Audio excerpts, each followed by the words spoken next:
是？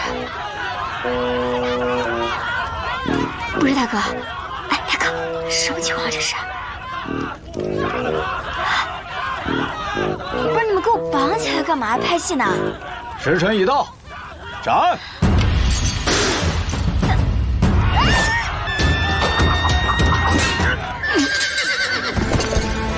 撤！撤！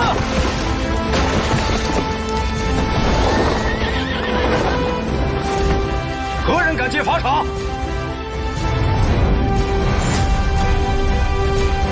陆景川。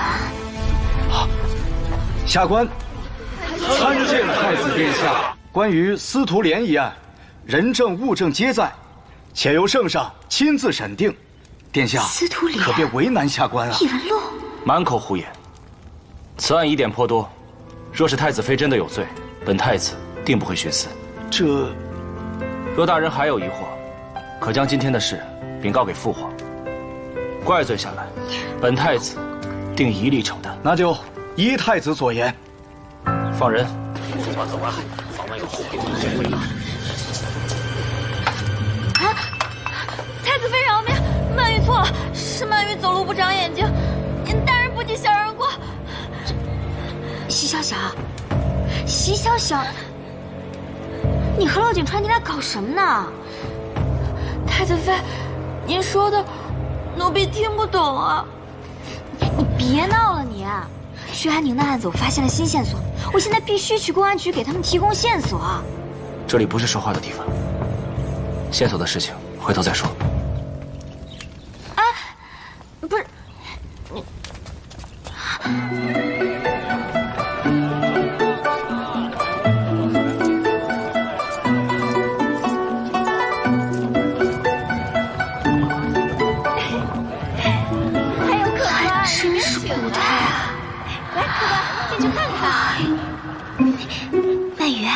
你是说你叫曼雨是吧？奴婢是叫曼雨，是您的陪嫁侍女。那我不会就是那个妖妃秦希月吧？奴婢怎么敢直呼太子妃的闺名啊？完了完了，我怎么跑到异闻录里来了？得想办法回去。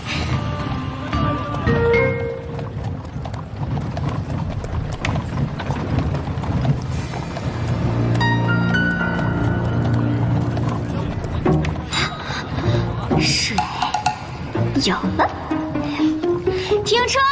这还让不让我们老百姓活了？去看看。我现在就去衙门告我。走，别在我这摊上。大人，你是不知道啊，老百姓现在都快吃不起饭了。这才第4天，物价就涨了这么多，我们以后还怎么活呀？大人，你可得给我们做主啊！拜拜了您这。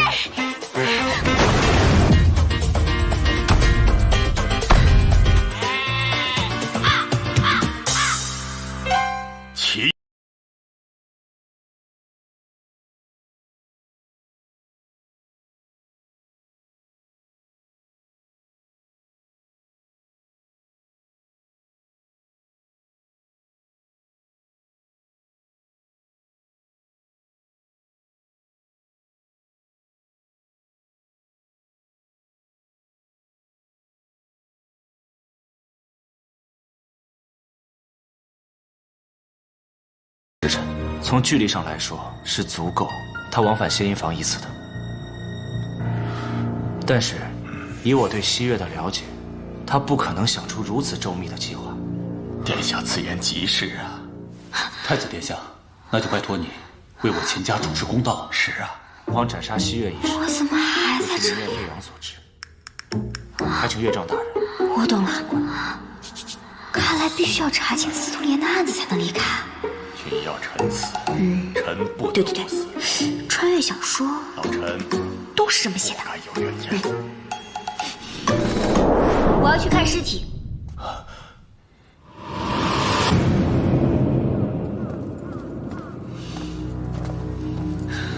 太子殿下，太子妃，进展如何？根据验尸结果、百姓证词以及太子妃残留在仙音房后巷的衣服而言，太子妃依然是凶手。我去查过了，司徒莲死亡当晚，太子妃确实在丞相府赴宴。我知道丞相的话没办法作为证词，所以我申请重新验尸。你还会验尸？那当然了，不然我大学4年白上了。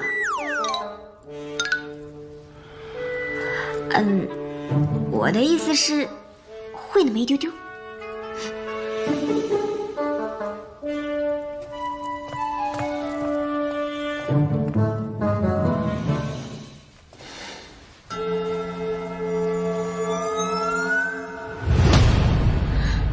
徐寒宁，你叫他什么？他不是司徒莲吗？不会，这就是你说的重要线索吧？啊，我瞎说的。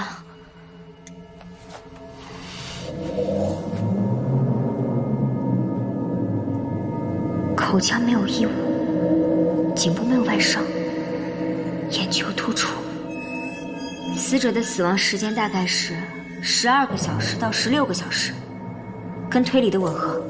何为小时啊？就是你们说的时辰，6到8个时辰。太子妃推理的没错，司徒姑娘死亡时间是昨晚亥时初刻，现在是未正，刚好8个时辰。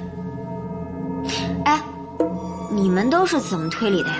这就是所谓的观尸像，并且早有口诀传世：子午卯酉掐中指，辰戌丑未手掌书，寅申巳亥全着手，亡人死去不插齿。司徒姑娘死亡的时候是全着手的，所以时间大概是昨晚的亥时初刻。原来在古代就有这么系统的验尸方法了。你既然不知道口诀，又是如何推断的？死者面目表情狰狞，肌肉僵硬，眼球突出，看着很像是被吓死的。这也很符合司徒莲死于诅咒的传言。太子妃说的都没错，但恕在下直言，说来说去，这最大的嫌疑还是在您的身上。我怎么跟你说不明白呢？凶手不是我，但是有可能是这个太子妃，因为我是我，但我不完全是我。现在的我不是以前的我，总之我不是凶手，明白了吗？你该不会是想装疯卖傻来洗脱嫌疑吧？算了，有解剖刀吗？何谓解剖刀？手术刀一下。何谓手术刀？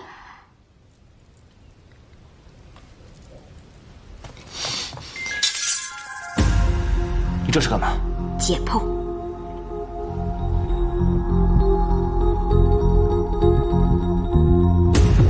这是什么？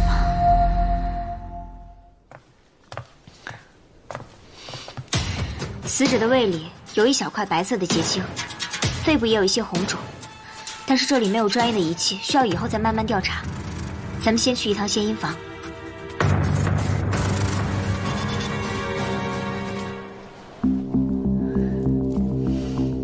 姚思成，这些窗户都是你钉上的吗？不是，去献阴房的人说，司徒莲死前1个月，精神很不稳定，经常做噩梦，说是在后窗见过鬼，然后他就让人把所有窗户都封上，并且上了锁。这个行为太古怪了。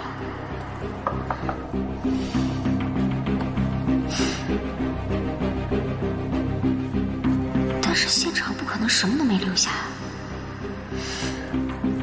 一切物证既不会凭空产生，也不会凭空消失，没有所谓无痕的犯罪现场。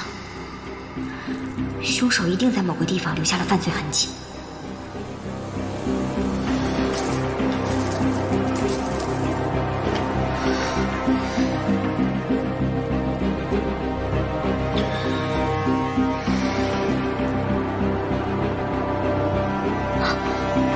找到了。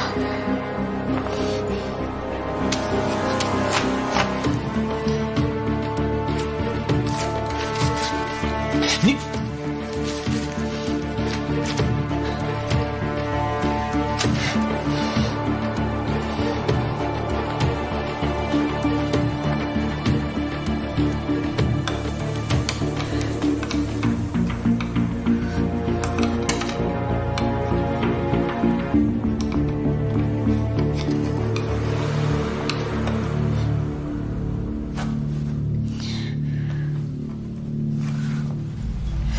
这是半截断针。聊天，司徒莲的房间难道只有这一个入口，没有别的入口吗？没有。这只有一个入口，可是司徒莲死亡当天，门是被锁住的。难道是密室杀人？那问题应该出在门上。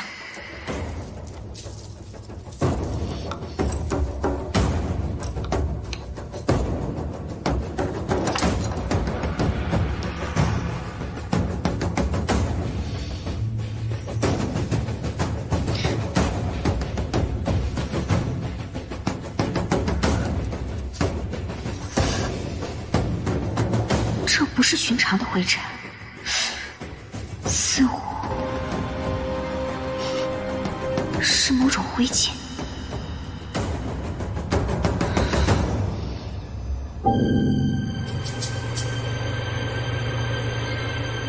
太子妃，太子殿下，你们是有什么发现吗？去露台看看。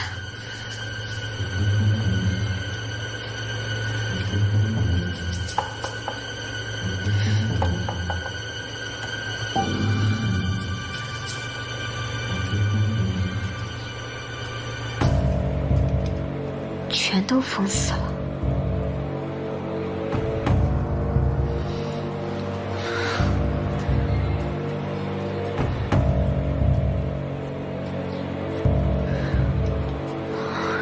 这楼挺高的，可是没听说那个太子妃会武功啊，她是怎么逃脱的呢？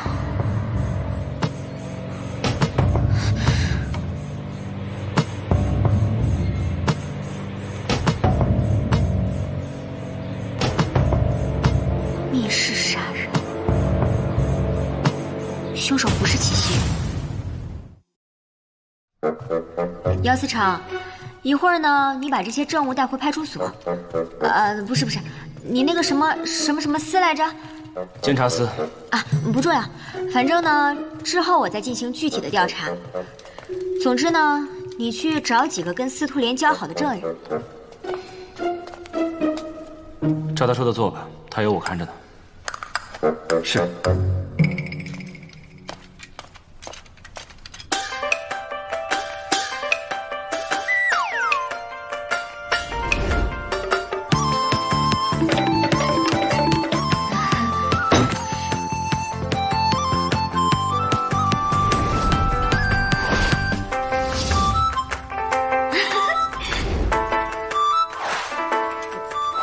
那天他好像跟司徒姑娘吵起来了。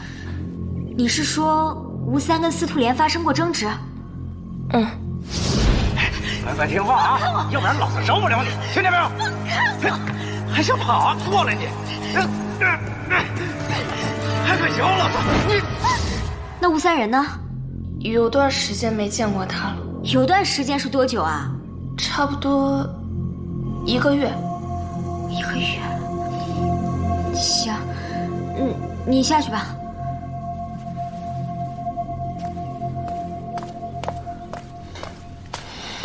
姚天，是。直接搜查这个叫吴三的人。是。哟，没想到你还挺聪明的嘛。行了，反正现在呢，咱们该查的也查了，该问的也问了，回监察司看一下那些证物吧。且慢，太子妃，恕我直言，您真的不能再参与这个案子了。你什么意思啊？啊，我明白了，你是不是怕我抢你功劳啊？你放心，到时候呢，圣上要是问起来，我肯定说全部都是你姚思成的功劳，行了吧？您误会姚天了，我并不想要什么功劳，我只想还死者一个公道。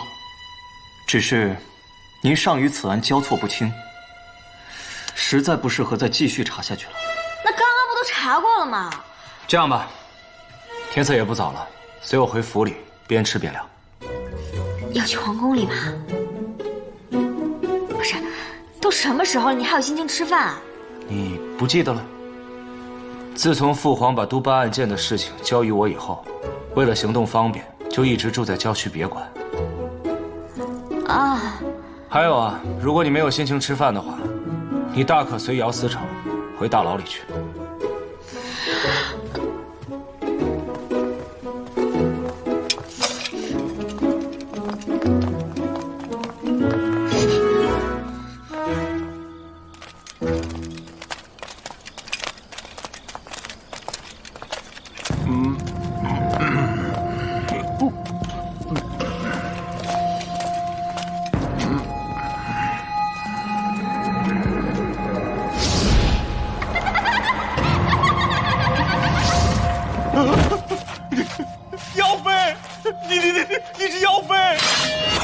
大胆，敢对太子妃无礼！无妨无妨，我以前确实做过不少错事，百姓怕我也是应该的。别！放过我！你有妖法！太子妃，是卑职的错，我定会让监察司早日制止谣言。就算你把监察司所有的人都叫过来，就能堵住百姓的嘴吗？再说了，姚思成，我是不是妖妃这件事儿，恐怕你自己都不太能确定吧？走吧。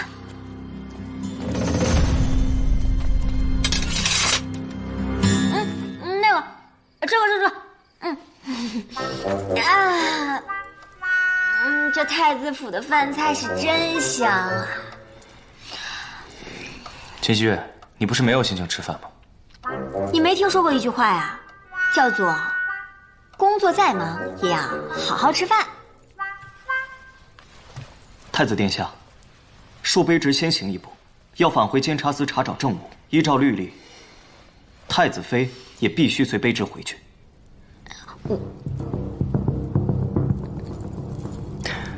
不愧是姚天，忠勇刚正。我且问你一句：1个月之前，太子妃可有作案动机？没有，太子妃与司徒莲相识尚不足1个月。所以呀，这个司徒莲他表面上是死于诅咒，但其实呢，他1个月之前就已经找人订好了窗户。这说明什么？说明他1个月之前就已经受到了威胁。不管呢，说这威胁是来自于鬼神，还是来自于某个人，那我的嫌疑无非就是因为当晚有人目击了我在那个犯罪现场，坊间传闻我被妖孽附身，那还不是因为我平时品行不端正，百姓才会相信的吗？没错，行凶者在1个月之前就已经制造好了谣言，正好太子妃10几日前大闹了仙阴坊。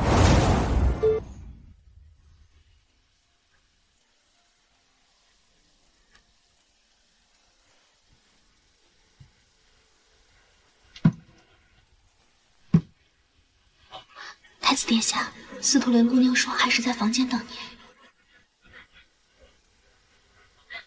您。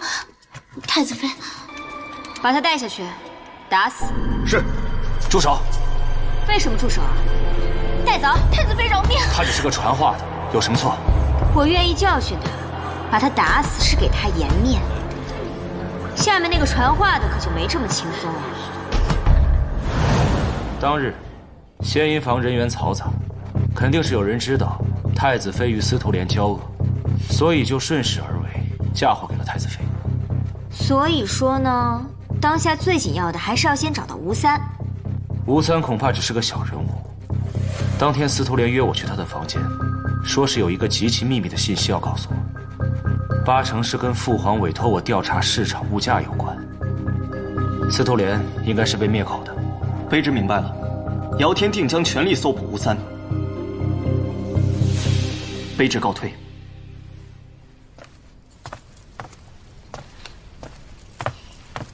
人倒是个好人，就是有点轴啊。他是在恒国出了名的刚正不阿，品行端正，所以这么年轻就当上了司城。走吧。去哪？回房睡觉。睡觉。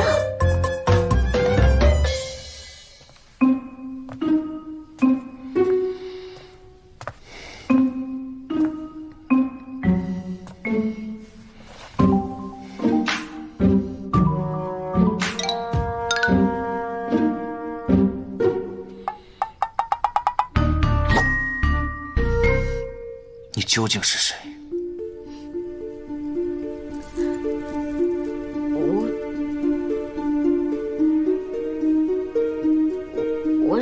我是秦希月啊，我是谁啊？我与秦希月自小就认识，成婚也1年有余。验尸破案不说，他就连100以内的算术都不会。况且，我与他成婚，从来都是分房睡，他从来都不会进我的房间。若你真的是秦希月，今天在街上的那个百姓，恐怕现在已经是遍体鳞伤了。说，你到底是谁？我就是秦希月。那是以前嘛，以前。我现在我重新改过，悔不当初了我。那人都有犯错的时候，不是吗？秦希月悔过，哼，这恐怕比你会妖法更加让人难以置信。你不信算了，我回去试。不必了。在我没有相信你之前，你不能离开我的视线。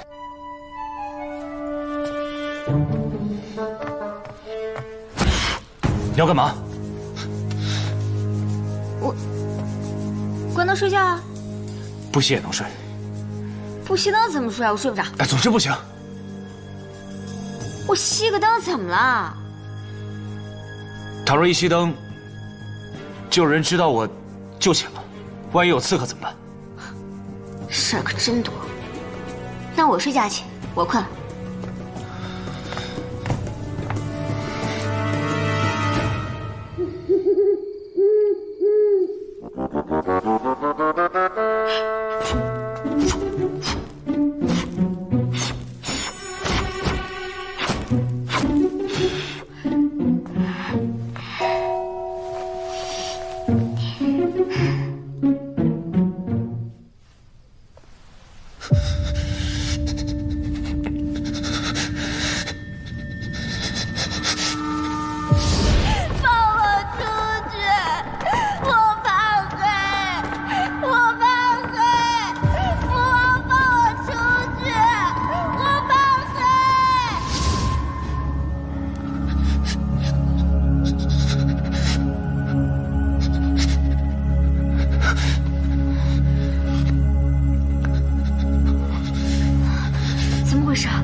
怎么了？你等一下，我去给你叫人。别走。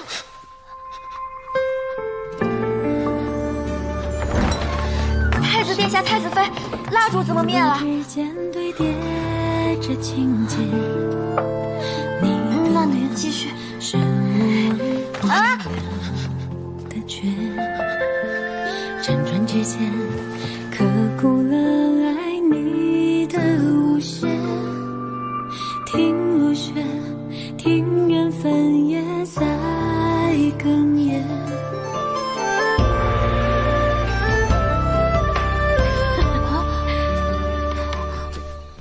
这是什么呀？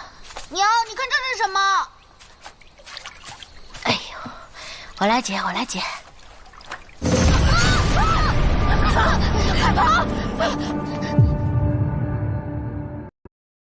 太子妃，您慢用。太子妃，这是按照您给的方子做的菜。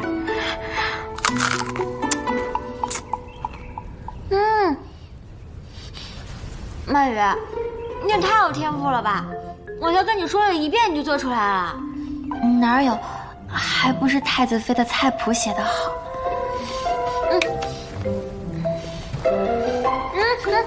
你上哪儿去啊？坐下一起吃呗。太子妃饶命啊！曼玉不敢做，曼玉不敢忘了自己的身份。曼玉，你干嘛呀？赶紧起来，起来，起来！太子妃，你就饶了曼玉吧。不是，曼玉，你看看我，我不是从前那个太子妃，我跟她不一样。你别跪了你，以后咱俩就是好姐妹好吗？曼玉怎么敢？曼玉不敢。不是你起来说话，你下去吧。不是，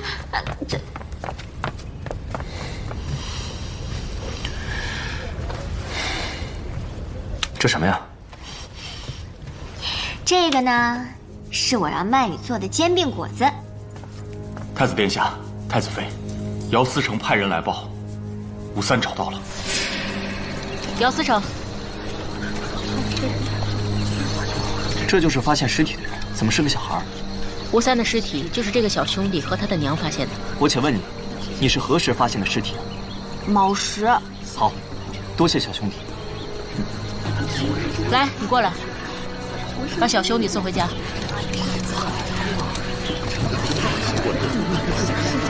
让让，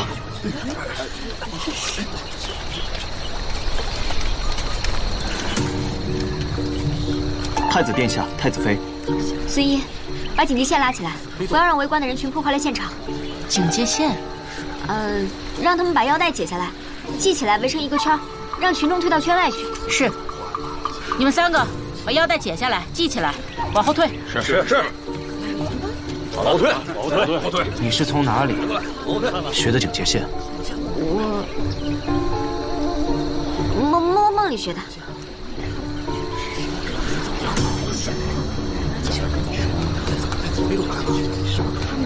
鼻腔里有泡沫，眼结膜有点性出血，皮肤皱缩发白。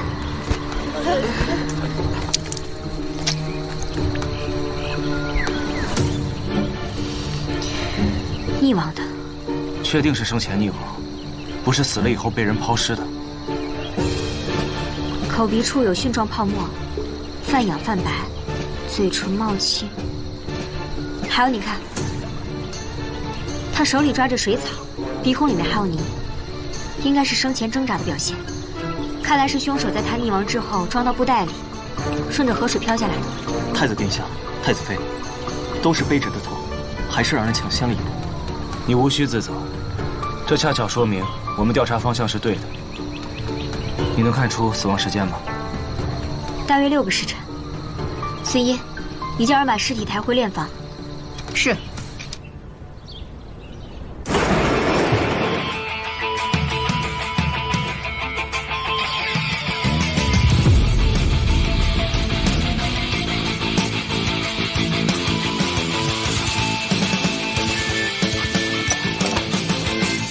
太子妃，您这带的都是什么呀？尸体身上有大量的细菌，为了安全起见，我做了防护措施。来得太匆忙了，就只让曼玉准备了这些。您这都是跟哪儿学的呀？这与我之前所见过的仵作大有不同。对啊，之前也没听说你当过仵作。我从小就想当仵作呀，所以我拜了一个老仵作为师。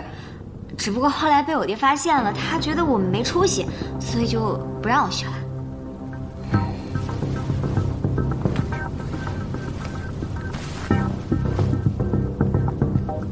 是打斗留下的。姚思成，这应该是被会武之人所伤。我不懂武功，你来看一下。行刺之人内功深厚，武功高强。那就不排除这个吴三是被人打伤之后失去了反抗能力，然后被推下水溺亡的。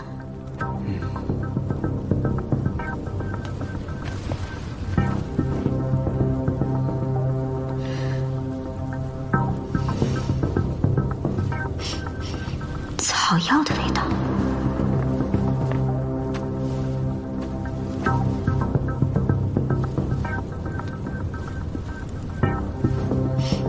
这只手也有。这个吴三是个什么人啊？哦，我查过他，吴三应该是个化名。姚天，你现在派人去查查这几年朝廷的通缉人员，或许是逃犯。还有，会医术和懂药材的都要查一下。咱们先去一趟吴三的家。是。主人，他们已经查到吴三了，我们接下来该怎么做？那就让知道这件事的人消失得干干净净。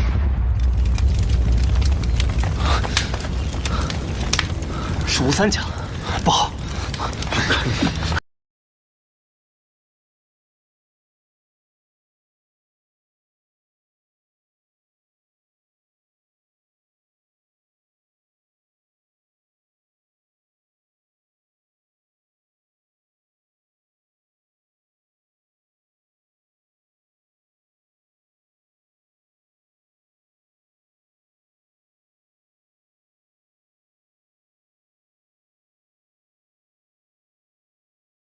这样的话，下一个可能就是仙衣房的那个丫鬟。快走！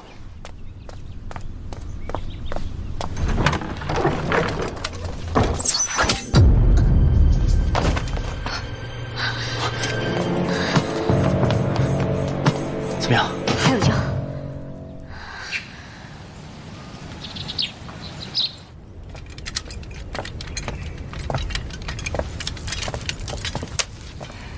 太子殿下，卑职无能。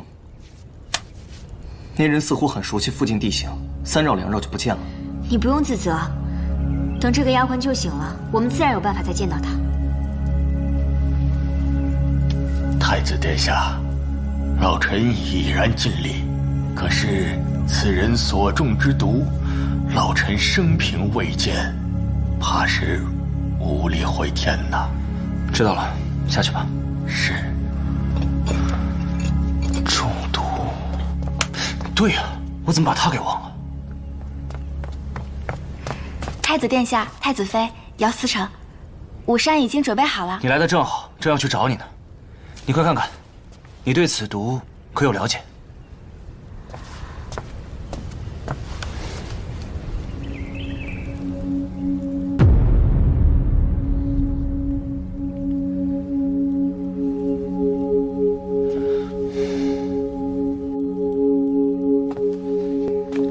噬心蛊。噬心蛊。曼雨，你还会医术呢？这都是我5、6岁的时候就会的了。此乃南疆一种罕见的蛊毒，价值1000金，杀人于无形。好在中毒未深，尚可化解。不是，你不是我的陪嫁丫鬟吗？太子妃怎么忘了？奴婢家里世代行医，家里从小就教我食药辨毒之法。只不过，爷爷为了报答丞相，便把我送到你身边做丫鬟了。他爷爷就是名震天下、医毒双绝的毒手药王。不做神医做婢女，有钱任性是吧？曼雨姑娘，既然你认得此毒，可有解毒之法呀？以银针放血，药浴辅之，不出3日便可解毒。只不过，南疆的蛊毒极为阴狠，一旦进入人体，就会成结晶状，除非常年服药，否则无法根除。结晶。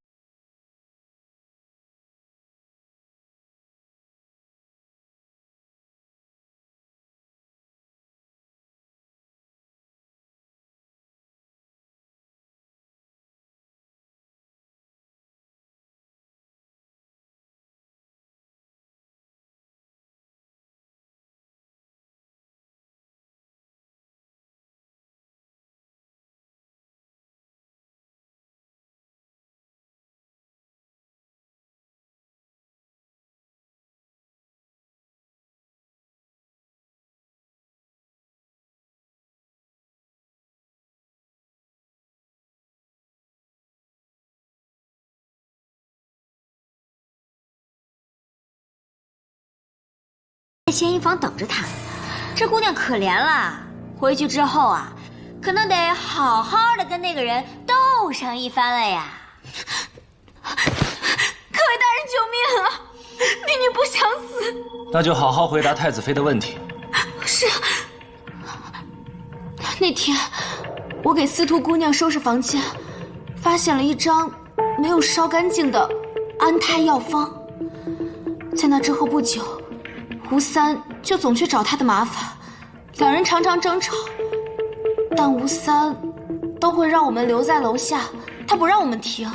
之后，司徒姑娘貌似中邪了。有一天她起床后流了好多血，那段时间她好像有点疯了，整天说屋子里有鬼，还让人把窗户都钉上，也没有演出。司徒莲，司徒莲，谁啊？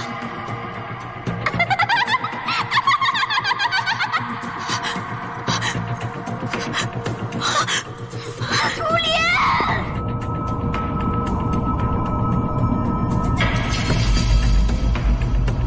司徒莲！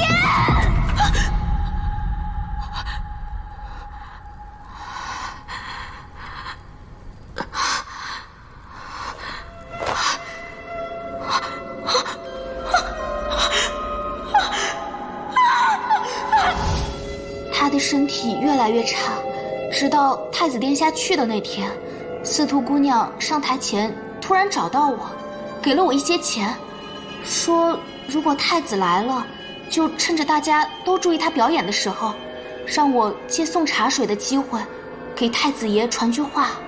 你对这个吴三了解多少？吴三，他是我们掌柜的，但不常见。他会武功吗？哦，他说过他会。有一次他喝醉了，跟我们讲，他年轻的时候可以飞檐走壁呢。还有呢？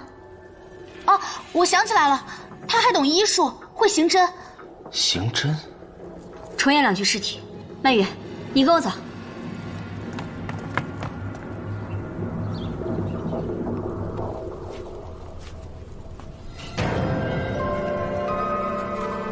曼雨姑娘，你要是不舒服，我可以陪你去外面等。没关系，我能忍住，还是帮太子妃要紧。曼雨，你看一下，这可是南疆蛊毒所制的结晶。正是。但这个和小二身上的不同，此为忘忧蛊，是一种能使人产生幻觉，逐渐迷失心性的蛊毒。产生幻觉。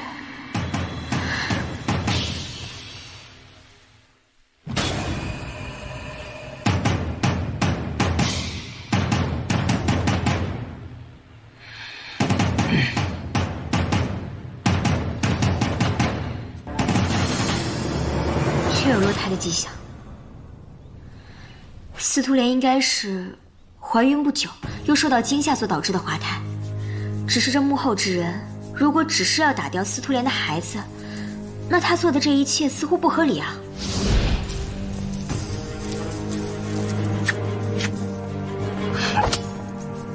莲儿，跟你说过多少次了，要乖乖听话。好的，我知道了。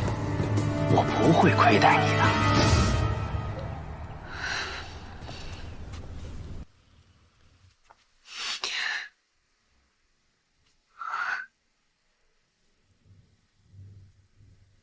曼雨，你看一下，这是否也是蛊毒所致的伤口？这个应该不是。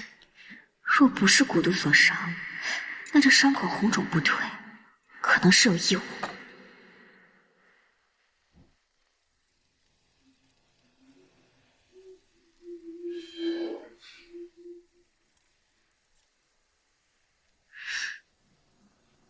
半截针。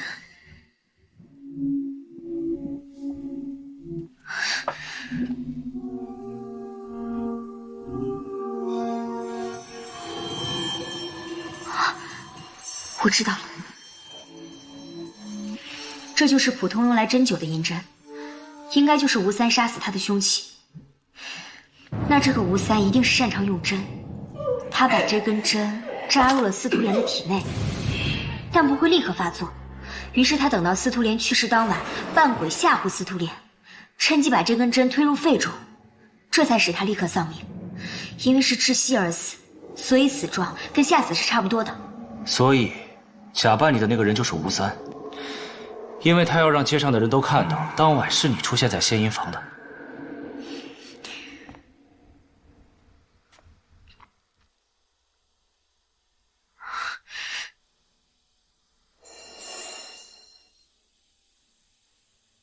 这是姚思成。咱们当时在吴三的房间也发现了一些白色粉末，你去问一下，可有查出什么端倪？是。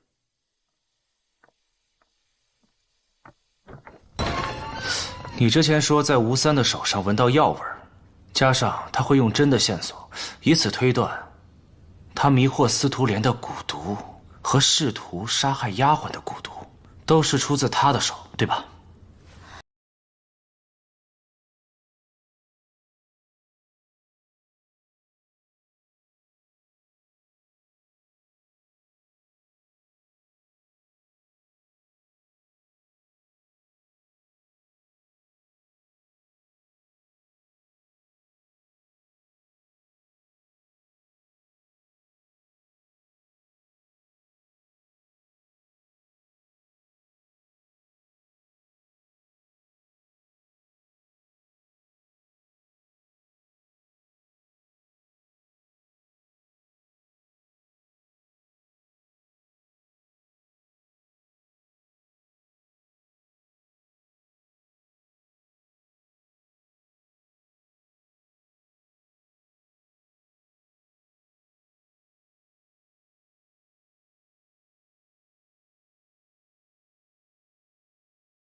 胶密室。我明白了，原来是这样一个简单的机关。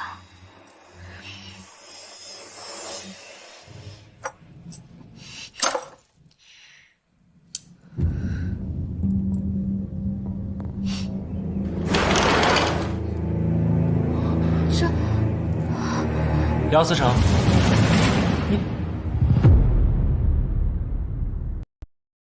姚思成，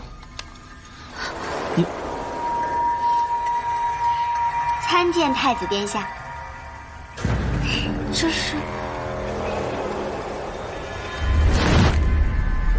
太子。哦，我知道了，吴三就是这样扮演太子妃的，再加上晚上夜色阴沉，根本就看不出来啊。没错，所以就连这个密室我也想明白了，吴三这个贼人。趁着司徒莲不在房里的时候，将这个锁鼻拆下来。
给人造成一种它会飞的假象。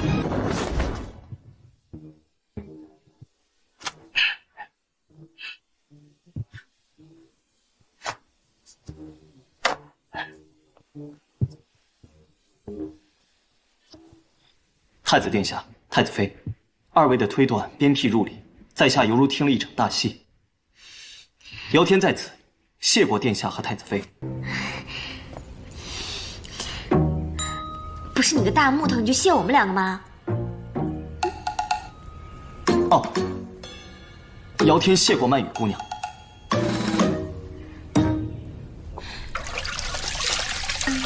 太子殿下，最近几日据阿武的调查，彭国境内多个地区物价翻涨的厉害，此事是否要上报给皇上啊？物价上涨之事已经有眉目了，你切记啊，要秘密调查，不可大草惊蛇。背后之人来头肯定不小。是，属下明白。阿武，下来泡吧。啊，属下不敢。没关系的，都是自己人，下来吧。是。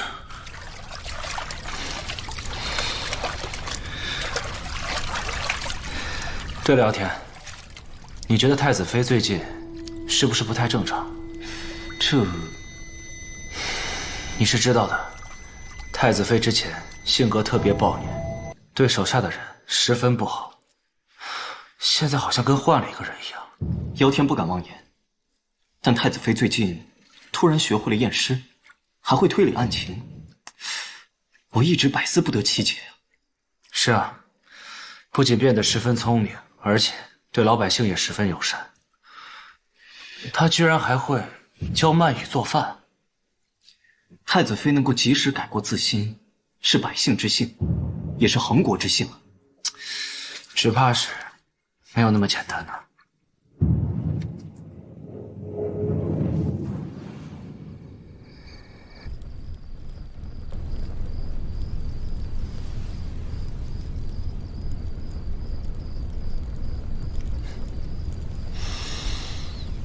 你为什么会变成现在这个样子？别说你改过自新，我可不信。我是从另一个世界来的。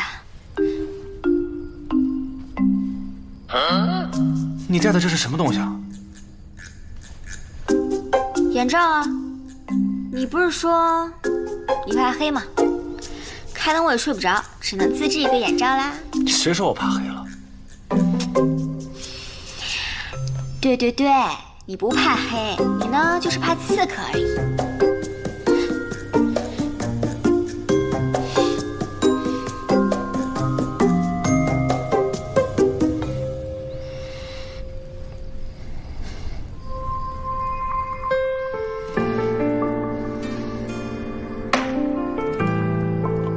谢谢。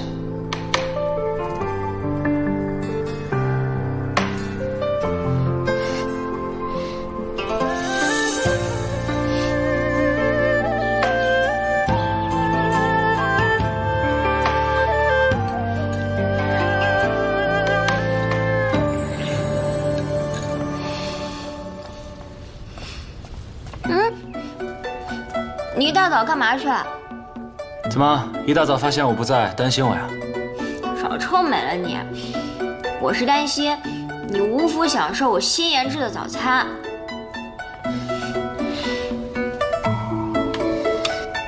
今日我已向父皇请旨，还你清白。谢谢你。太子殿下，姚思成，你来了，没吃饭的吗？一起吃。哦，谢过太子妃。太子殿下，这是今早有人交给监察司的。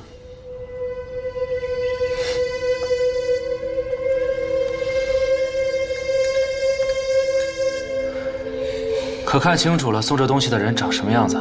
没有。看来送这个东西的人不想暴露信息。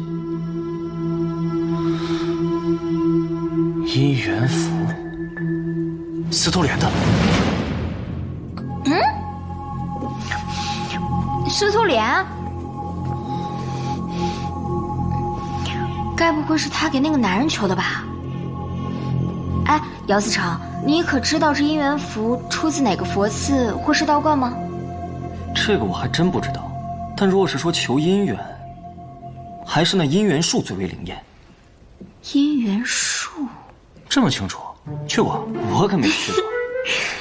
姚思成好，今天来的有点晚啊。姚思成好。姚思成好。哎，王叔。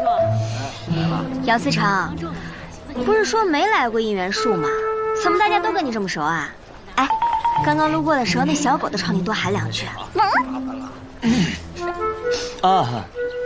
来这棵树的人大多心有愿景所以会求一块牌子挂在树上。据说这块古树很灵的。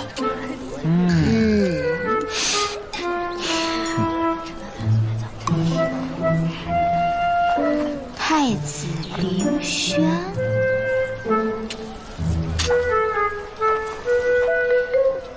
这看来想嫁给太子的人还真不少呢。太子妃，你是不是吃醋了？我才没吃醋。哎，大家快来看，这谁呀？这不姚思成的吗？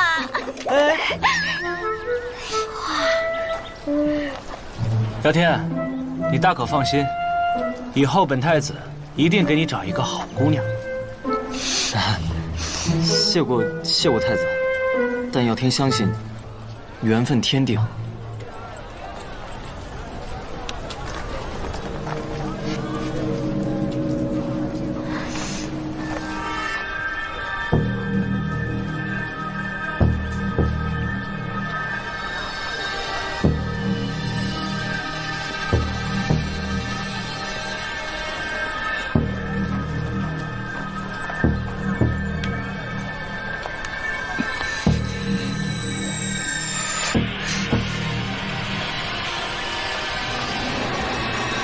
你看，都写了名字，就这块牌没写名字。连庄向月明，儿女心相惜，情缘忆往事，风雨来世情。藏头诗，莲儿，秦风。秦风？不会吧？秦风谁啊？你们这么惊讶干嘛？你连你兄长都不认识了？当今丞相之子，从小对你最好的秦风。我哥？怪不得呢，怪不得他要司徒莲把孩子打掉，原来是怕污了自己的名声啊！这个渣男，我回家找他去。等等，此事尚未定论，稍安勿躁。这还不能说明啊？他堂堂一个丞相之子，怎么可能让一个青楼女子给他怀孩子呢？又不是什么顶流，还不敢说出来，算什么男人？可秦侍郎和司徒姑娘有私情，也不能说明秦侍郎和他的死有关啊。我去问问他不就知道了？他堂堂一个丞相之子，小声一点，这里人多，我们去旁边说。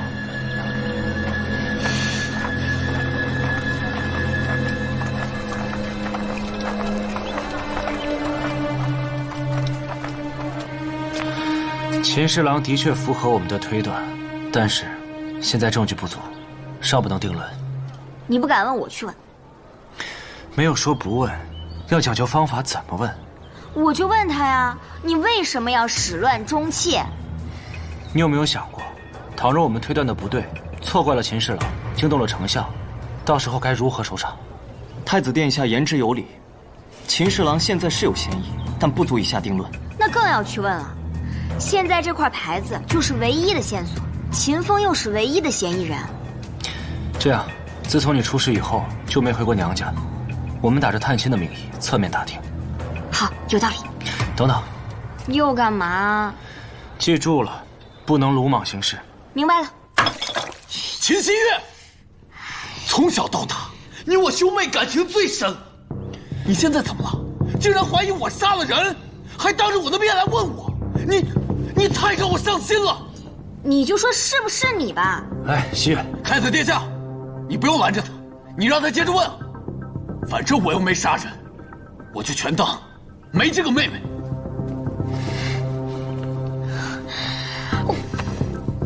不是说让我来问吗？现在搞成这个样子。那个秦侍郎，你消消火。希月呢，也是破案心切，所以说的话有点冲，你就别跟他计较了。查案子是你太子妃该做的事情吗？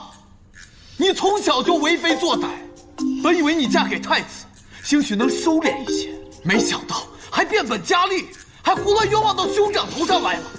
你想想，前几日你被人冤枉要砍头的时候啊，是什么滋味？好了，秦侍郎，我们也是看到司徒莲的姻缘牌上的确有你的名字，过来也是想找你问线索的。如果真的是怀疑你，那过来的就不是我们俩了，而是姚思成。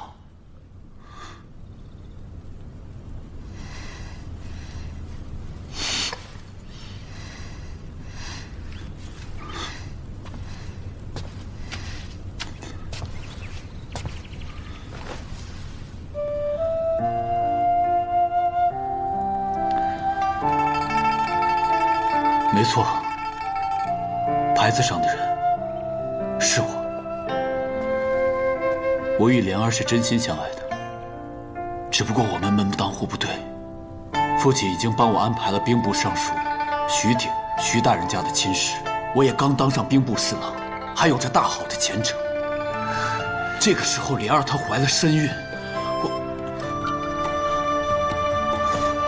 我总得顾及秦家的颜面。渣男！你说什么？我说你不是个东西。哎，你凭什么骂我？当初父亲让你嫁给太子的时候，我心疼你，你是怎么说来着？我们的婚事注定身不由己。你现在反过来还骂我？那是以前秦希月说的，又不是我说的。那个司徒莲后面的态度呢？莲儿她想让我帮她赎身，可父亲不同意，叫吴三安排给莲儿小产，并给莲儿一笔钱，让她远走高飞，安稳度日。你这人也太恶心了，居然亲手杀死自己的孩子！我能做得了自己的主吗？你这就是甩锅，你明白吗？你推卸责任，懦夫渣男！你再说！我就说怎么了？你再说！我就说你。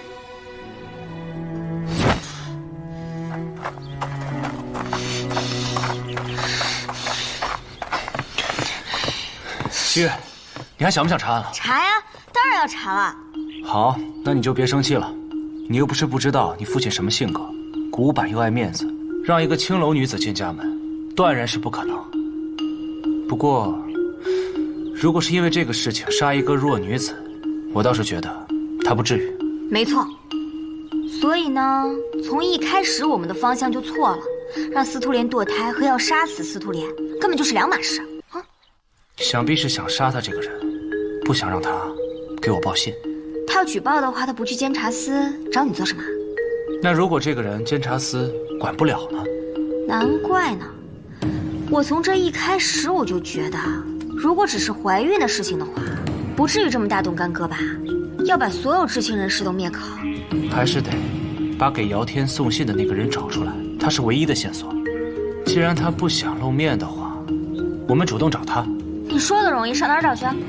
你有没有想过，他既然知道司徒莲这么私密的事情，想必关系不一般。今天晚上是司徒莲的头七，你说他会不会去祭拜司徒莲呢？聪明，来韩国这么久还没好好逛过呢。哎，刚才那个你看到了吗？好漂亮啊！你看，好漂亮啊！那也有糖葫芦啊！你吃吗？不用不用。几位是来买布的？我是刚好新到的绫罗绸缎。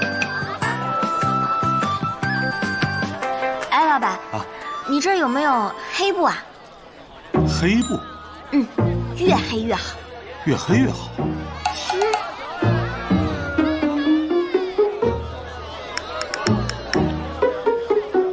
您看这个够不够黑？这可以，就这个。老板，这个，还有那个，这几匹包起来吧。不用这么多，这多浪费啊！只要你喜欢，这条街不都是你的吗？这个数又涨价了，没办法，物价天天在涨，不但我这儿涨了，整条街的布匹米面都在涨，不涨价，如何吃得上饭呢？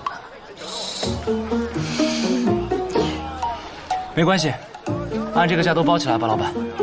好嘞。走，我们去前面看看。哎，慢走啊。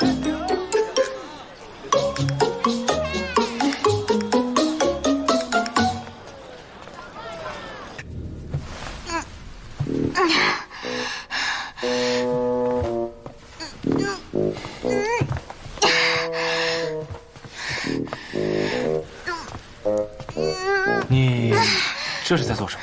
不是，麦野做的东西太好吃了，我的小肚子都出来了。你都这么瘦了，也不用减。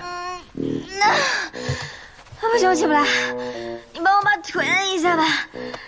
你按在这儿，那这样按住这里，对，按紧了啊。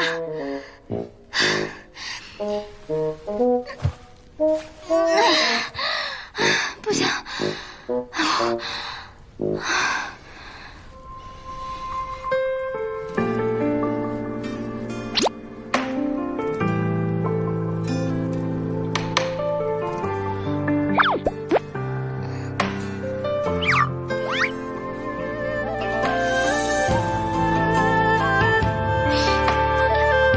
不是，我还要接着运动呢，我这。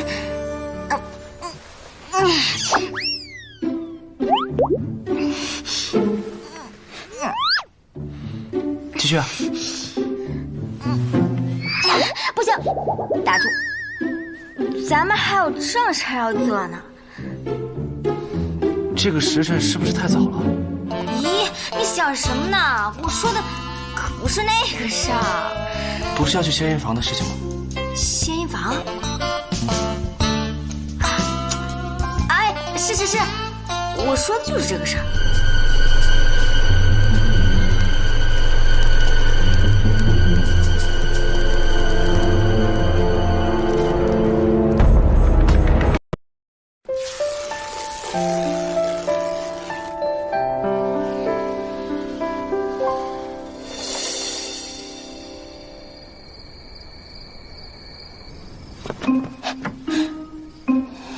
我们这样会不会看着很奇怪？走。哎，这么黑也不说打个灯笼啊？咱们是来偷偷做事的，又不是打个灯笼不被人发现了。咱们是暗访，再说了，我们这打扮的比做贼这更像贼啊！咱们一起到悬疑房的后院，来。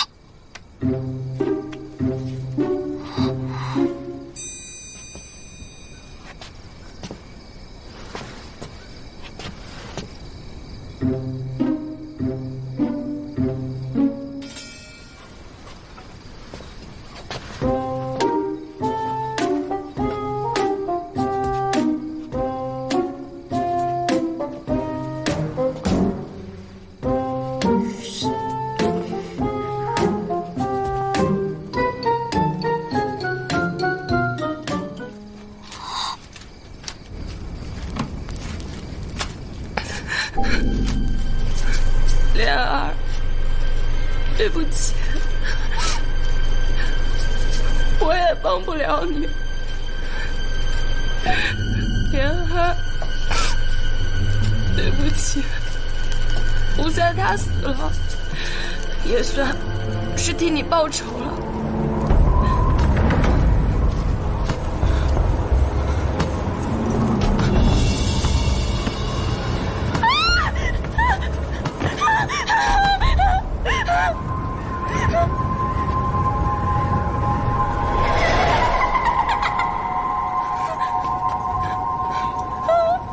别来找我！不是我，如意。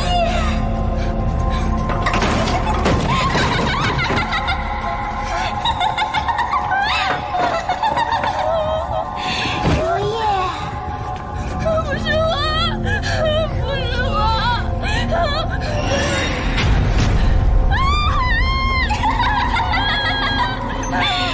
如意，我死得好冤啊！是你们俩，你不要吓我！如意，我就是莲儿，你要替我报仇啊！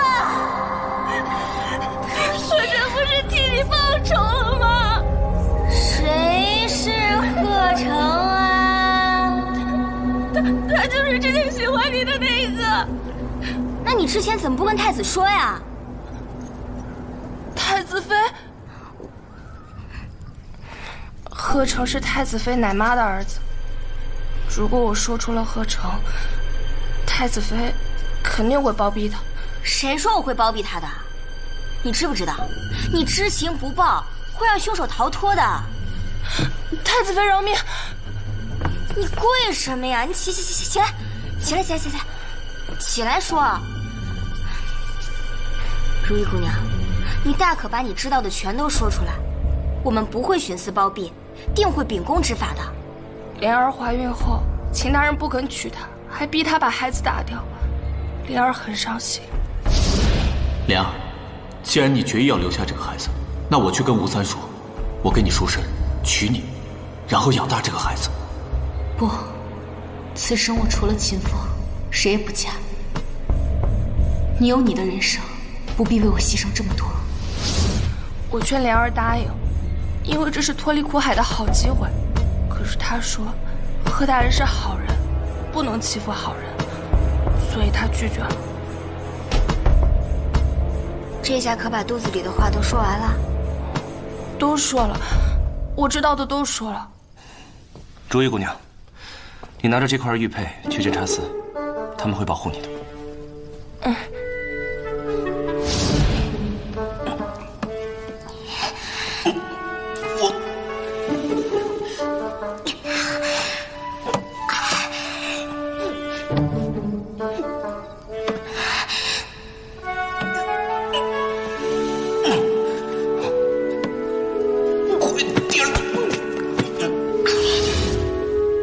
贺成现在还没落网，他知道了你和司徒莲的关系，恐怕会对你不利。谢谢太子殿下。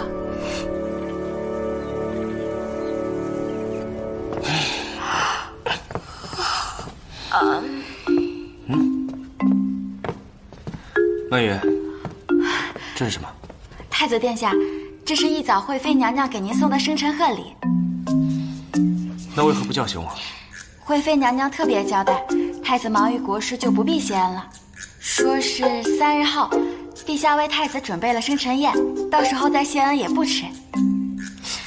这么傲娇，你该不会是处女座吧？你在说什么呢？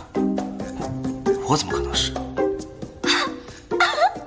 大哥，你想啥呢？大哥，我说的可不是那个处女，是星座，你明白吗？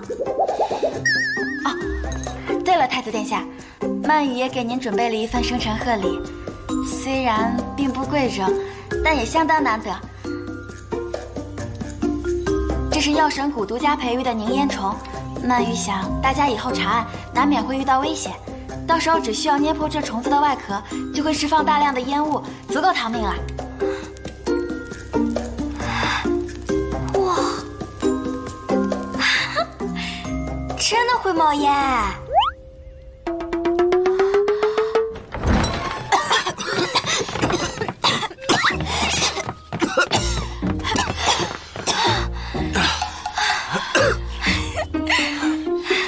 你呀！多谢曼玉了。这药神谷的东西果然是神奇，本太子自保还是有余的。这东西留给你吧。你少嘚瑟了你！本太子妃可是有功夫在身上。不跟他说了，大爷，我带你去个地方。哎，不是，你们去哪儿啊？这是？卖糖葫芦喽！卖扇子，上好的折扇啊！客官，来点糖葫芦吗？卖扇子啊，上好的折扇啊，各种款式都有啊！来看一看。姑娘要灯笼吗？10块钱一个。放这上头。哎，您看。糖葫芦，来看一看啊！这个。曼爷，来。哎，姑娘，看一看，选一选。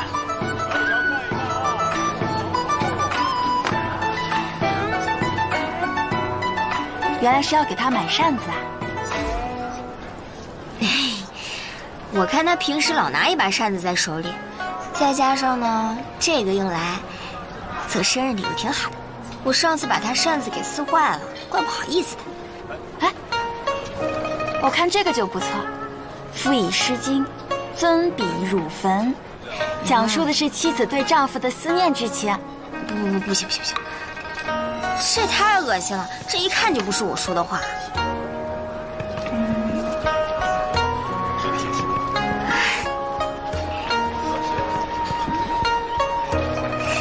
这个好。鸡毛掸子。太子妃，这是你和太子吗？为何看起来模样有些奇怪？这个呢叫做 Q 版，萌萌哒。什么 Q？什么哒？不告诉你。贺公，你怎么来了？贺公谁？是贺成的弟弟。你哥在哪？太子妃，贺公无礼，但实在是情况危急，我才出此下策。有人要杀我哥。什么人？我不知道，但是我知道前几天死的那个花魁司徒莲，他在死之前给我哥一包东西，说事关重要，让我哥一定保存好。可是没几天，我哥就被追杀了。他听司徒莲说过，如果遇到危险，就去求救太子，所以我今天特意来找您。东西在哪儿？就在城门外的一个小茅屋里，这几天我一直藏在那里。这样，我跟你去拿东西，你带路吧。是。我回去找太子，让他到城外小茅屋来找我。太子妃，速去。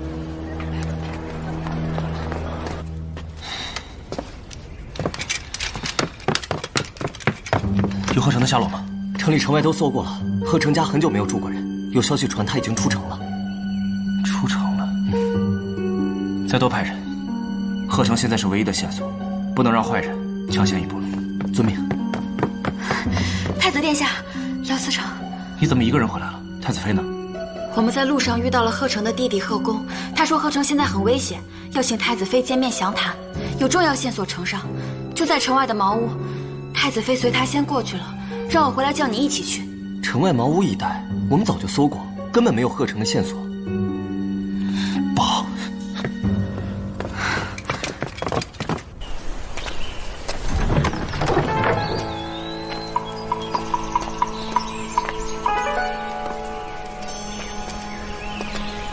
太子妃，就是这里了。我在门外替你把风，我哥就在里面等你。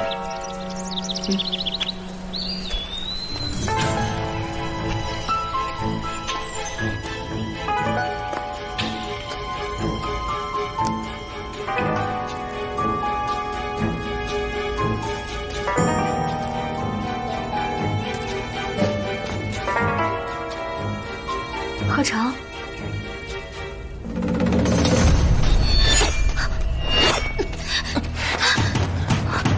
太子妃，别怪我，要怪就怪你知道太多了。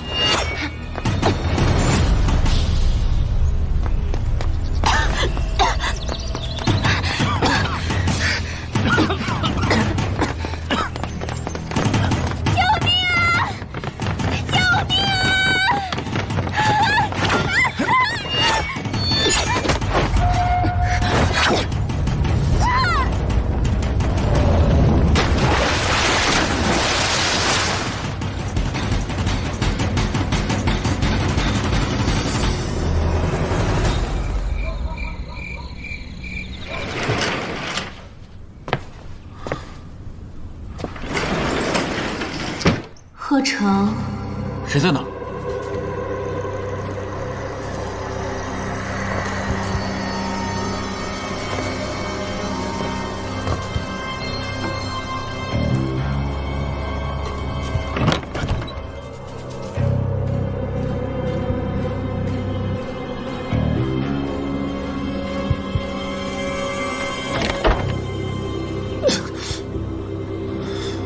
贺成，你为何抛下我？莲儿，吴三已死，我已经替你报仇了。可是我在下面好孤单呀，要不你下来陪我呀？过来陪我，过来，过来，来嘛，来嘛。莲儿，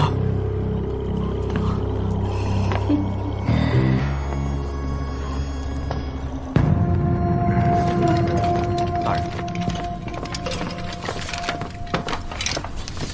禀告姚思成，贺成找到了，不过已经死了。死了？怎么死的？死在哪儿？刚刚接到子时县县衙的消息，子时县昨晚发生了一起女鬼索命案，死者正是贺成。子时县县衙不敢妄断，连夜差人进京汇报。女鬼索命？你速带人前去，在我和太子去之前，不可轻举妄动。是。哦，对了，把太子妃的那个警戒线带上。是。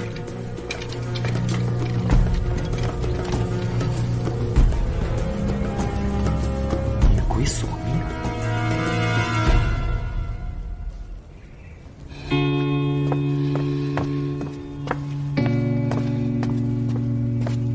太子殿下，药熬好了。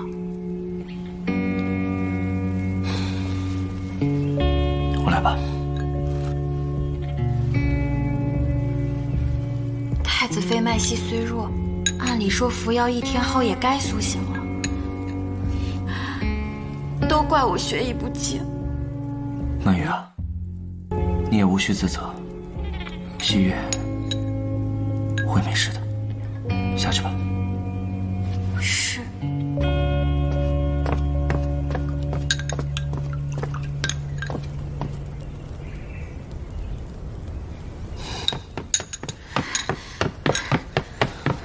太子殿下，姚大人来了，说有要事。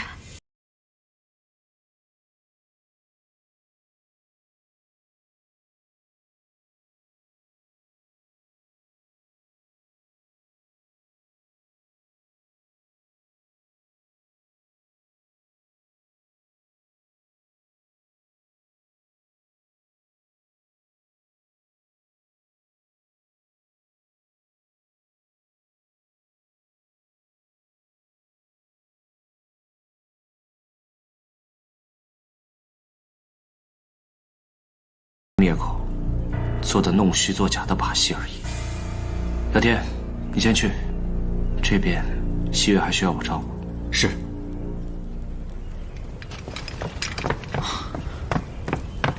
太子殿下，姚大人，进来说。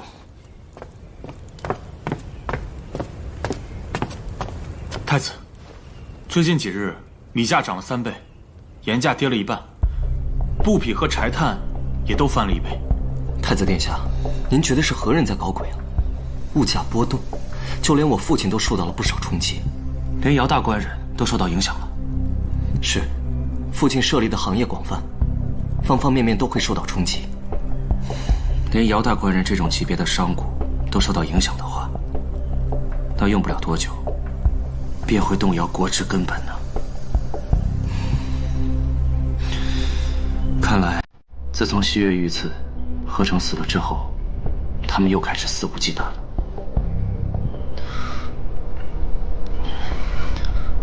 还有什么要说的？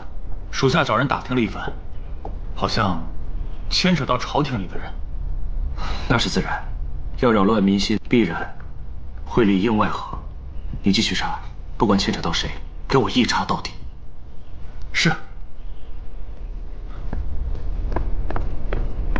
小天，你记住我说的，等西岳好一些了，我就立刻前往紫石县。是。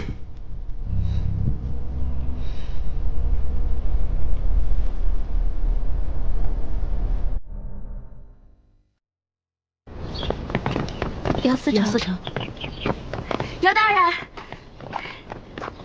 曼玉姑娘。姚大人，曼玉有事相求。曼玉姑娘，请说。我想跟你学武功。学武功？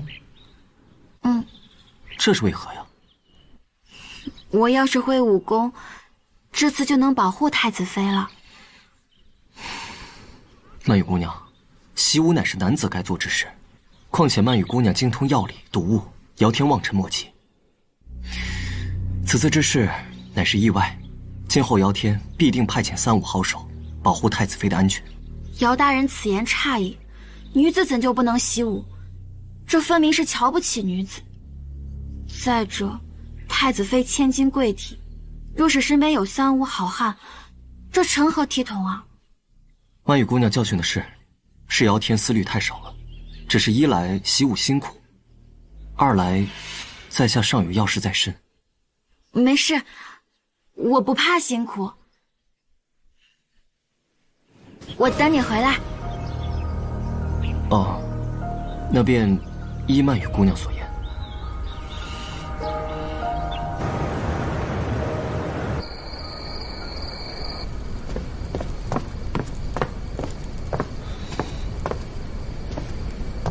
太子殿下，快3更了，您吃点东西去休息吧。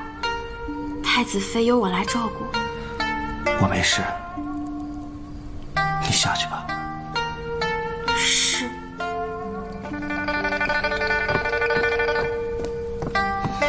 西月，你何时才能醒来？本太子命令你醒过来。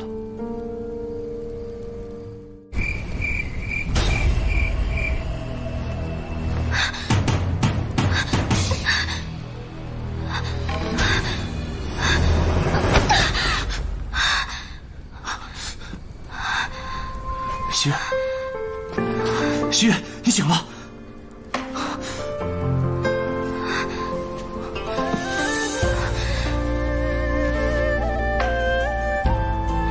你怎么流血了？谁打的？没事，不重要。你现在感觉怎么样？我以为我再也见不到你了。已经没事了，以后你也不会有危险。只是你要答应我，以后不准一个人到处乱跑。嗯，那我还不是……你又不舒服了？曼玉，我没事，没事。我昏睡几天了呀？ 7天了。7天？那你生日已经过了，我给你，我礼物呢？我扇子呢？哦，是这个吗？是这个，是这个。曼玉在河里面捡起来的。怎么都糊了呀？这可是我花了好大精力才画的。你那天跑出去，就是为了给我买这个？不都说了吗？夫妻之间也是需要小惊喜的。你刚才说什么之间？你分明就听见了。梁子，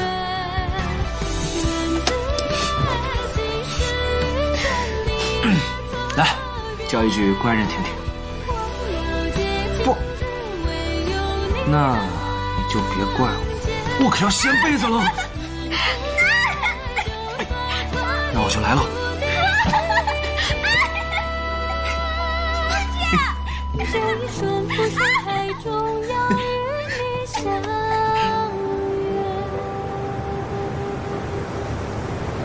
太子妃，这是您之前教曼羽做的皮蛋瘦肉粥，您尝尝。哎，小心烫。太子妃，您可算是醒了。您要是再不行啊，太子就要累晕了。这几天为了照顾您，都没怎么合过眼。好了，曼羽，你下去再看看其他菜好了没有。是。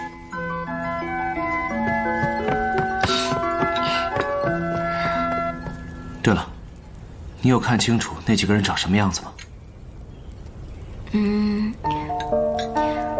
除了贺公之外，那个人蒙着面。我想起来了，那个人的右肩上有一块淡青色的胎记。只可惜还是让他们给跑了。不过，从市场上这几天物价变化来看，应该跟他们是脱不了干系的。走，咱们去紫石县。去可以，但是你得保证，不准离开我的视线。我知道了，我保证不再这样了。从我醒来到现在，你都让我保证多少遍了？我保证。太子妃，曼羽要跟您一起去。姚思成答应我要教我学武功保护您，我怕日子久了，他就不认账了。好，咱们一起去啊。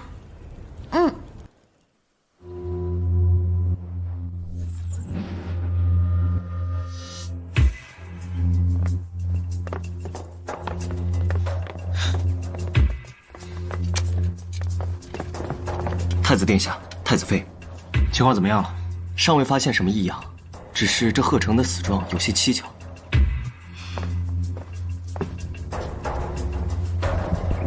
曼羽，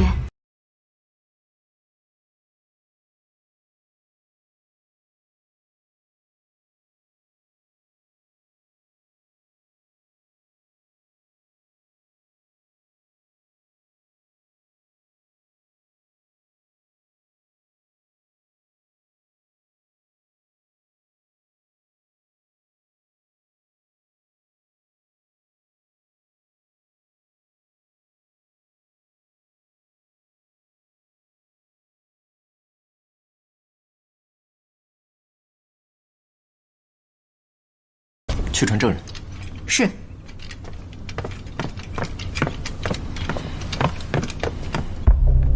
把尸体带去殓房。是。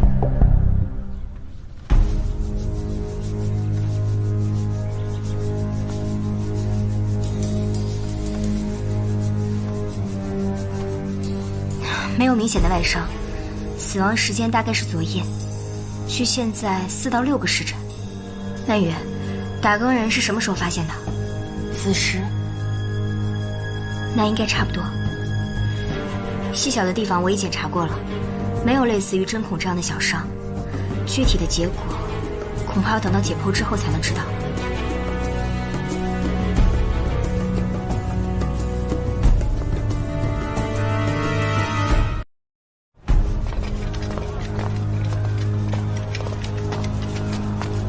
太子殿下，参见太子殿下。刘二，我问你，当晚是什么情况？那天夜里，我刚打完3更的锣，就听见水泊江附近有悉悉嗦嗦的声音，我以为是闹贼呢，我就过去看了看，结果我看见了一支送亲队伍，那轿夫那都是纸人，边走还边撒钱呢，还看我呢。虽然说我们打更人经常碰见一些怪事，可这么怪的还真是头一回。你放心，我既来此，便代表的是天家威严。还请您替我们做主啊，太子殿下。本太子小时候曾得一人教授仙法，什么鬼怪都能除掉。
只不过，这比杀死司徒莲的还要厉害得多。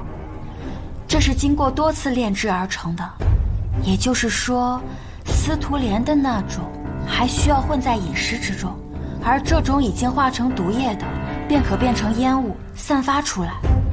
人一旦吸入之后，毒发也会更快、更猛烈。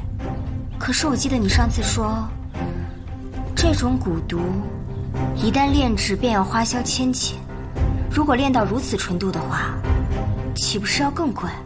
那是自然。只不过，想不到世上居然有人能如此精通炼蛊之术。棋局。姚思成，你们可有翻找到棋谱一类的东西？有一本，孙毅。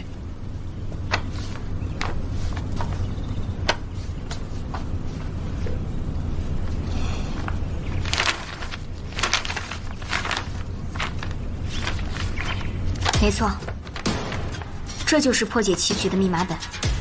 这里面记载了很多的棋局，但是这一页明显翻看的次数最多。咱们可能要重新推演一下这盘棋了。来，我陪你。好。炮2进7，车7进1，炮4平3。车7进3，车2进8，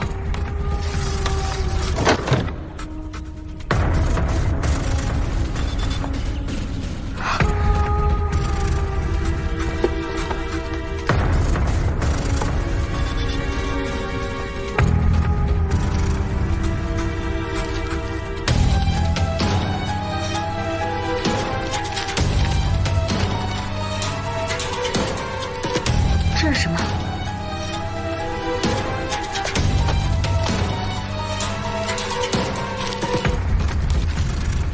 这是官盐的进货清单。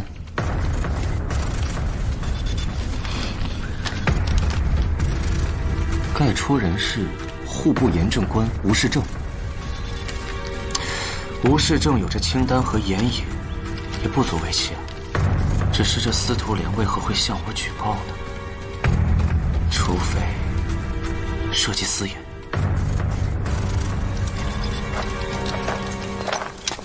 参见太子殿下，参见姚司成。吴世正吴大人呢？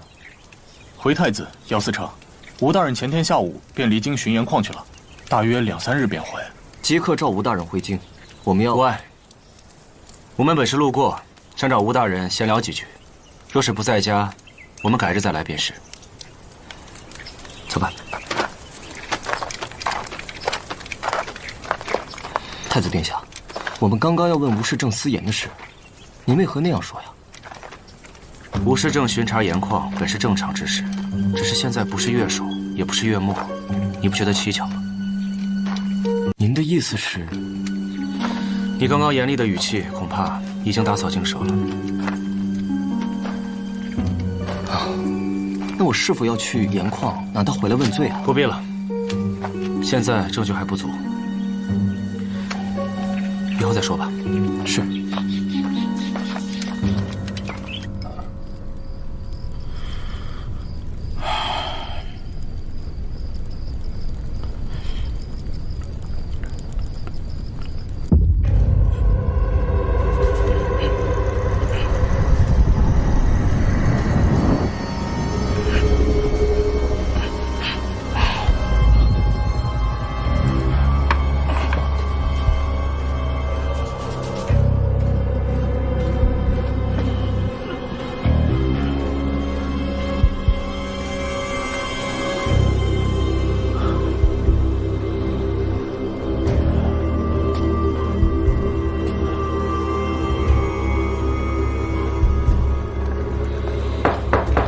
客官，您的晚饭到了。客官，我进来了。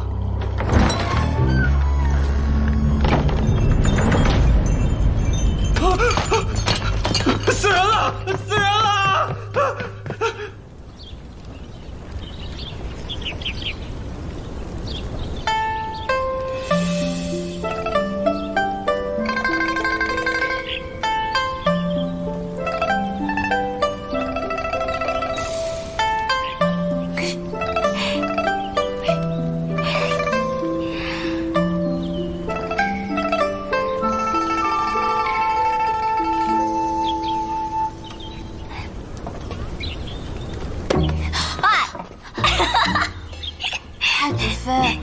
吓着曼雨了？不是，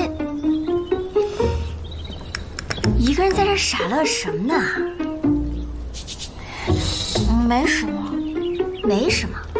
我看你这个表情吧，谈恋爱了？恋爱？就是说有心上人啦？没有没有。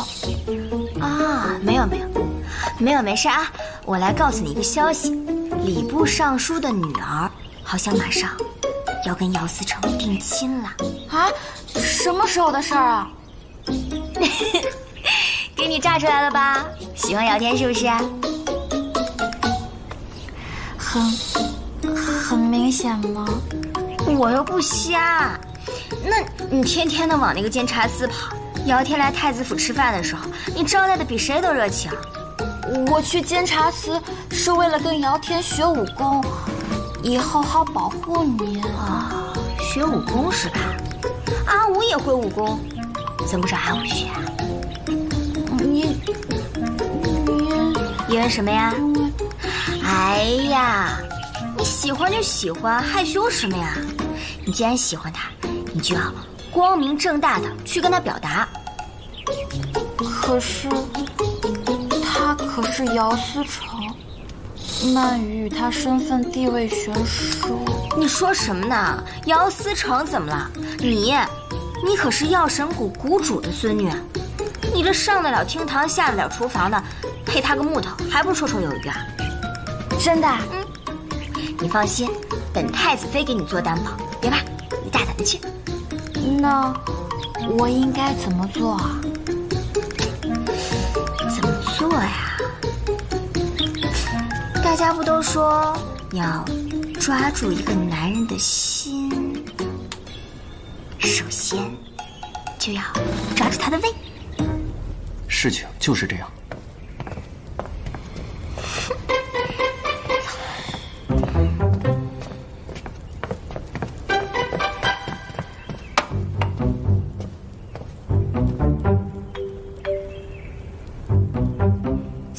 怎么都闷闷不乐的？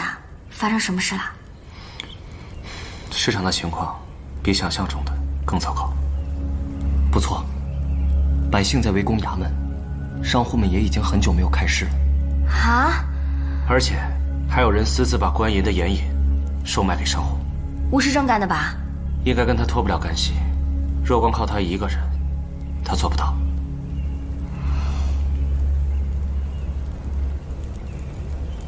这是何物？啊，这是饼干。吃的？哦，一定又是太子妃的奇思妙想吧？我尝尝。哎，你别吃了，一会儿吃饭的时候你又该吃不下了。你吃，杨思成，你尝尝，这可是曼雨特地为你做的。是吧，曼雨？都是太子妃做的，我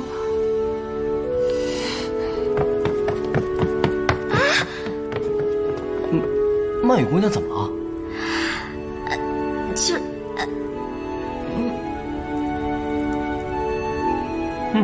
味道还可以啊。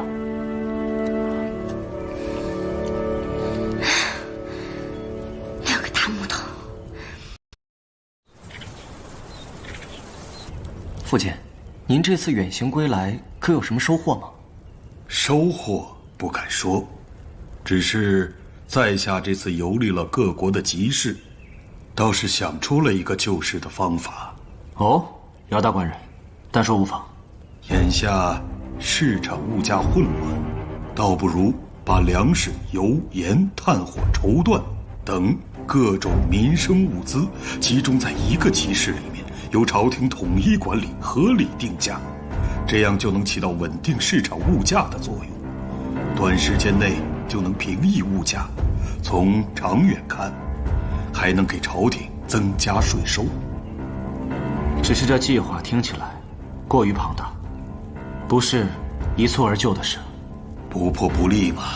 在下纵横商场多年，恕在下直言了，眼下恒国的经济已经烂到了根，朝廷虽有雷霆手段，却药不对症。那是自然，管理经济还是得多请教姚大官人才是。这样，依我看，咱们找个地方作为试点，若是失败了，就地解散；若是成了，咱们就将此办法推广到恒国各地。只是这试点应该放在何处？姚大官人，可有建议？不妨设在恒国和安西国的边境。如今两国交好，集市建成，也能促进两国的贸易往来。这安西国与恒国的边境太过遥远，朝廷不好管理啊。是啊，父亲，边境离京城日夜兼程赶路，也要2天1夜呢。管理并非难事，可派一名户部理事驻守，边境大将军亦负责集市的安全。在下之所以想把试点设在边境，就是因为集市会远离京城，如果试点不成功，也不影响朝廷的核心。言之有理啊！不愧是恒国的第一商国。此事重大，明日早朝后，我便向父皇禀报此事。那就等着太子的好消息了。老夫先告辞了。太子殿下，我先送父亲回府。去吧。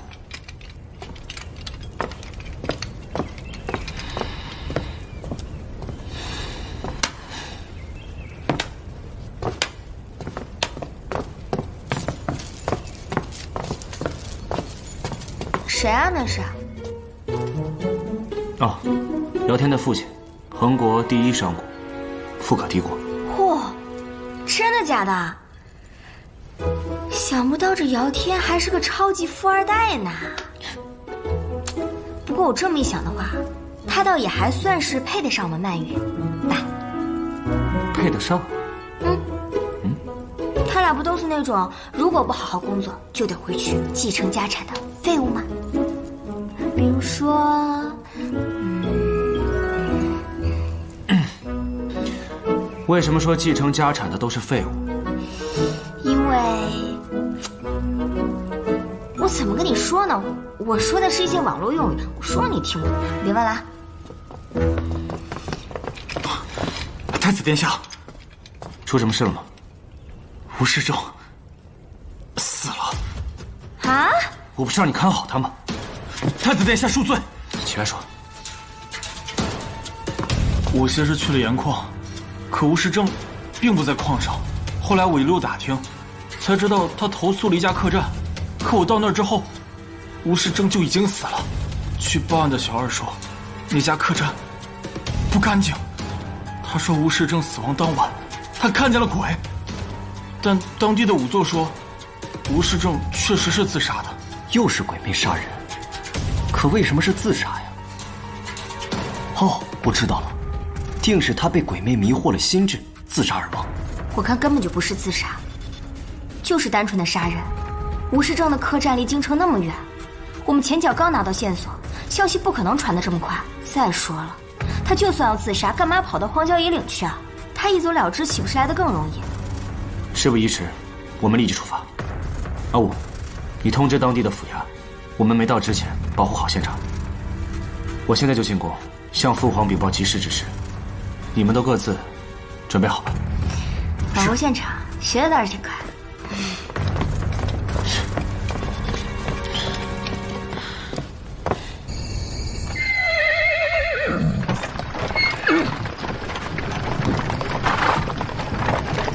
太子妃，曼羽身份卑微，还是步行相随吧。我跟你说，让你坐这儿你就坐着就行了。但咱俩坐着是不是太挤了？你坐对面去，那儿看着。去，慢点啊。急事一事，父皇很是开心，不久以后就会颁布圣旨。另外，父皇说安西国的使者来京城，他会设宴招待。圣上如此看重此事，父亲也必不会辜负圣恩。姚天替父亲谢过圣上及太子，都是立国黎民的好事，顺水推舟吧。一会儿呢，我怎么说你就怎么做，明白了吗？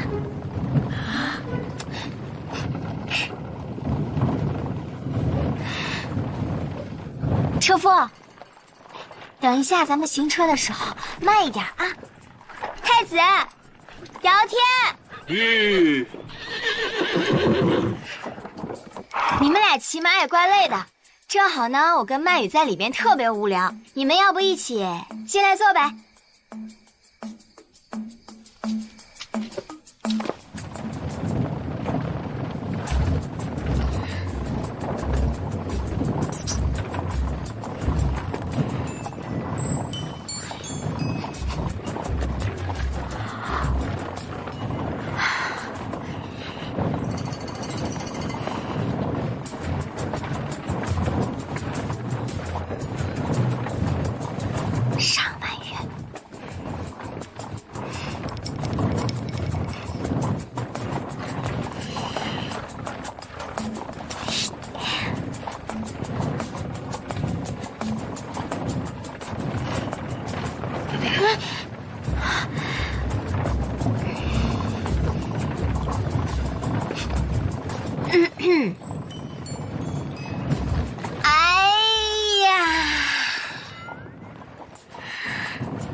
曼羽姑娘，你若是觉得马车里太挤，姚天可骑马前往，你就可以伸展开。啊，我不是，我只是，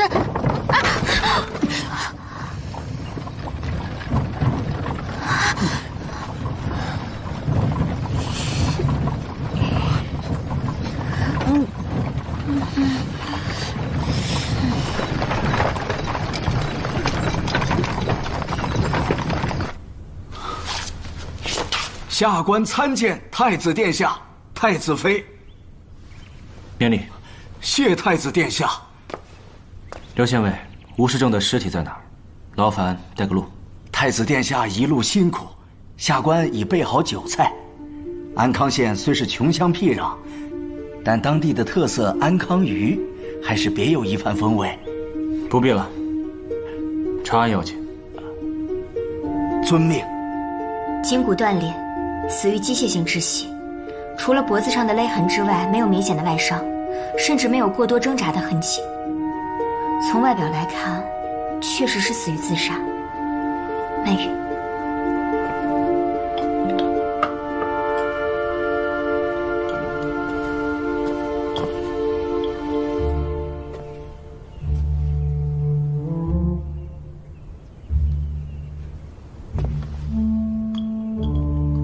你看一下是否有制毒的成分。是。诸位出去吧，我要开始解剖了。解剖？解剖是啥？就是把死者开膛破肚，查验内脏。开膛？破肚？刘县尉，借一步说话。是太子殿下。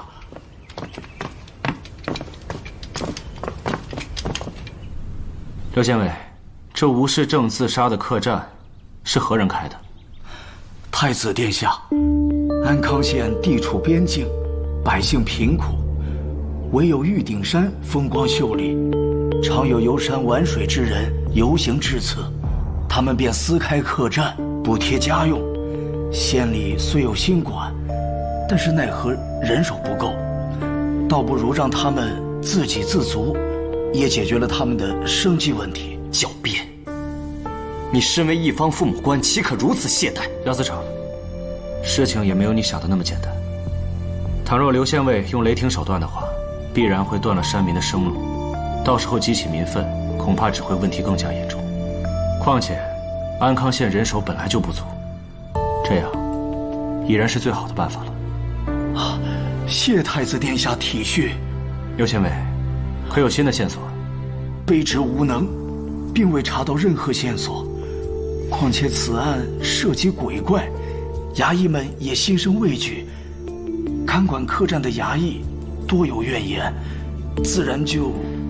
既然如此，那便不必查了，把衙役全部撤回来吧。是。太子殿下，这是为何呀？此案真相未明啊！刘县尉，你叫人给我画张地图。本太子要亲自探探这客栈。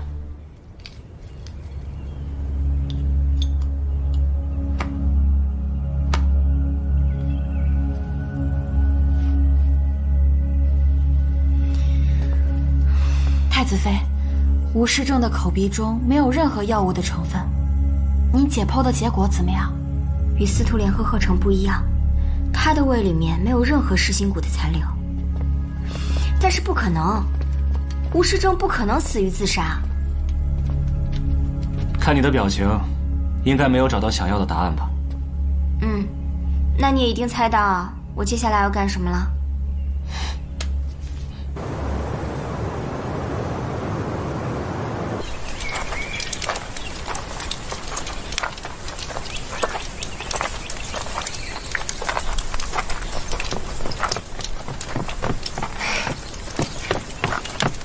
哟，四位客官，是打尖呢，还是住店呀？我们住店，顺便上一些酒菜。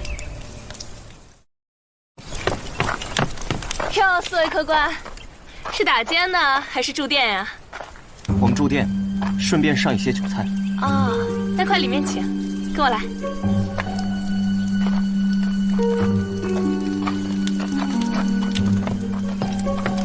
来，快，里面请。快请坐。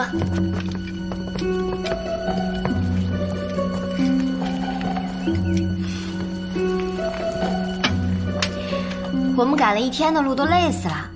你赶紧给我们上一些你们特色小菜什么的。嗨，我们这山野客栈的哪有什么特色菜啊？无非就是一些农家小吃而已。无碍，先来点酒吧。小二，上酒。哎，来了。这么点够谁喝？换坛大的。小二，上坛大的。好嘞。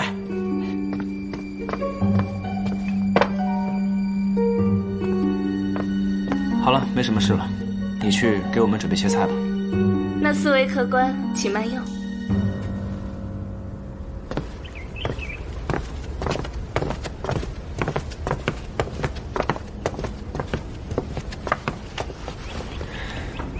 曼雨，你看一下这酒里面是否有毒。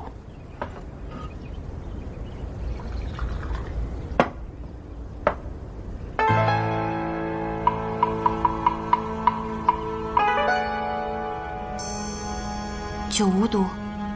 太子殿下，您是怀疑？他不是怀疑，那帮人根本就不是开客栈的。作为老板，我们进来之后竟然不向我们介绍他的特色菜，而且连当地有名的安康鱼都不知道，分明就是不熟悉。而且那几个杂役步履沉重，一个那么精瘦的人扛一大坛酒毫不气喘，似乎是有功夫在身。这莫不会是一家黑店吧？刚刚那个老板娘我好像见过，但是我想不起来了。今晚大家都先别睡，以免会有事情发生。以防万一，我这儿有防毒的丹药，大家可以提前服下，可保一夜无虞。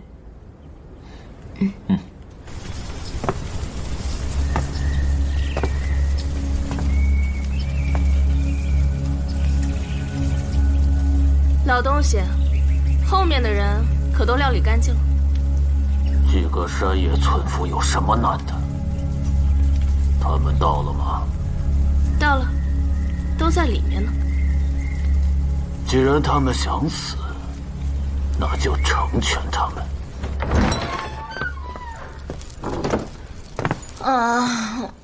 今天赶了一天的路，我都累死了。那你就先休息一下，我在门口帮你看着，有事情叫你。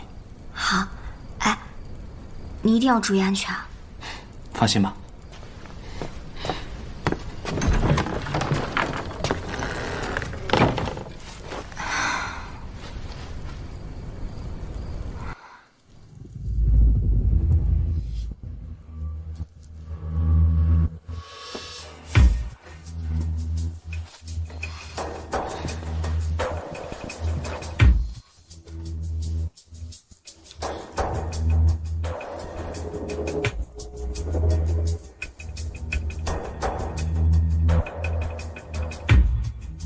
西月，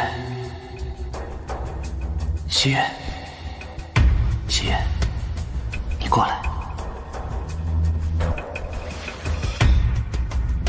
你怎么过来了？我给你一样东西。什么东西啊？好看吗？好看，特别漂亮，我给你戴上。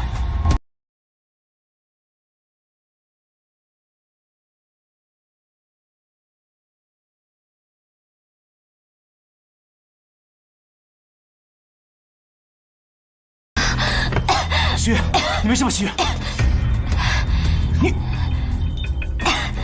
这怎么回事？我还想问你怎么回事，要不是我刚才赶到，你都被吊死了。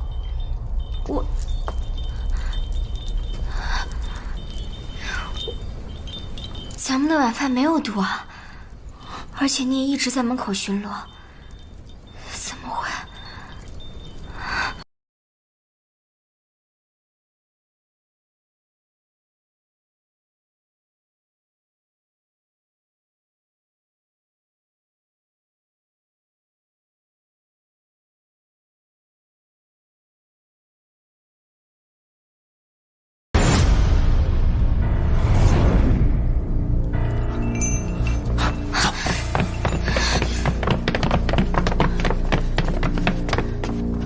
装神弄鬼，束手就擒吧！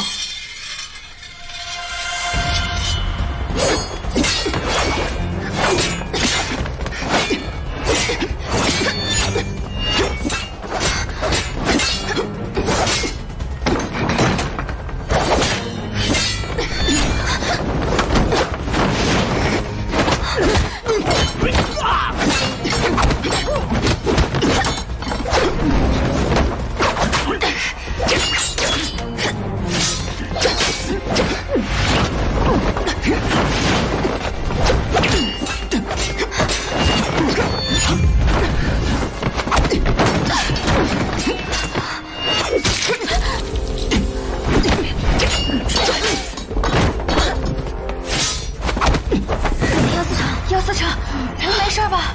没事，快去帮太子。好。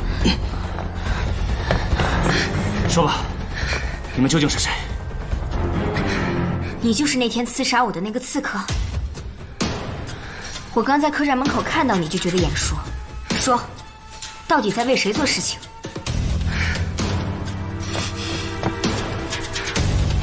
胎记呢？我什么都不会说的。好，你不说，你说，谁是你们幕后指使者？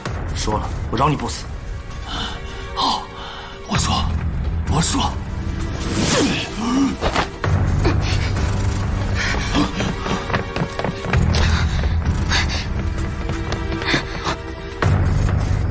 通天锁。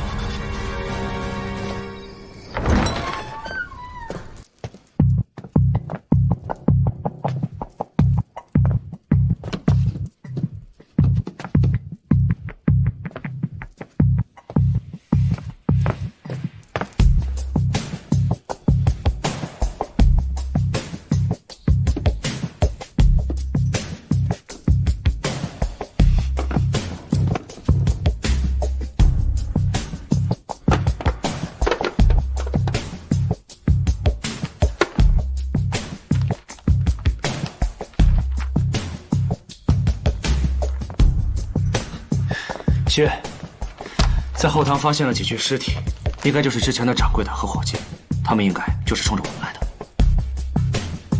不错，按照他们现在这个狗急跳墙的程度，咱们应该是摸到他们的命门了。啊，对，你看，这个是吴世正的账本，从他随身携带，还有刚才那帮人拼命的程度来看，这里边的信息肯定特别重要。如此一来的话，那朝廷就可以有的放矢，收缴所有非法盐引了。但是我怎么感觉事情越来越扑朔迷离了呢？你看啊，我们到现在对于幕后之人还是一点头绪都没有。私盐一断，他们一定按耐不住，露出马脚。不过有你在，我有信心的。应该是刘县尉到了，走。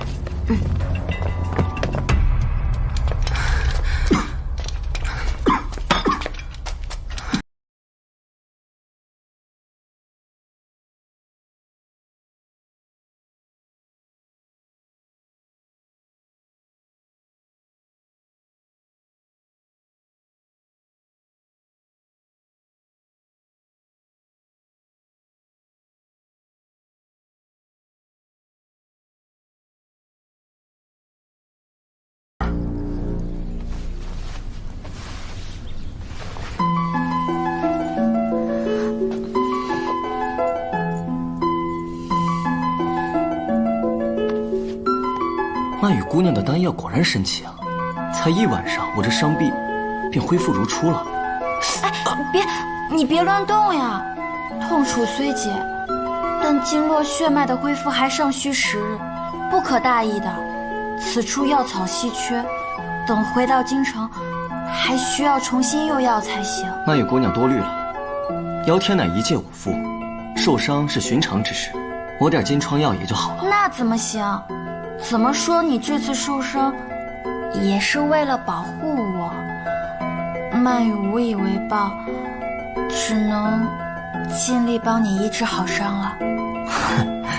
别放在心上，姚天身为男子，保护女子乃是分内之事。你脸为什么那么红？我没有。真的很红。刘县尉，你命画师按照我说的造像，下发海捕文书。这两个人武功的确高强，我回到京城后会让朝廷加派人手协助你。谢太子殿下。下去吧。是。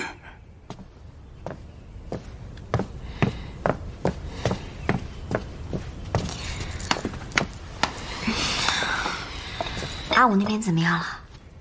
阿武说，吴世正离开的最后几天坐立不安，逃走之前还捎信送给他的妻儿。捎信人说是送到京城的郊外小屋。郊外小屋？不对劲，这吴世正像是突然听到了什么消息，然后紧急逃跑似的。你说他一个堂堂严正官，妻儿放着这京城府邸不住，跑到郊外小屋去做什么？你跟我想的是一样的。这吴世正养尊处优惯了，就算是逃跑，也不可能是去住郊外的客栈。想必是那个人故意诱骗他过去的。没错，而且那个人还知道，如果说吴世正被杀了，我们一定会去追查。所以呢，在这个什么乡下客栈下手，可比在京城下手方便多了。这样看来，这个人对我们是了如指掌，而且对吴世正也是清清楚楚。如果我是他的话，定不会放过他的妻儿。那现在怎么办？我们要赶回京城的话，少说也得3日呢。放心吧，我已经让姚天快马加鞭将书信送回监察司了。好。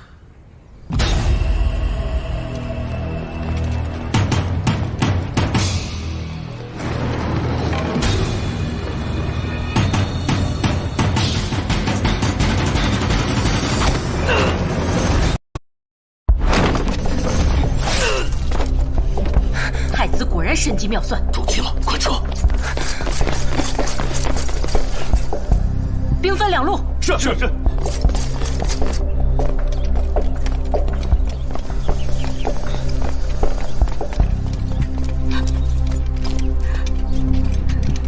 太子殿下，姚思成，孙毅将吴世正的妻儿平安带到，只是让那2个恶徒给跑了。无碍，辛苦孙不快了。这2个人武功的确极为高强，就算是我跟姚司成也没有十足把握把他们活捉回来。还好能带回他们，也算是十分圆满了。太子殿下，求你保护我女儿的安全。夫人大可放心，本太子定会保你平安。只是夫人也要知无不言，言无不尽才行。好，请听公母。娘，这里是哪里呀？爹爹什么时候回来呀？灵儿乖，你爹他去了很远的地方，要好多年才回来。娘，你怎么了？娘没事，没事，没事。灵儿，姐姐带你去那边玩好不好呀？去吧。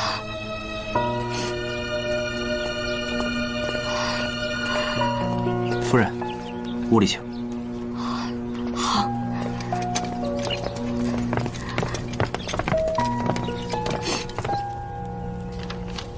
他刚刚当上严正官的时候，是很正直的。可惜，既无门路，也没后台，我们的日子也不好过。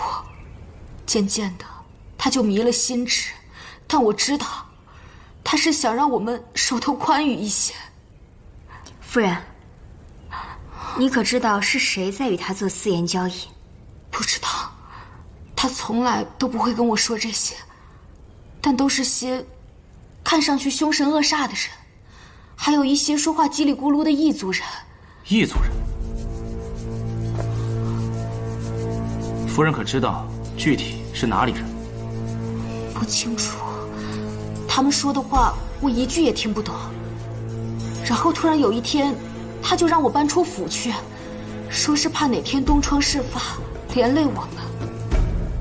我们就拿着他那点月俸，过了1年多的苦日子。我们查过他的账本，他每个月都给管家几千两的补贴。管家？我们没有管家。他在府中的时候，家事都是由我来料理，我们从来没有雇过什么管家。难道说，这个管家有可能并不是真正的管家，他只是一个代号？有道理啊。这吴世正把这些赃款都给了这个管家，自然也就没有钱给家里了。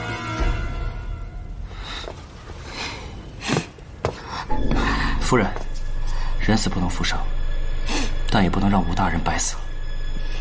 您刚才说那笔钱款，他为什么之前不提？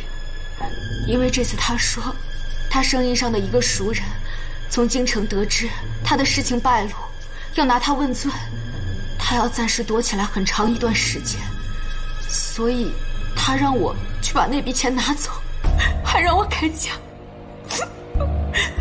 果然跟我想的一样。夫人，你也辛苦了，回去休息吧。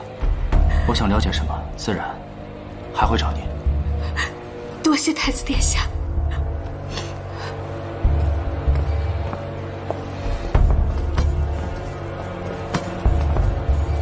接下来你打算怎么办？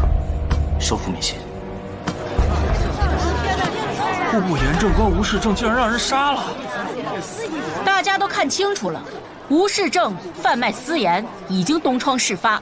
太子掌握了确凿的证据，已经禀报了圣上。圣上有旨，即日起，凡吴世正处购买盐引子，全部作废。主动上缴者免于刑罚，否则与贩卖私盐者同罪。这不浪费了吗？如果给私盐案提供相关线索或者确凿证据者，朝廷有重赏。好。各位不论是商贩还是百姓，都深受私盐荼毒。严查私盐案不是在为朝廷，而是在为您自己。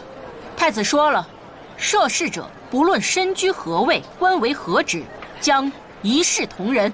说得好啊！那些私盐贩子们的好日子算是到头了。是啊，各位父老乡亲，赶紧回家想想有什么线索可以提供的吧。是啊，对，找线索吧，走吧。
把七十郎带过来，我侧面问一下。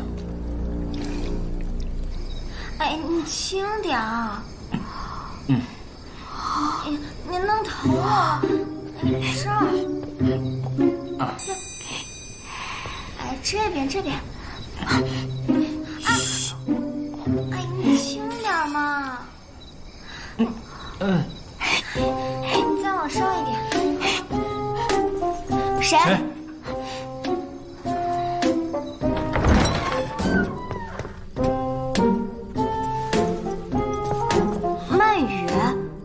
姚天，你俩干嘛来了？太子妃，原来你们在梳妆啊？安娜，都是我调教的好，谁让他平时老嫌弃我出门慢呢？我呢就让他好好明白一下，一个女人出门到底有多不容易，尤其是古代的女人。自己的女人嘛，再困难也要宠着。是。想不到太子殿下还蛮有天赋的。那当然了。我出门啦。哦，对了，记住我跟你说的。OK。闪开。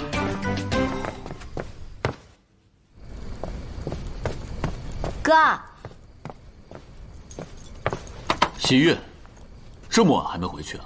回去好好休息，有时间多回来看看爹，他可是很想你的。没问题，你跟我一起回去呗。刚才人太多了，咱都没说上话。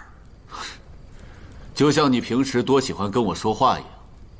说吧，又想干嘛？没事儿，我就是，我真就是找你唠唠家常。太子他太久没看见你了，再说了，你看着外面天这么黑，你就放心让我一个人回去啊？好，送你回去。哥最好了，走走走，哎，走走走。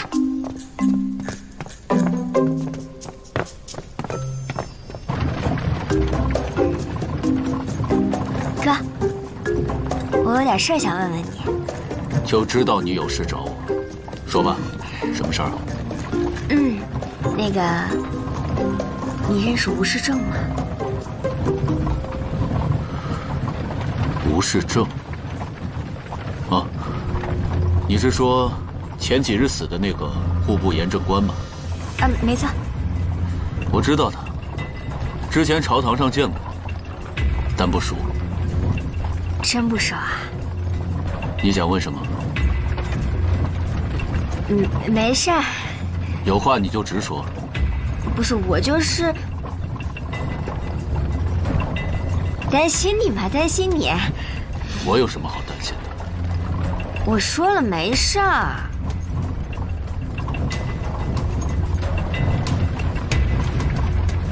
我明白了。吴世正死了，你担心我，是在怀疑我跟此事有关是吗？上次莲儿死了，你怀疑我也就罢了，这一次八竿子打不着的吴世正死了，你也怀疑我，在你眼里我真就是一个……真不是。不是什么不是？还狡辩。我就是担心你被利用了，真的。是太子怀疑我跟吴世正勾结，贪污和走私官盐，然后让你套我的话，对吗？你们还真是好一个夫唱妇随。你看看你又扯哪儿去了？怎么还扯上太子了？行了，你也别装了。是，全天下所。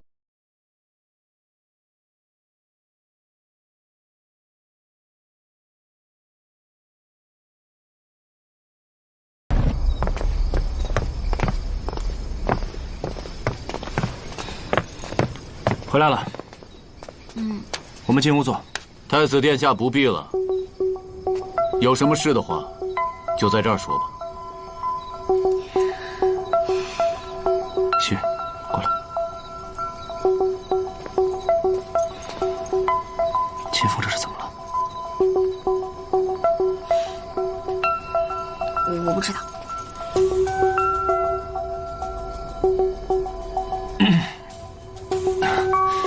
秦侍郎，好久不见，越发精神了。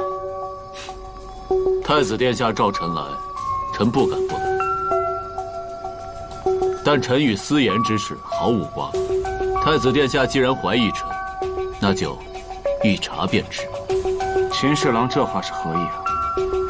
今日因为本太子得到了2坛好酒，邀请你共饮一杯而已。太子殿下，这我可担待不起啊。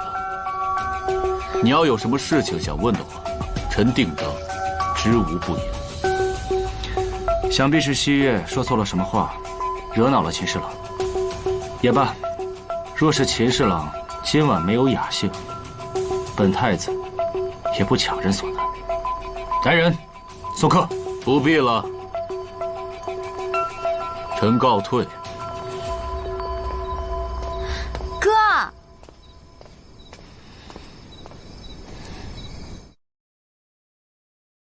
我再三叮嘱你，叫你不要冲动，你为什么就不听啊？我还不是想帮你吗？你没有铁证啊！你空口无凭，换谁不生气？再说了，就算是他，那你这也是打草惊蛇，真是成事不足。败事有余是吧？来啊，你接着说呀。对，我就是成事不足，败事有余，我没用，行了吧？我这人就这样，我肚子里藏不住话，我关心则乱不行吗？我担心他被人利用不行吗？我也不是那意思，我是在跟你讲道理。你这是讲道理的态度吗？西月，西月，西月，你干嘛呀？这大晚上的你要去哪儿啊？我用不着。西月，我用不着你管，别跟着我。我错了还不行吗？你哪能有什么错呀？都是我的错，行了吧？我想一个人静一静。不是。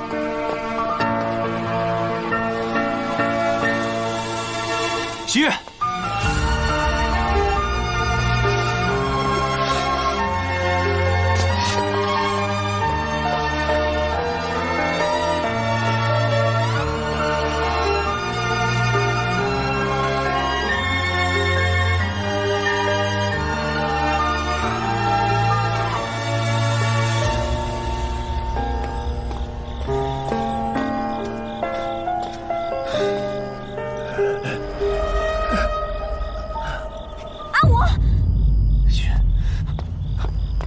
徐月，阿武，阿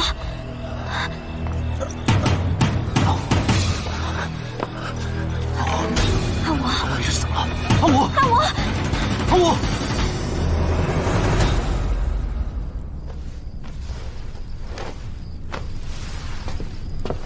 太子妃，阿武伤势虽然重，但好在未伤及要害。待会儿我配几副补血的汤药，服用3、5日就无大碍了。好，也不知道是谁下手这么狠。他这件伤要是不好好处理的话，会都破伤风的。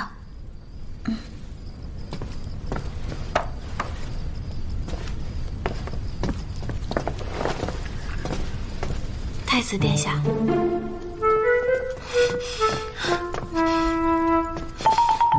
你故意的吧？太子妃，别叫我太子妃，我不是你的太子妃，我叫唐冰儿。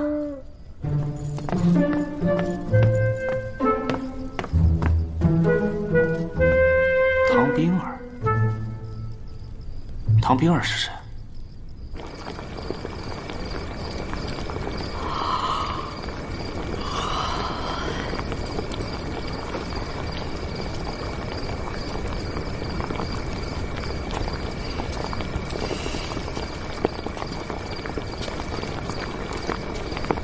曼玉姑娘，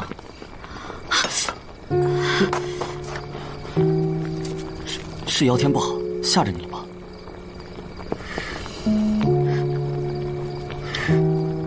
怎么样，还疼吗？哦，曼玉姑娘，刚刚一时情急，多有冒犯。不会不会。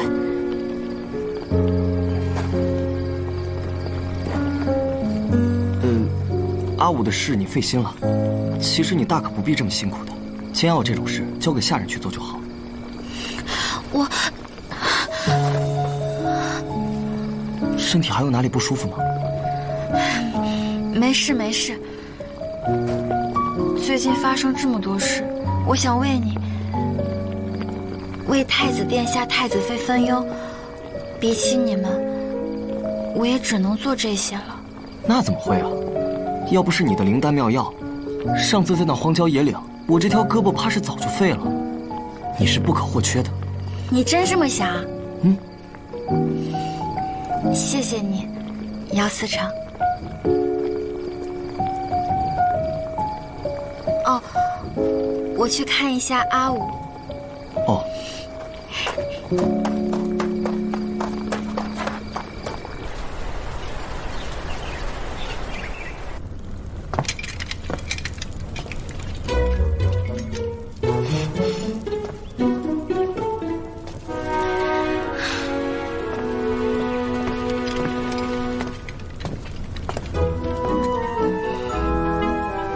阿武情况怎么样了？你帮我转告他，就说呢，阿武的伤口没有感染的风险，已经比之前好多了，就等着他醒来。啊？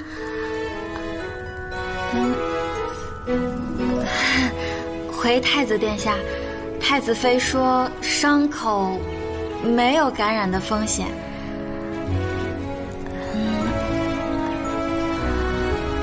后半句是什么来着？哦，情况已经好多了。好了好了，不用转达了，我都听到了。药快好了，我去开眼药。我跟你一起去。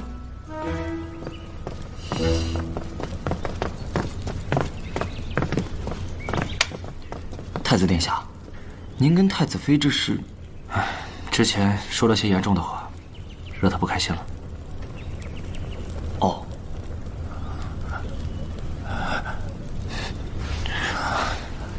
阿武，阿武，怎么样了？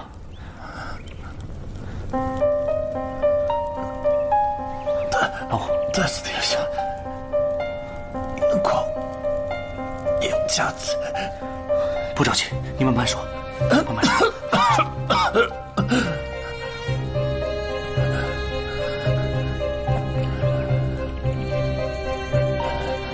那天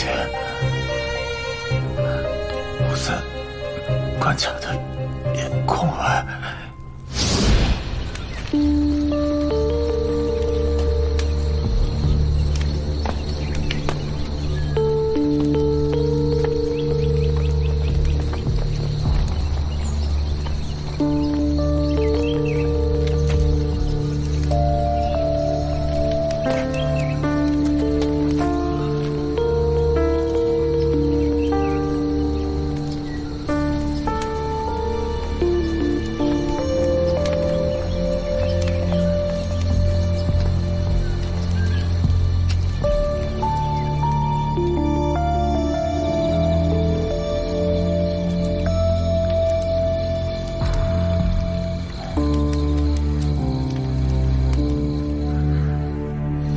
哎，等会儿。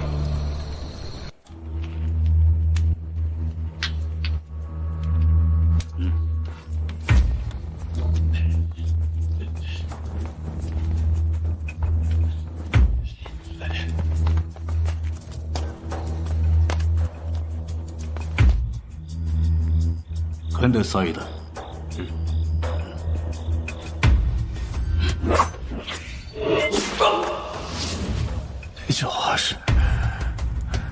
那句话是跟他撒伊来，对，跟他撒伊来，这是哪国语言啊？姚天听着耳熟，可一时想不起来。手势，对，有个手势，手势。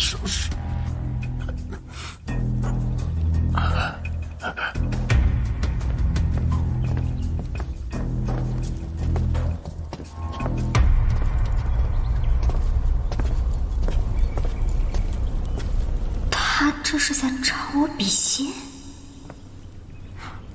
啊，对了，吴世正的妻子之前说过，吴世正曾经跟一伙异族人是有过交往的。您的意思是，袭击阿武的很有可能就是那伙异族人？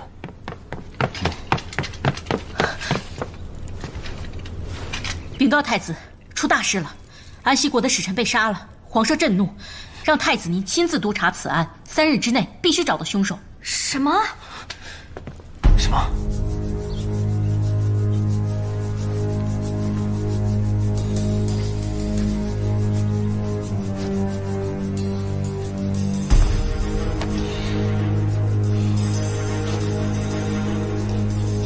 曼玉，别怕。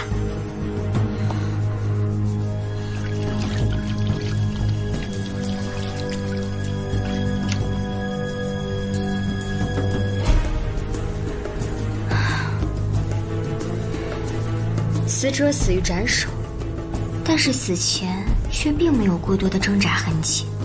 使臣遇害的时间刚好是当晚宫宴以后，也许是醉酒后杀的。难道是得罪了什么人吗？这种手法一般都是朝廷用来处决犯人使用的，凶案现场很少会有，因为会留下大量难以清洗的血迹，除非凶手跟死者有什么深仇大恨。所以凶手将他枭首，实际上是为了让他赎罪，也不太合理。为什么是这个时间，这个地方？事情可能没有这么简单。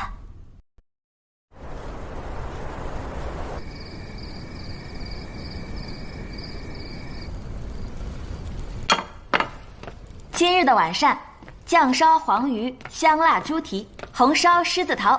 哟，都是硬菜啊。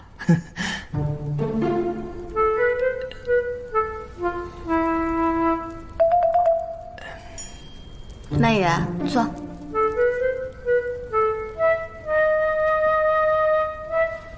是啊，大家查案这么辛苦，自然要好好补一补。太子殿下，这个红烧狮子头可是太子妃最喜欢吃的。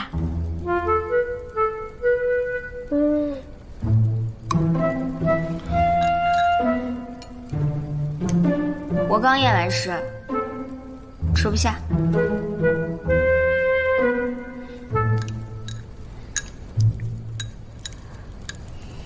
那查得怎么样？不知道。我和太子殿下从宫里回来也有2个多时辰了，您2位一直这样一言不发也不是个事儿啊。弑臣之死，真的不能再拖下去了。我认为，2位应该齐心协力投入办案，这样才更好破案嘛，对吧？太子妃，监察司彻查弑臣之案是皇上的命令。你之前协助破案有功，所以皇上特意让你参与案件。太子妃用点心才是。既然是皇上吩咐的，我自然是责无旁贷。只是呢，我这个人吧，成事不足，败事有余。我就怕我又参与进来呢，惹得某些人又不高兴。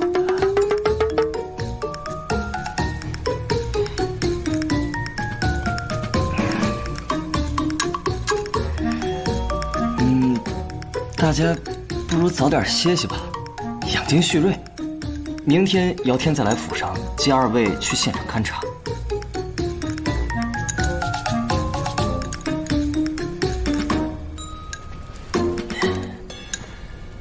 姚思成慢走。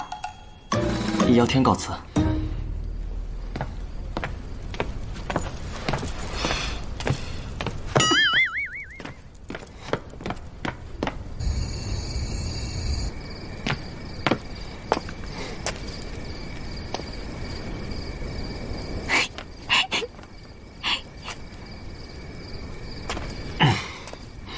曼玉，可是有什么伤心的事？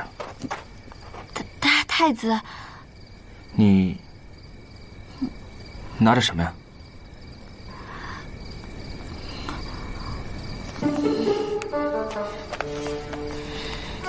这什么东西啊？这是太子妃写的，和集市上卖的画本大不相同，很有气。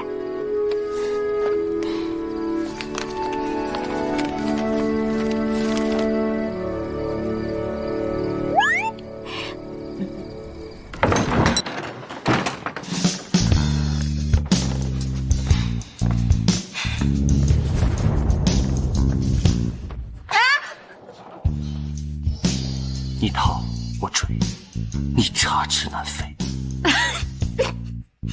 眼神不对，女人，你这是在玩我。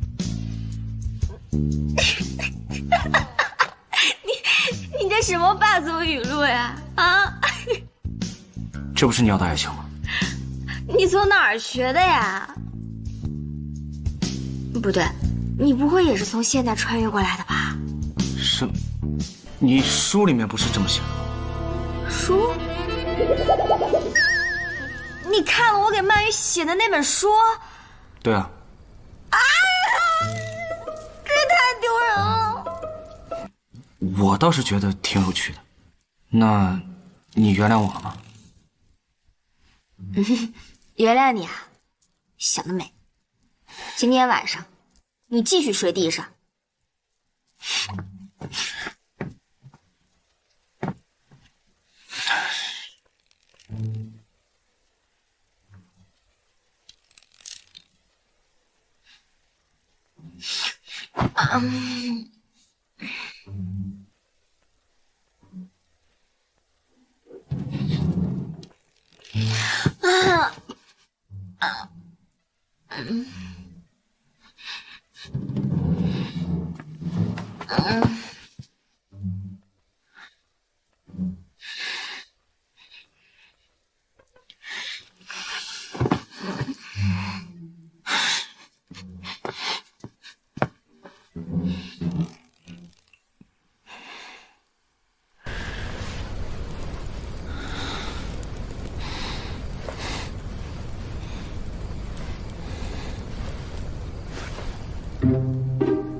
看看我的茶，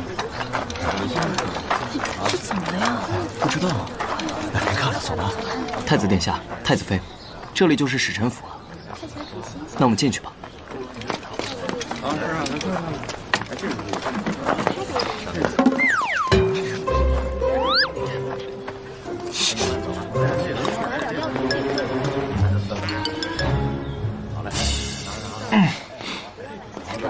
客官看看这个。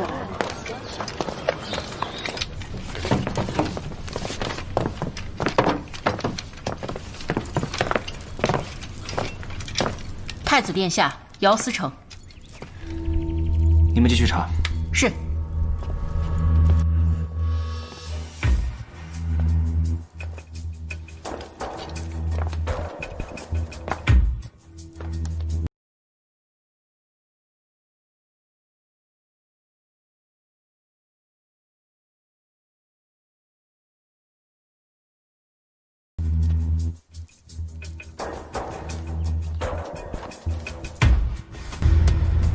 那边还有很多。不对劲。可是发现什么了？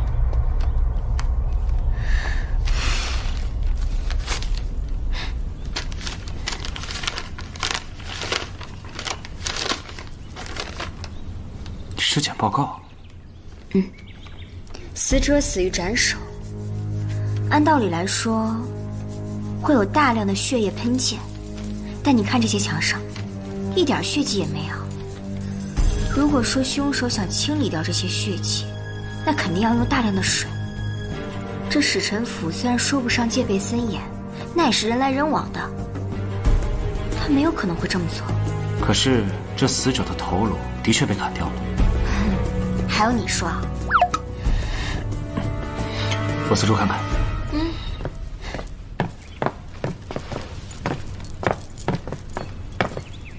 孙一，你们这边查的怎么样？我们在现场发现了凶器，是一把军用的坡刀。这个房间是使臣用来存放贡品的地方，有很多翻找的痕迹。丢失的除了黄金以外，都是一些名贵的珠宝。丢失的都是一些便携又贵重的东西，有没有可能是谋财害命啊？谋财害命？还有一个值得怀疑的地方，我查了一下那个使臣，他是我们恒国人。20年前随父亲到达了安息国经商。后来因为精通2国语言，又深谙商道，被安息国国王选为使者。恒国人叫什么？吕岩。立刻派人去查卷宗，查出这人的底细。另外，把剩下的使节带过来。是。吕岩。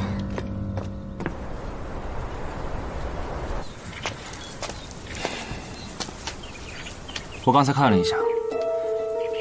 依我看，谋财害命只是假象。何以见得？这一次安息国来的是一个使节团，除了吕岩死了之外，其他的使节都安然无恙。再加上处决杀人的死法，这起案子看似合理，但其实呢，处处都透露着刻意。有人在引导我们的调查方向。太子妃说的极其有道理。这么说来，凶手想误导的就是杀人动机，那我们就应该从这里下手。我已经派人去调查吕岩在恒国时期的所有记录。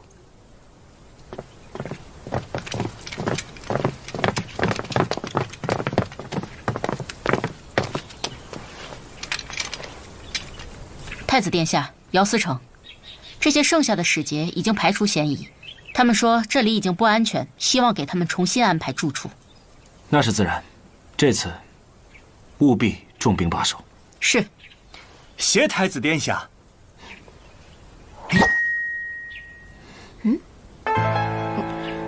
使节阁下，请问这个手势是什么意思？哦，这个手势是我们安息国的，用于表达谢意、尊重以及认可的意思。还有一句话想请教你，肯他撒一来。太子妃说谁是内奸，已经被你干掉了。所以这句话的意思是，我干掉了内奸。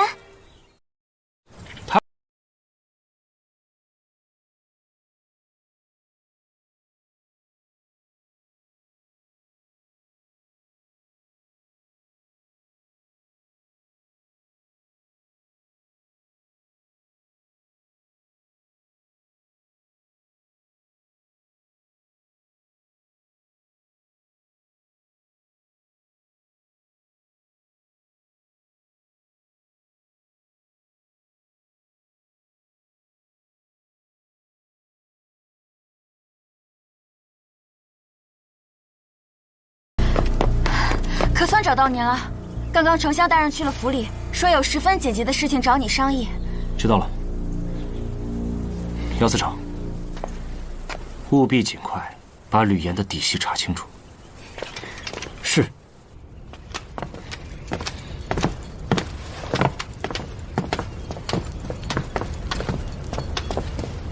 爹，太子殿下，边关急报。安西国得知使臣被杀，斥责我朝傲慢无礼，已经派兵进犯边境。边境守将岳信快马加鞭进京报信，说是情况10万火急，要求朝廷派遣援兵啊！老臣刚刚进宫觐见了陛下，陛下让我与你商议此事。怎么会这么快？像是事先安排好了一样。是啊，使臣被杀一案，老臣也略有耳闻，其中确有不少蹊跷。可是无论如何，边关不可失守啊！我衡国地处4战之地，四周边关都需要驻守，再加上这几年经济凋敝，税赋减少，兵力十分不足，恐怕暂无良将可用。是啊，我意将朝廷今年刚招募的新兵派往前线，再选一位将军前去领军。这样的话可以鼓舞士气。我再亲自修书一封，送给岳信。老臣的想法与殿下不谋而合。老臣想推荐犬子秦风领兵驰援。我哥，他上过战场吗？他能行吗？朝中大事岂有你说话的份儿？殿下，犬子虽缺乏实战经验，但正如殿下所说，朝廷遣将多为督战，提振将士士气之用。前线指挥仍应以岳信为主。秦风身份尊贵，倒是符合条件，而且他又在兵部任职，也需要一个实战的机会。我认为甚妥。如此，老臣谢过太子殿下。不必多礼。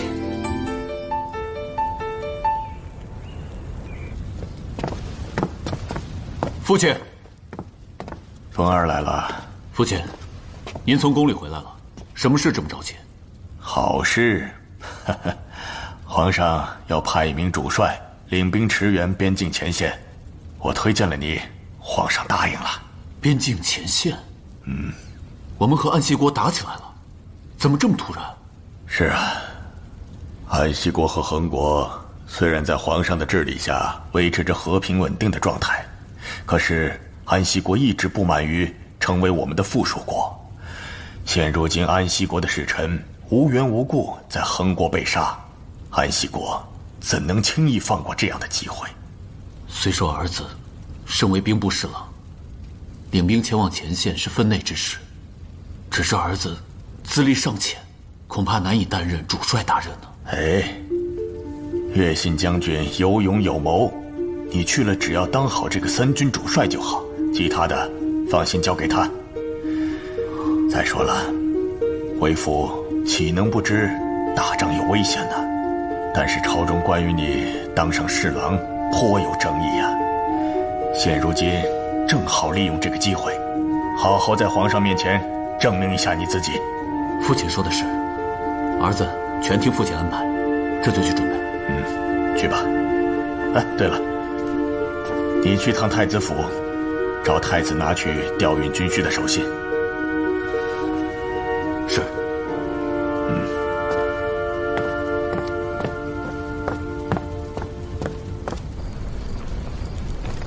太子殿下，秦侍郎来了。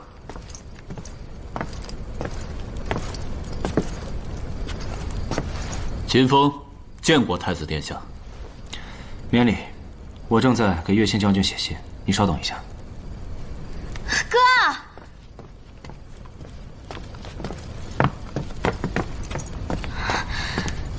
我听说你要上战场了，你准备好了吗？就差太子殿下调运军需的手信了。秦风正是来取手信的。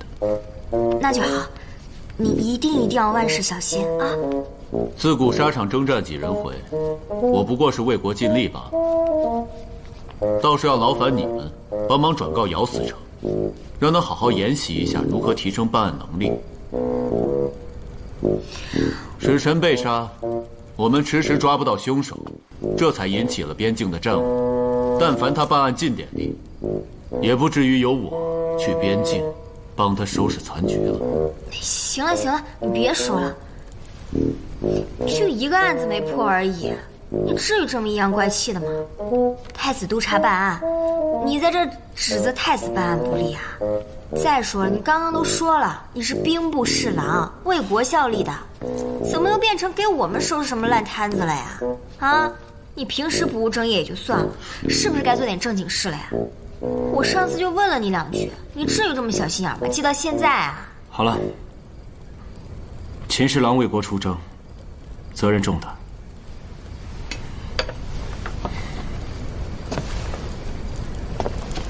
手信在此，你面见岳信的时候，记得提醒他，此次安西国看似来势汹汹，不过是一帮乌合之众而已。我国兵少，切记不能正面交战，多用计谋。安西国久攻不下，必会退兵。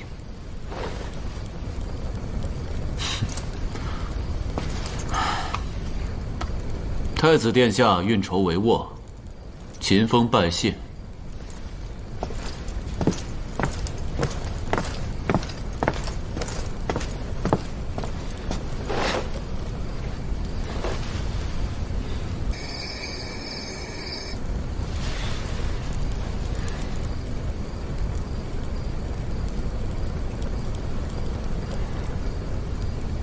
谢谢你，方才替我说话。谁替你说话？我就是看不惯秦风阴阳怪气吧。我们和好吧，唐冰儿。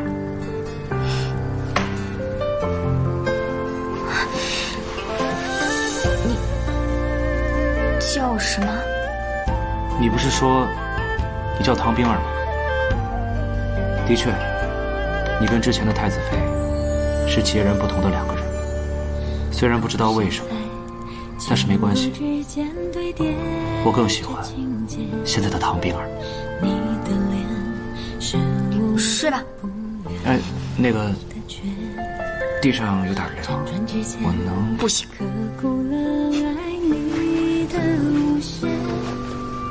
听落雪，听缘分也在哽咽，这缘分的结，不只愿与你相携。是狂野蝴蝶会为他人恋，你和我若能相识无的渊源，只圈住今夜莫谈诀别。缘自约，即是遇见你的特别。我了解情字，唯有你能解。缘自约，就算和你注定是离别，这一瞬浮上海中，要与你相约。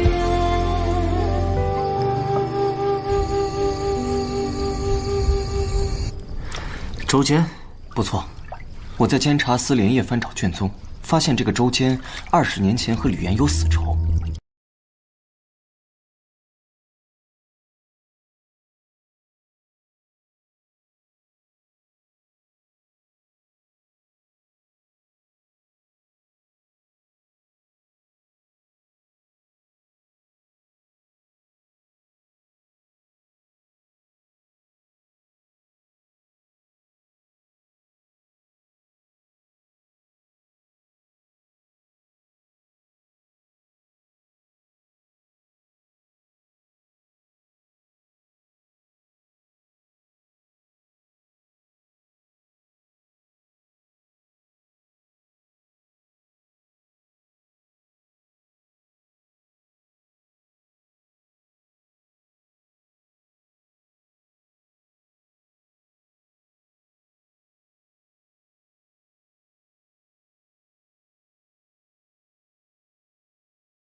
或许是有人通风报信。周坚是如何知道这个吕岩就是使臣的呢？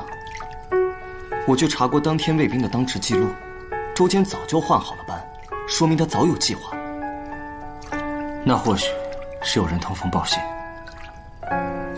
卑职明白了，我这就返回监察司，调查周坚最近接触了什么人。去吧。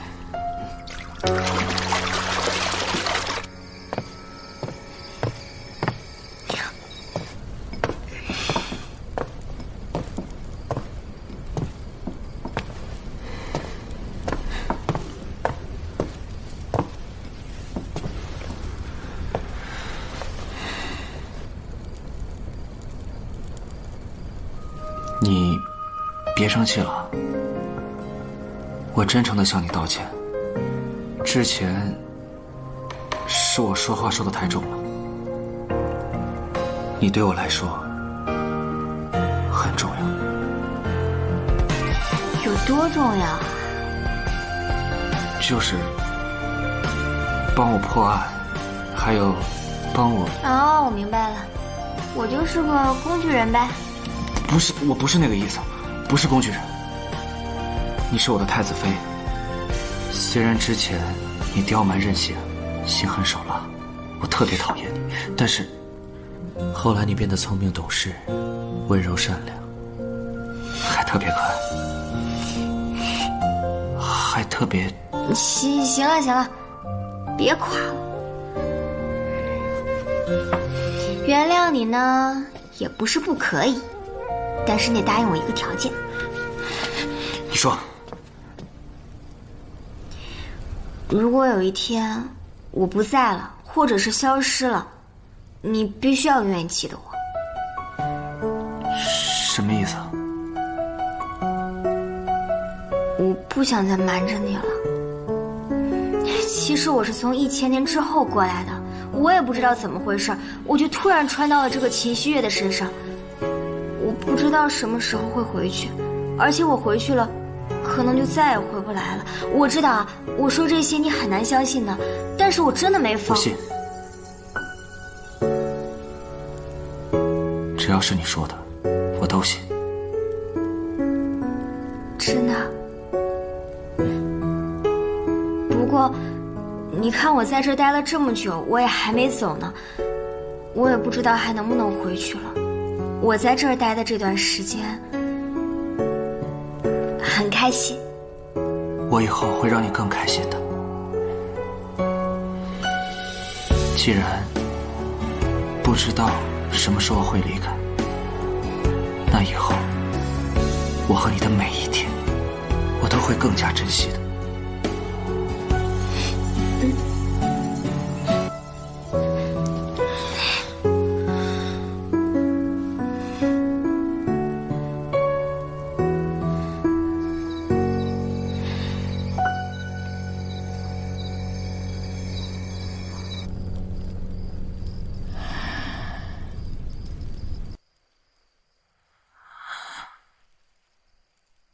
如今你大仇已报，可想好如何报答我吗？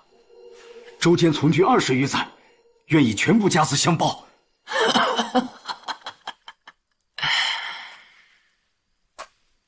你不过是个低级士兵，你这点钱，我还看不到眼里。可是，东西你们已经拿到了。我也算帮了你们了。既然如此，那就再帮老夫一次吧。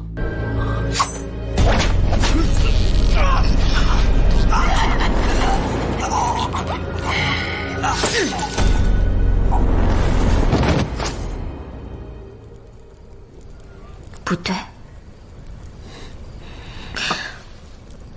我要跟你一起去周家祖坟。我越想越觉得不对劲。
所以这个凶手看似在乱翻一通，其实是在找宝盒。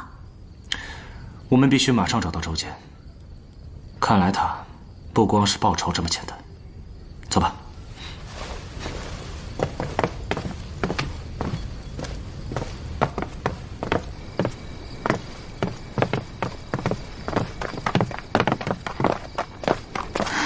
太子殿下，太子妃，你们今天都折腾了一天没吃饭了，这些带着路上吃吧。好。出什么事了？太子殿下，太子妃，周坚死了，就吊死在祖坟之上。尸体何在？还在现场。姚天正欲邀太子殿下与太子妃一同前往。太过寻常了。你说什么？周坚大仇得报，自知死罪难逃，于祖坟自尽告慰先人，落叶归根。寻常的也太过蹊跷了吧？正好我们也准备去周家祖坟，咱们赶紧出发吧。太子妃，也让曼雨去吧。若是死者有什么中毒或者服药的经历，我也帮得上忙。不错，若论这药理，全京城似乎都找不出比曼雨姑娘还厉害的人物了。姚司长，我没说不带曼雨去，这么紧张干嘛？你马车已经备好了，出发吧。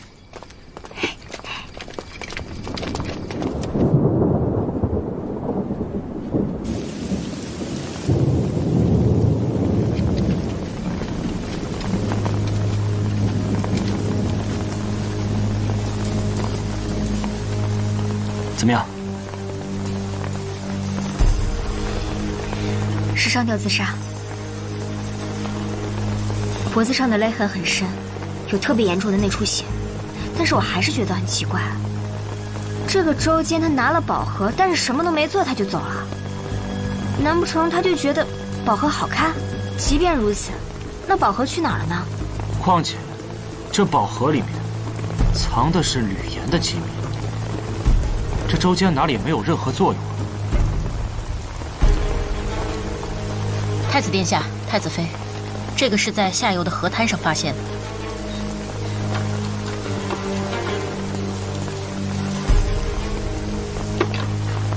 宝盒是空的，谁会对这机密感兴趣呢？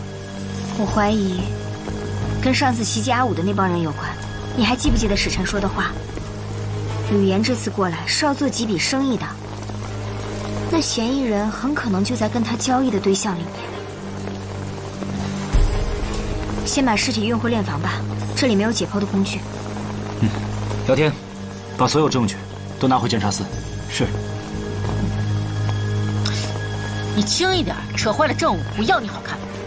这绳子太怪了，根本解不开啊！等一下。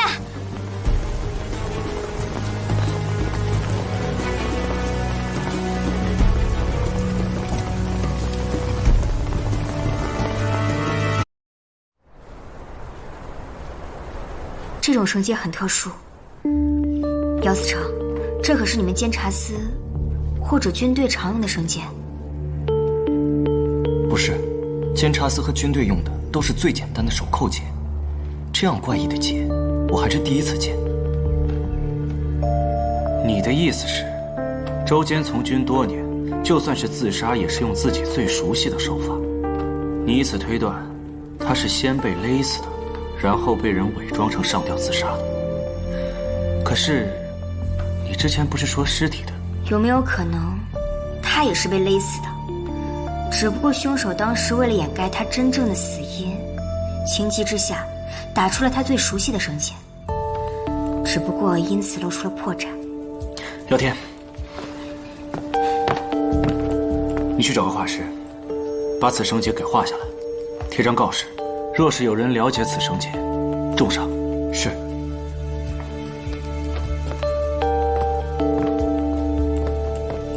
你觉得会是谁啊？不确定，不过能感觉是老对手。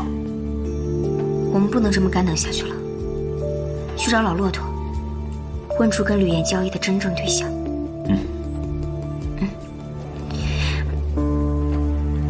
冰儿，来人！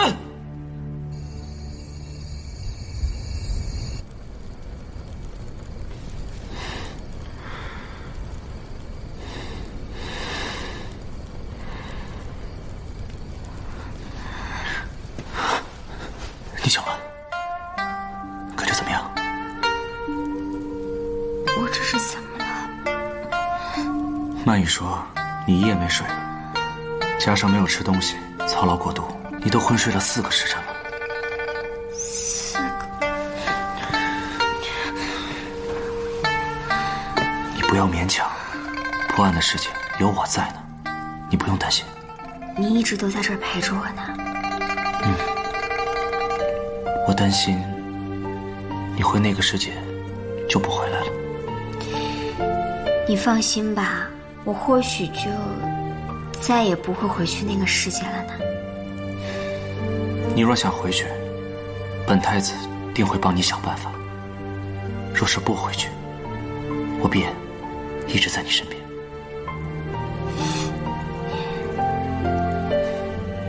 不过现在我们还有更重要的事情。你还是好好休息吧，身子还没好，不能下床的。我的身体我清楚，只是圣上只给了我们3天的时间，我哥还在前线，我没有资格休息。我们现在要赶紧去到客栈，找到那几位使臣。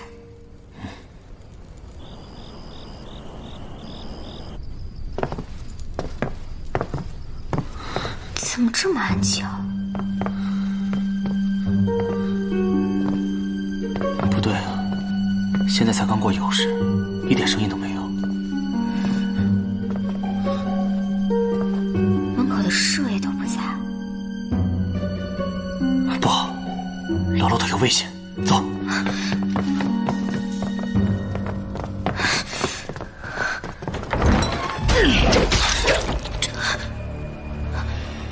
又是你，上次没杀你，这次可就没这么幸运了。快！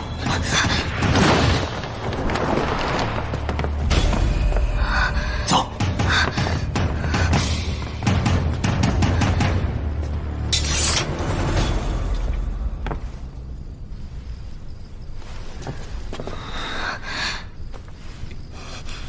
怎么样？还有呼吸。廖天，你去追刚才那个人，务必抓回来。是。你没事吧？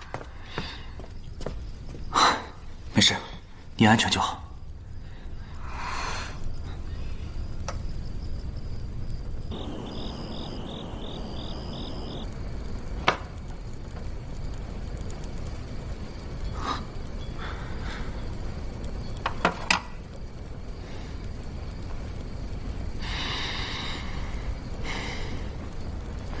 廖天，你在想什么呢？你为什么会出现在客栈呢？因为我在京城遇到了那个客栈的女杀手，我便料定他们必定会出手。进来坐会儿吧。不用了。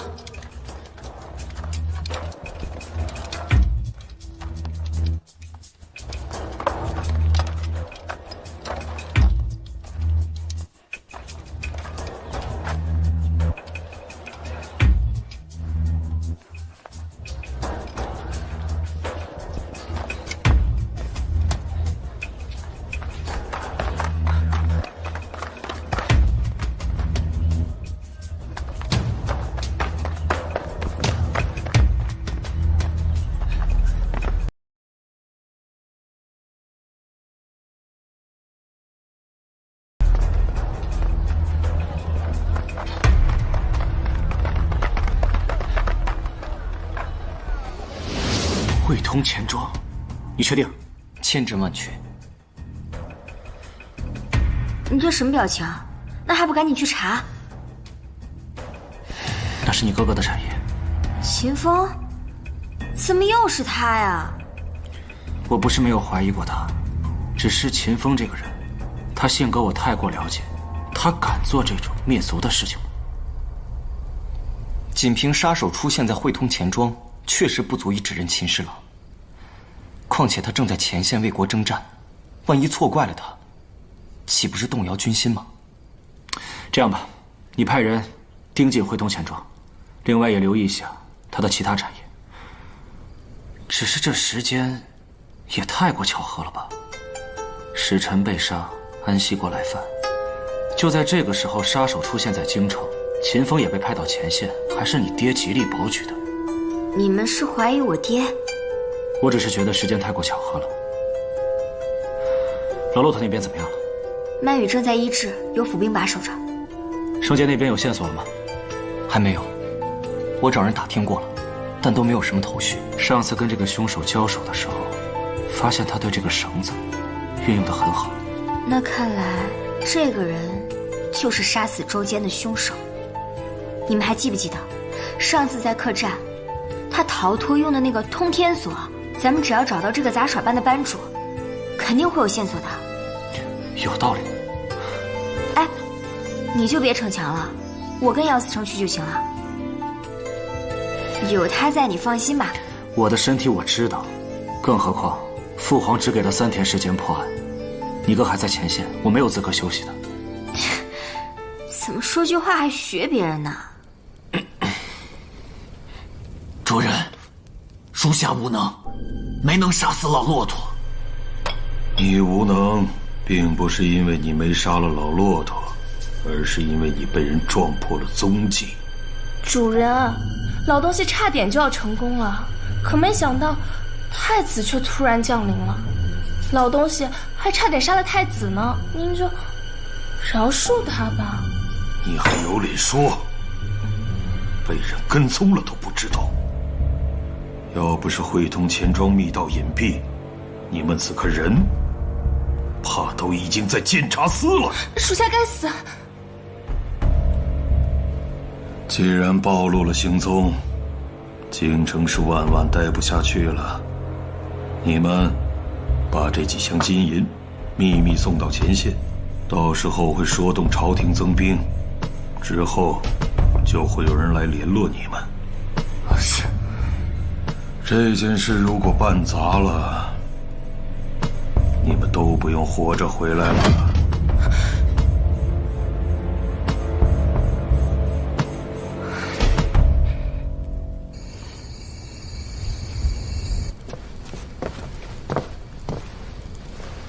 班主，监察司查案，请问你有看过这种绳结吗？不认得，大人，小人从未见过这种绳结。你们平时杂耍或者表演的时候，可会用到这种绳结？根本用不到。那可有通过这些绳子表演的戏法吗？我想想，安西国有一种绳子戏法叫绳术，不过早就失传了。可是能让绳子变长变短、变软变硬的。对对对，想不到您对戏法有这么深的研究。哎，这种绳结好像是绳书里的一种结，小人只是小时候在书中见过，你要是不提，我也早就忘记了。好了，你先回去吧。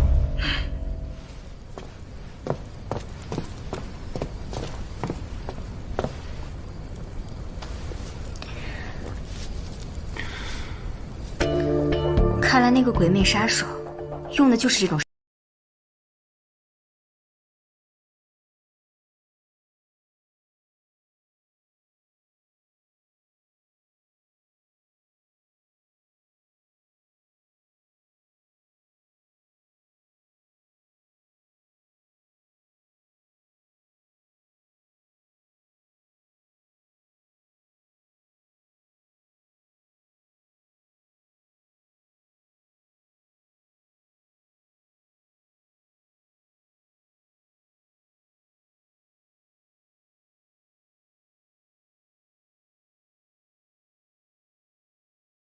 一切就顺理成章了，只不过绳结露出了破绽。想必这应该就是案件的真相了。还好我们3天之内把案件给破了，总算是没给恒国丢脸。我这就进宫向父皇禀报。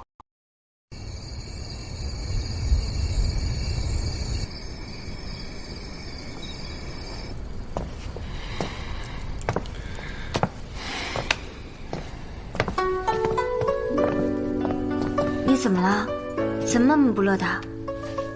父皇说，没想到你还会破案，他很高兴。就因为你父皇夸我了，你就不高兴啦？小气鬼！我又不是小孩子。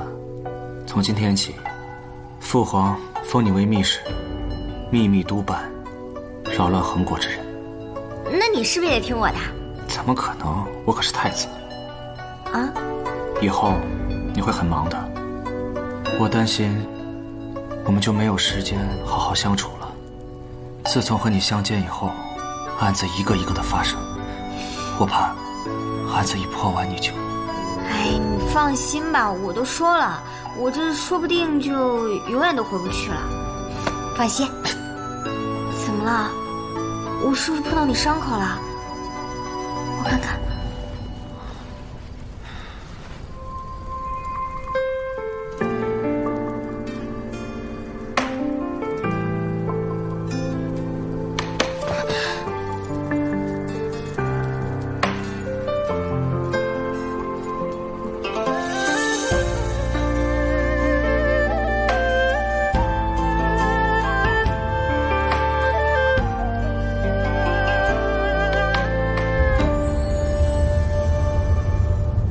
监察司最近日夜盯着秦侍郎的产业，发现他们活动很频繁，似乎有大量货品流动。这很稀奇吗？蹊跷的地方有2个：第一，他们很少在白天运货；第二，他们只走北城门，且都是每隔1天运一次。城门值守的规矩是1个城门2个城门关，隔天当值。那看来他们只买通了1个城关。没错，而且这个城门关我已经查过，似乎日子过得非常不错。那你意思是，我哥买通了这个城门关，每天夜里往外运东西？应该是，不然的话不至于这么鬼鬼祟祟的。那很简单啊，我明天回趟丞相府，正好我哥不在家，我去看看他房里有没有藏什么东西呗。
不孝之女，你在干什么？说，谁指使你来的？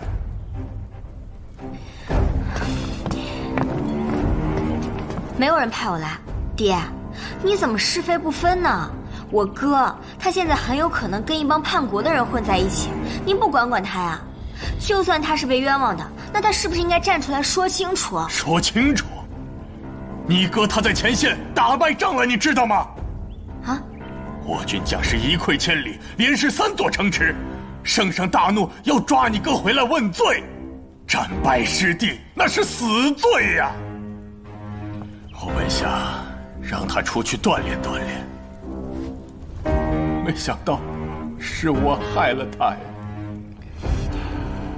爹，你先别难过，这个安西国不都是一帮乌合之众吗？怎么会突然变得这么厉害？安西国不知哪里冒出了许多先进火器，你哥他们是一点准备都没有啊！那这么说来就不是我哥的错了。我去跟太子说清楚，让他去禀告圣上，啊！但是，你看，这账本的事情总要解决吧？就算打败仗说得过去，这个也躲不掉了呀。你是不是查案查疯魔了？你干脆连你爹也送去监察司审一审，好不好？不是爹，你别激动，你听我说嘛。你别说了。你哥跟那几个狐朋狗友是做了点生意，也就是赚了点小钱，这事我知道也查过，没什么大事。可你作为秦家的儿女，就当以秦家为重啊！你以为当初为何将你嫁给太子啊？还不是为了太子他日登基，你能母仪天下，我们秦家能跟着你沾点光啊！可你哥一旦获罪，我便是罪臣之父，你便是罪臣之妹，后果不堪设想。此事就到此为止，听到了没有？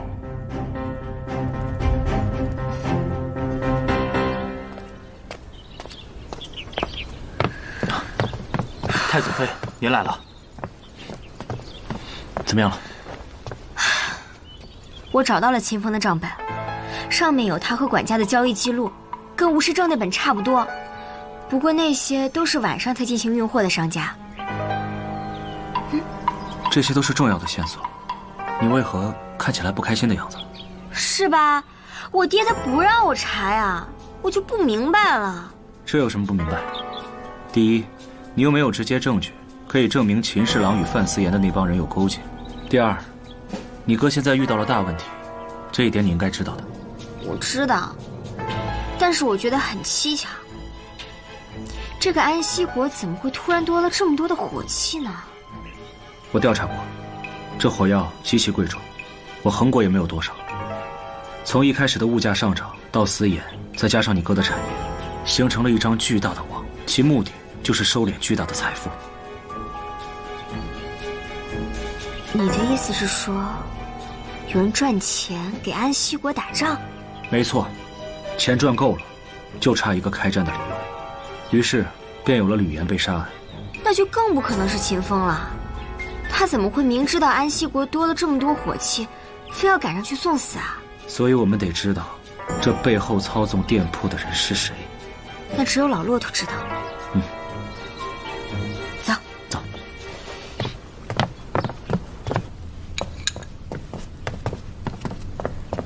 曼月，怎么样了？今天情况好多了，但是也不能说太长时间的话。老人家，我能问你几个问题吗？您是太子殿下吧？感谢您救了老夫的命。哎，不必多礼。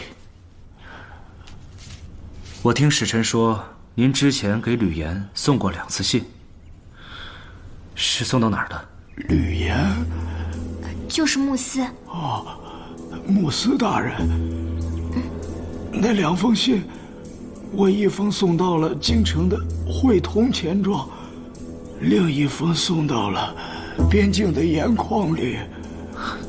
送给谁了？没有名字，只知道叫管家。那你可见过管家？没见过，信是别人拿走的。是一个妖娆的女子，还是画着鬼脸的怪人？是一个妖娆的女人。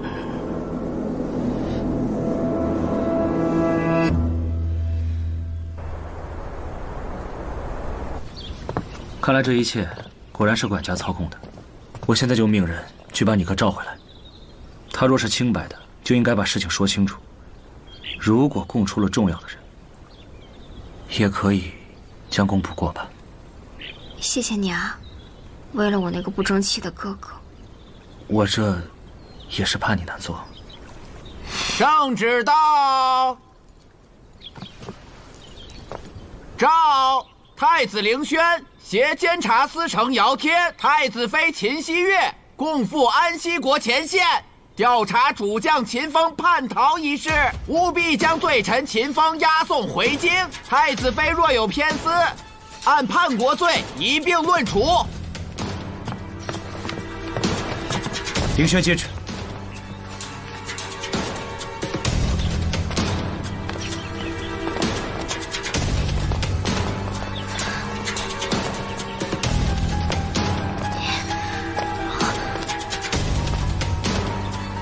我哥跑了，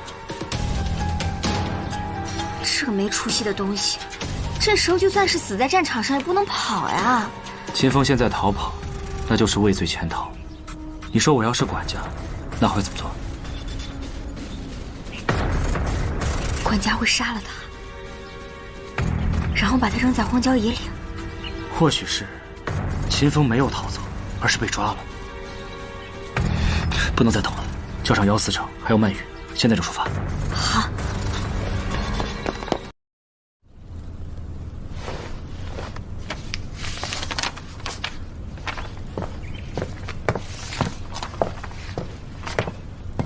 父亲，这是刚刚炖好的参茶，您快趁热喝了吧。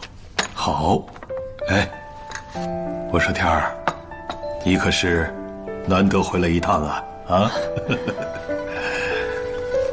父亲这亲自看账本的习惯，这么多年都没变啊。是啊，做生意还是得自己上心为好。眼下边境打仗打得这么凶，咱家那个集市，唉，怕是要毁了。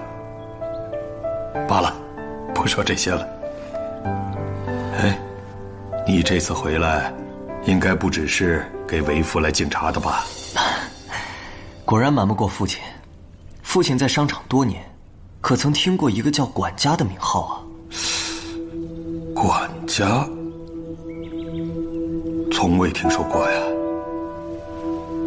哎，天儿啊，听为父一句啊，不是自己分内的事儿，少管为上，免得惹祸上身啊。是。父亲，孩儿要去前线一趟，可能有些时日回不来京城了，您自己多多保重。公务为上，现在边境也不太平，我儿切记，凡事少出头，自保为上。孩儿谨记。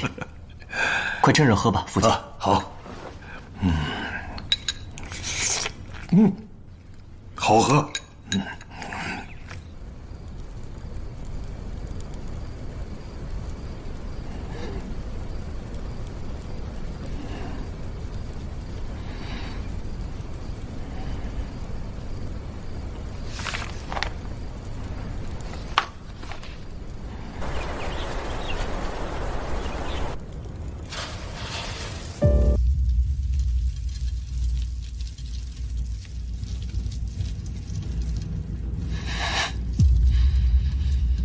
你都生虫了。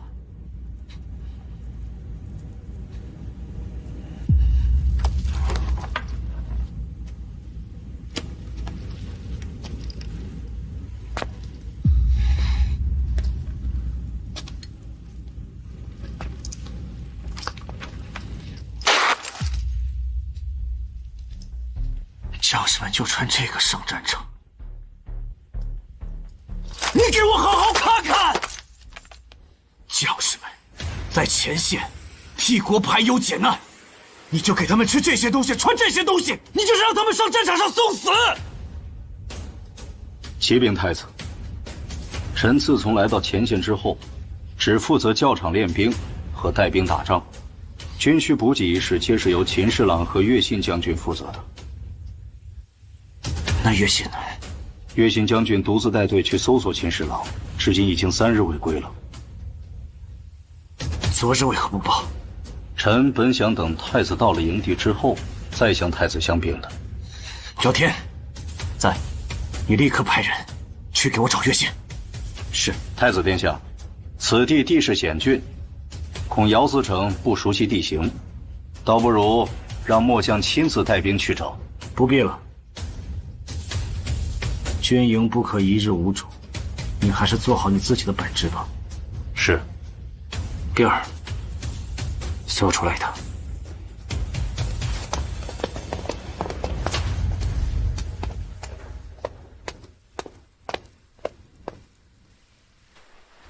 你觉不觉得穆渊有点奇怪啊？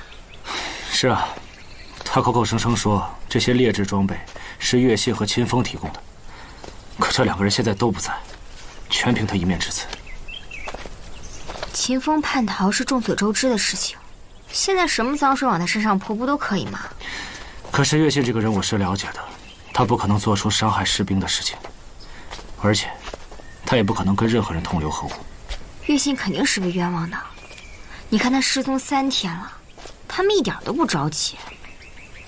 我也这样觉得。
茶。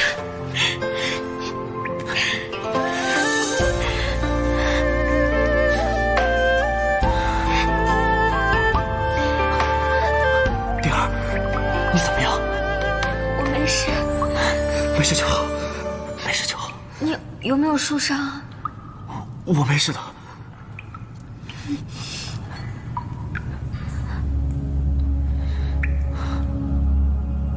我们这是在山洞里。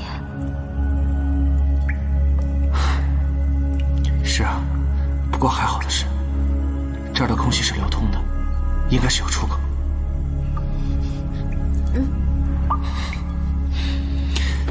走，慢点，小心。这么黑，你怕不怕啊？不怕，有你在呢。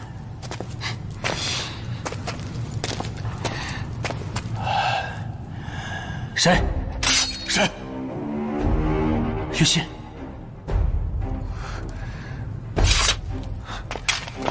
于心，真的是你！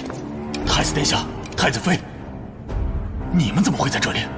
说来话长，倒是你，军营的人不是说你我失踪了吗？对，还有我哥。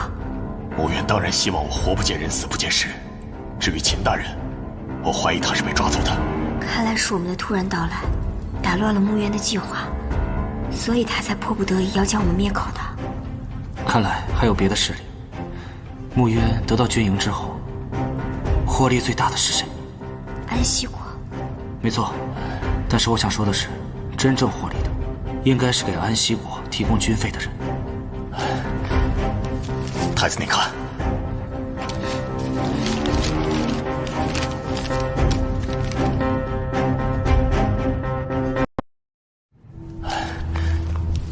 太子，你看。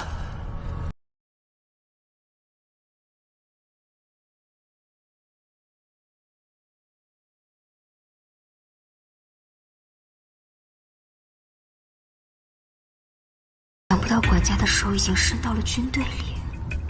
学习将军，此信你是如何得到的？禀告太子殿下，末将来到军营之后，军需都是由我来调配。但随着安息国的大举进攻，我军应对不及，吃了几场败仗。穆渊奉朝廷旨意来到军营主持军事，军需供应来源就由穆渊一手把控。当我发现战备军需都是劣质后，向穆渊追问来源，穆渊跟我说都是朝廷调拨，我不相信。暗中查到，他伙同外人在路上，偷偷将朝廷调拨的军需调包换掉。我拦截了他发往京城的密信，才知道，此人是管家。管家。据我所知，穆渊是丞相一直向父皇保举的。从上次我回到丞相府，发现那个账本开始，我就觉得他的态度非常让人怀疑。此处就有一个他们的秘密场所，我正欲前往探知，说不定会有新的线索。秘密场所？没错，我发现了穆渊的事情之后，想写信给朝廷检举，没想到他对我动了杀心。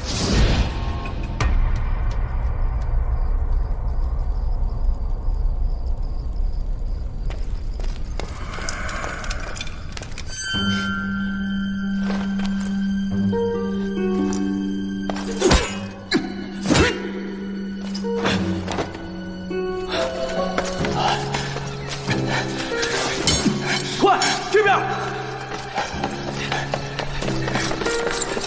跟上，快！追！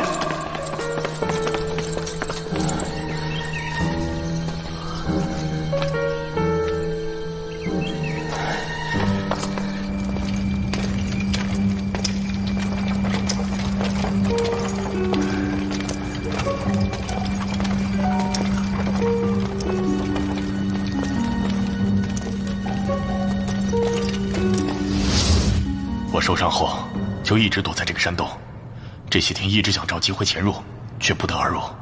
没想到碰到了您和太子妃，那就没错了。他们将盐矿获取的暴利投入在兵工厂当中，这是一起联合安息国的巨大阴谋。倘若得逞了的话，边境很快就会失守。边境一失守，国家最后一道关隘便不复存在。攻到京城，也是迟早的事情。岳信将军，你可知兵工厂在何处？不是太远，大约1个时辰左右。岳信将军，带我前去。万万不可，太子殿下，前方危险呐！我意已决，走吧。末将领命。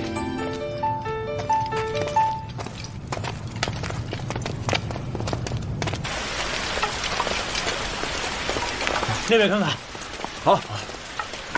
姚司城，咱们已经搜索1天1夜了，这山崖上下也都搜遍了。恕老夫直言，这附近多有野兽出没，恐怕这……可附近没有野兽噬人的痕迹。这边也没有。总之，我绝不相信太子殿下会遭遇不测。姚司城，像您这样的青年才俊，可谓是100年难得一遇。但是您为何要投入宫门，不继承姚大官人的财产呢？据我所知，他就您这么一个儿子，他对您是寄予厚望啊。我与父亲早有约定，他的生意与我毫不相干。我的毕生所愿便是惩奸除恶。穆将军，似乎您对我的家世很了解。哈哈，这姚大官人乃我横国首富，这坊间传闻自然也不会少。老夫也就是道听途说罢了。穆将军，这里有2条路，咱们分头去找，谁先找到发个信号，如果没找到，2个时辰后在这里会合。姚司长，您初来乍到，对这附近不大熟悉，这深山路途崎岖，我看还是让我带兵去山路搜吧。不必了，还是我走山路吧。想必太子殿下定是被困在了深山里。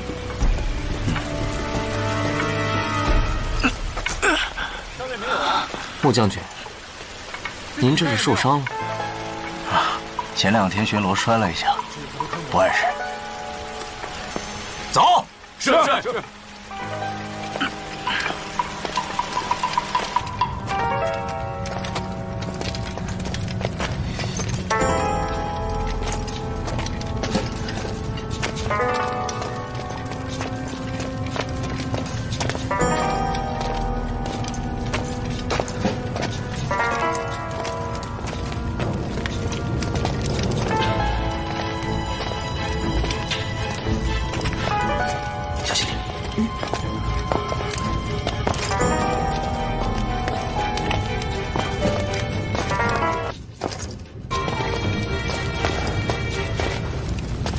太子殿下，就是这里，左边大洞就是他们的兵工厂，右边2个小洞，一个是他们从外面把材料运进来，另一个是他们把做好的运出去。看来，他们把军需物品藏在离渡口不远的地方，等朝廷的军需一到，便在前往军营的路上交起调换。没想到，他们居然利用这里的地形，达到了走私的效果。岳信将军，军营的士兵已经不能再相信了，你赶紧出去找到姚天，去调离这儿最近的猎鹰军，我们来个出其不意，一并捣毁这儿。他们看到这个玉佩，自然会相信你。末将领命。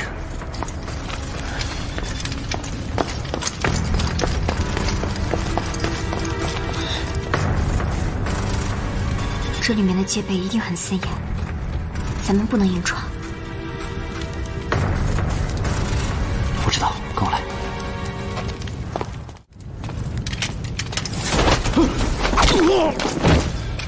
走。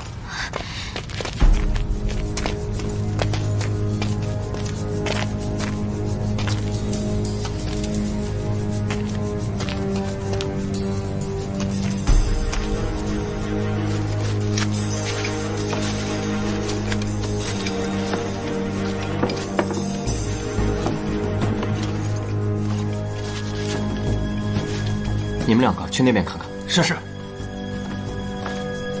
这山神庙为何如此破败啊？你有所不知，我们这里处于深山，所以本就多灾多难。直到有人捐了钱，建了这座山神庙，说是要保一方平安。可谁知道这庙建成之后，灾难反而越来越多，慢慢的上香的也就少了。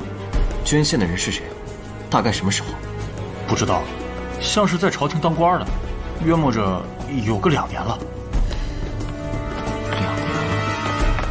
姚司城，那边发现密道。都给我来！是。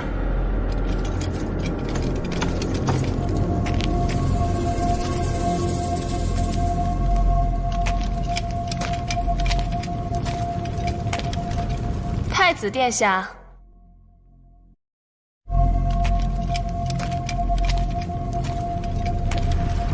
太子殿下，太子妃，你们在这里找什么呢？你束手就擒吧，只要你告诉我幕后主使是谁，我饶你不死。太子殿下，这可是我的地盘，你说这种话，你不觉得可笑吗？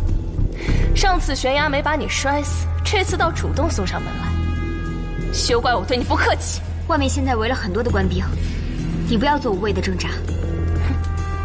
官兵，有官兵，那也是来杀你们的。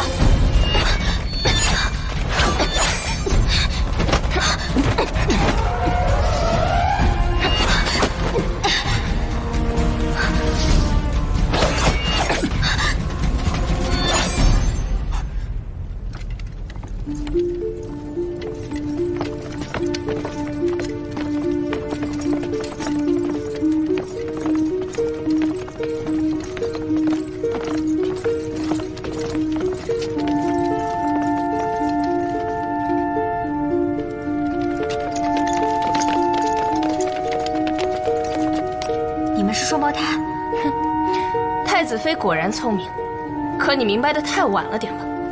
你放开他！你还是先管好你自己吧。太子，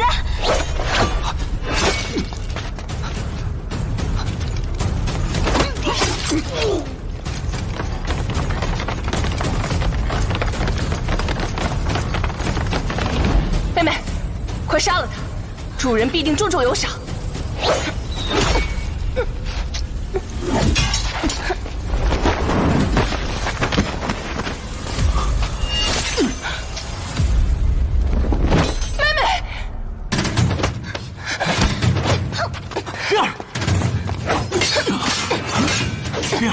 没事。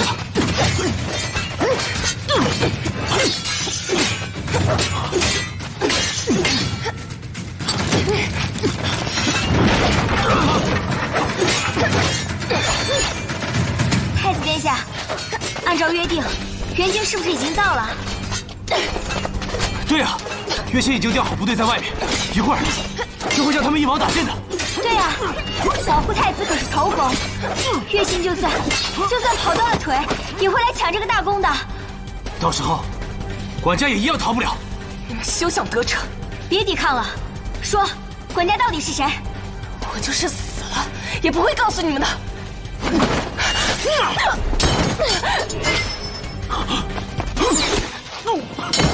哥，快走！快跟上去！太子殿下，现在不是说话的时候，走！你们几个断后。是。哥，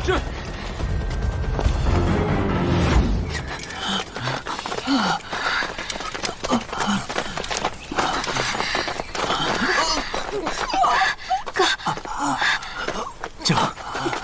哥，金凤，怎么样？你怎么样？姐，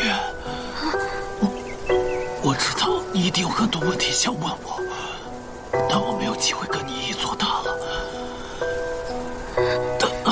但你要相信我，我从未叛过。你先别说话。姐，你答应我，不管爹做过什么，你都要原谅他，行吗？爹，你是说这些事情都是爹做的？太子殿下，朕恳求你，能否对我爹宽大处理？金凤，哥，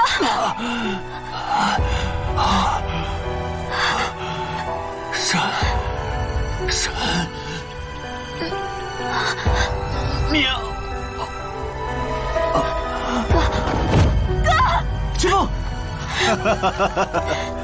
真是不识抬举的蠢货呀！可惜了，明明有这么好的前程，偏偏要铁了心效忠那个狗皇帝。姚思成，我劝你别冲动。山上的这些士兵，我已经下了信号，只要我一声令下，万箭齐发。这弓弩可是不长眼啊！今天我要的是太子的命。你走吧。你看我像贪生怕死之人吗？都是蠢货。穆渊，我请问你，你可知谋杀太子的罪名？朝廷对你不薄，你为什么这么做？混账！我穆渊16岁参军，一路南征北战，这横国半个江山都是我打下来的。可是那个狗皇帝登基之后，有功不赏，无罪则罚，偏让我去镇守边疆，这不分明是防着我吗？既然他这么怕我造反，我就反给他看。我不光要弄死你，等我攻入京师之后，我要亲手了了那个狗皇帝的命。当时军营叛乱，我爹力排众议保举了你，他是不是就是管家？丞相乃2朝元老，开国功臣。这狗皇帝年幼之时，若不是丞相辅佐他，他能有今天？可是他亲政之后，处处削弱丞相的权力，岂能不让人心寒？太子妃，你若是肯回头，不学你那愚蠢的哥哥，本将军也不想伤害你。我爹平时最疼我和我哥，如果被他知道我们俩都被你杀了，他不会放过你的。好，那为了丞相大业，我也只好事后再去请罪了。什么人？穆渊，你个乱臣贼子！山上的叛军已经全部束手就擒，你若再不投降，便叫尔等死无葬身之地！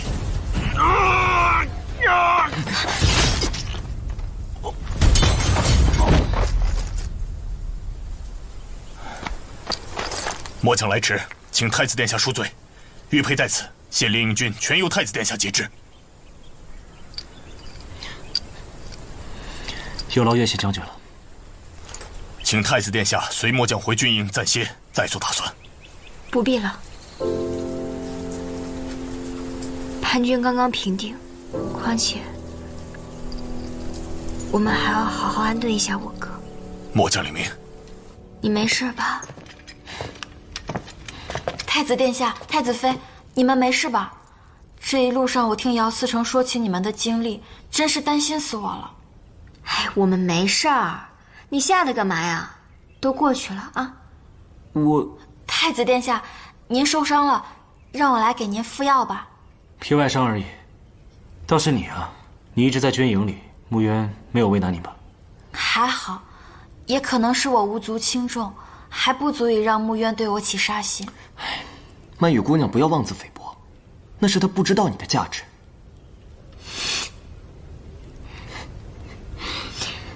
对了，你说这一切真的是我爹干的吗？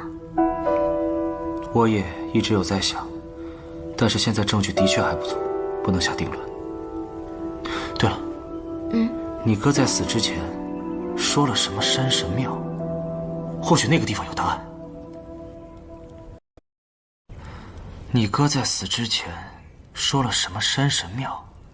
或许那个地方有答案。我在山神庙里发现了通往山洞的密道，里面有一排血迹。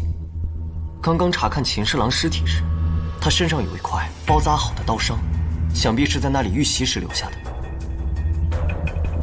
秦风在山神庙遇刺，那就说得通了。他在军营发现了问题，一个人去调查，结果被人发现，追杀到了山神庙。还好秦风会武功，刺客刺杀失败了。不错，刺杀他的人应该就是穆渊。前几日我见他时，他身上有伤口，想必是秦侍郎留下的。而这所谓山神庙，其实就是管家与安西国的走私通道。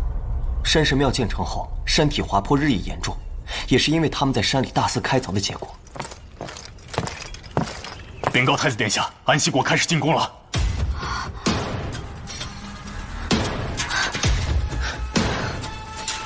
敌军此时进攻，无非是想让我军分身乏术，借此机会从兵工厂撤离。我们现在留在这儿，对战局也没有任何帮助，还是得回京城。岳信，现在眼下我们能够相信的人不多，但我相信你可以不负众望，守住这里。另外，把这儿全部封锁起来，不要打草惊蛇。定不如命。姚天，把秦风还有穆渊的尸体带回京城，如何处理，还需要父皇亲自定夺。是。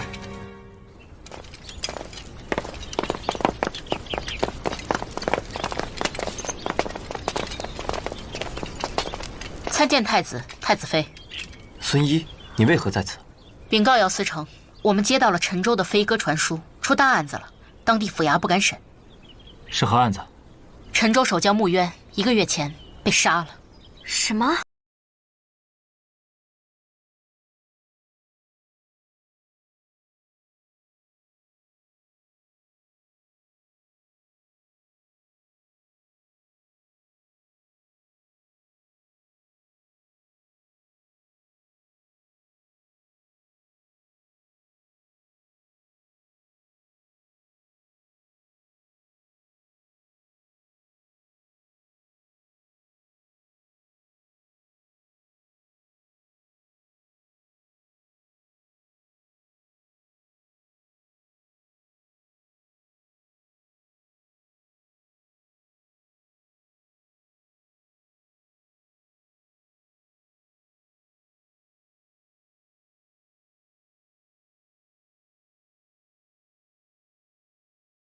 直到父皇登基之后，丞相一直保举他，这才当上将军。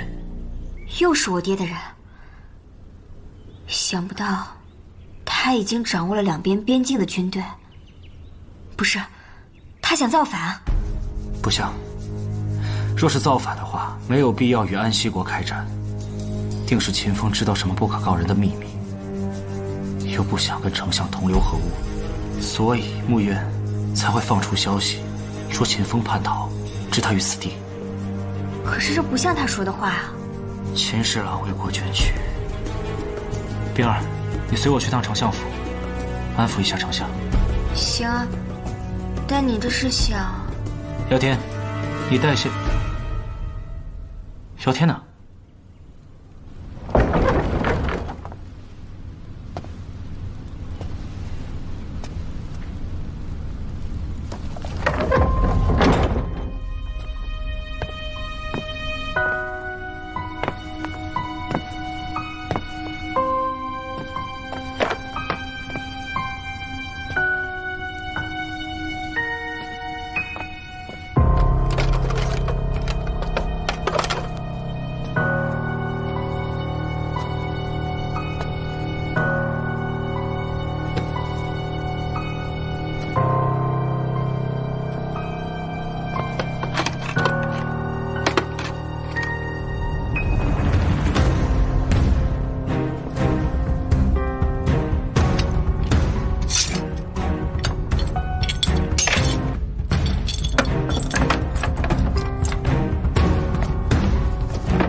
对上了。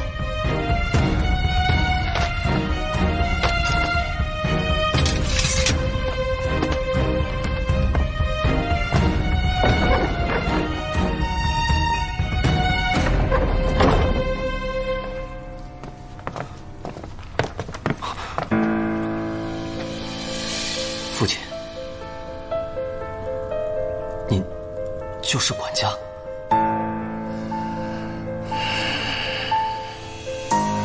天儿，我从小将你送入宫门，学的是忠君爱国。你倒好，学会了偷鸡摸狗了。你别再掩饰了。自从穆渊不愿杀我那一刻起，我就已经有答案了。爹只是个商人，虽比平常百姓过得好一些，但终将是受制于人。你是说，您是被人胁迫的，那您可以跟我讲，只要您跟我去指认他，我可以保证您的安全。你保证？你拿什么保证？我从一个街边小贩一步步成为了横国的首富，我付出了多少心血？我就是告诉你那个幕后之人，你又如何？你敢抓他吗？现在四方边境的守军都掌握在他的手里，他只要令其一挥，就有1000颗人头落地。为父只是一个商人，我又有什么办法？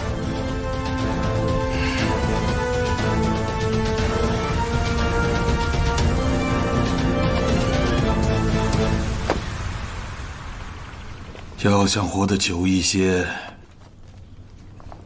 最好是少知道一些事情。父亲，这些事太子殿下已经查清了，不日就会禀报圣上。凭皇家权威抓捕丞相不在话下。您看看现在外面多少百姓流离失所，饿殍遍野。够了！我不做这些事，你以为就没有人做了吗？为父只是一个商贾，哪里敢对朝廷说三道四？我只是不忍心看着百姓们流离失所，还想替你挣个好前程，所以才急急忙忙见吉事，开棚布粥。你倒好，不仅不体谅为父的艰难和苦心，还对我妄加猜测、指责。你太让我失望了。可是父亲，这账本……好了，天儿，为父不是没有良心之人。若你们真能将丞相一网打尽，我自会出来作证。否则，你就是今天将我绑到了监察司，我也会一言不发。若你忍心看我们姚家从此没落，甚至灭门，若你能眼看着自己以后变成黑心商人之子，前途尽毁，就把为父绑了吧。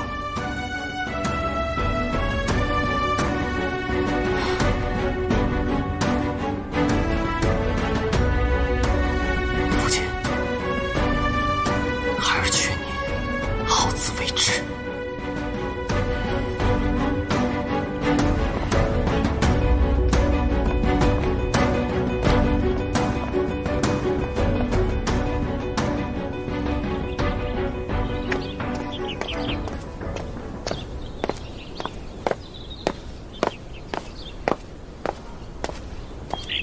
曼玉姑娘，您是来找姚司城的吗？是啊，我就不打扰他的公务了。您能帮我通报他一声吗？我把东西给他，我就走。真是不凑巧啊，姚司城已经回府了。啊？今天这么早就回去了？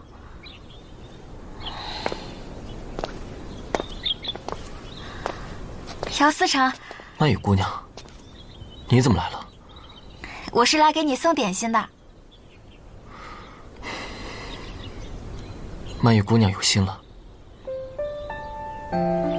有酒吗？酒？你要喝酒啊？没有就算了。你跟我来。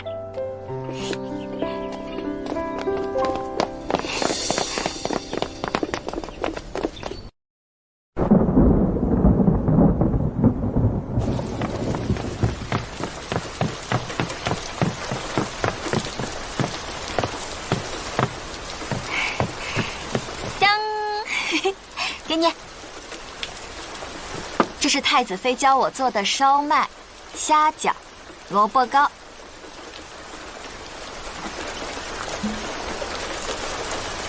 哇，好香啊！这梅子酒也是太子妃教我做的，搭配起来正好。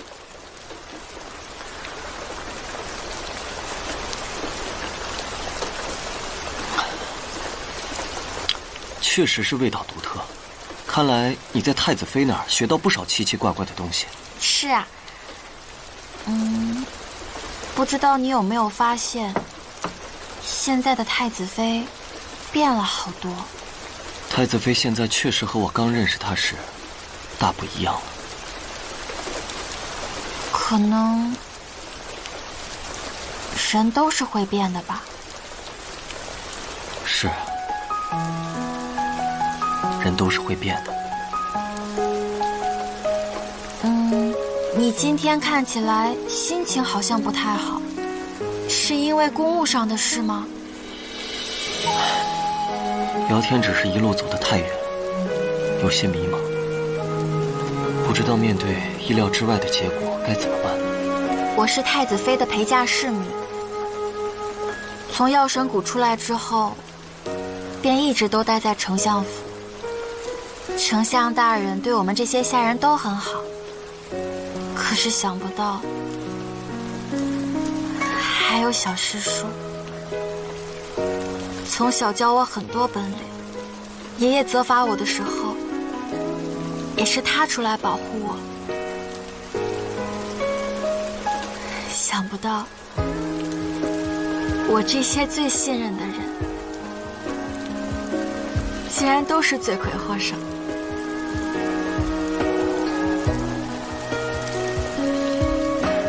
曼玉，你被他们背叛，一定很难过吧？是真的很难受，但是幸运的是，曼羽遇到了太子殿下、太子妃，还有你。有你们在，这种难受就会少很多了。没错，不管遇到了什么困难，我还有你们呢。不管发生了什么事情，曼羽永远都会在背后帮助你的。干！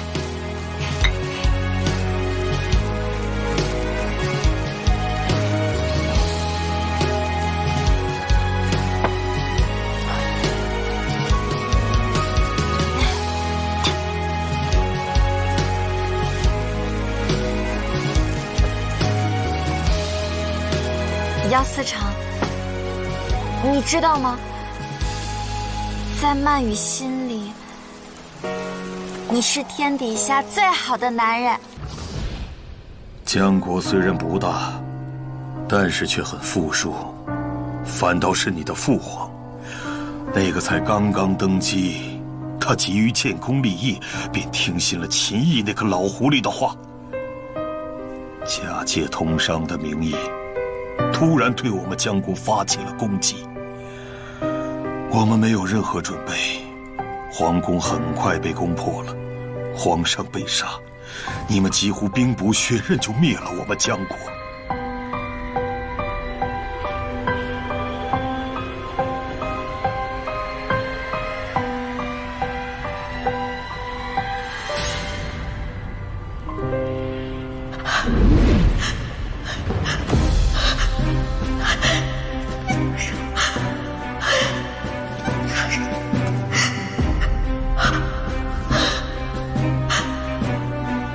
夫人，大人，你可回来了！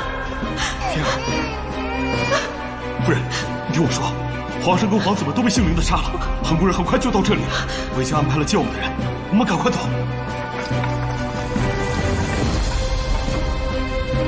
给我仔细搜，是。一定要斩草除根。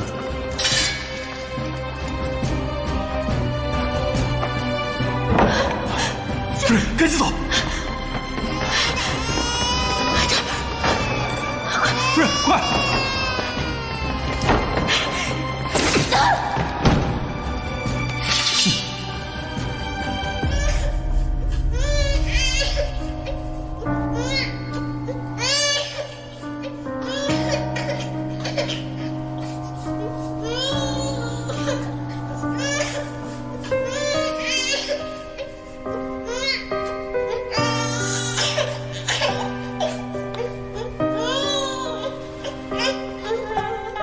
非常成功。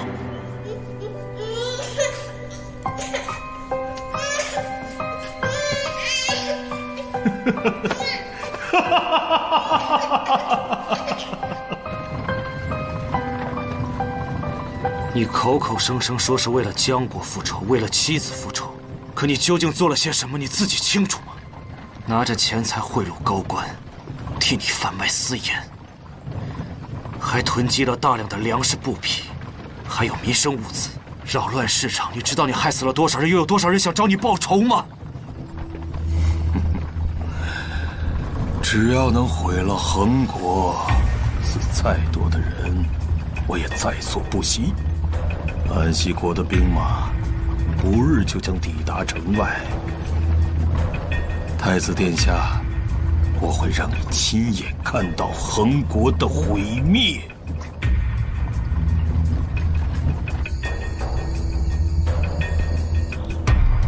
太子，请吧。这是什么地方？这是老夫在城郊的一座小别院，跟你的太子府可比不了。我们就暂且在这里歇歇脚吧。你就不怕追兵吗？还有心情在这儿落脚？哼，有你太子殿下在我手上，谅他们也不敢轻举妄动。走。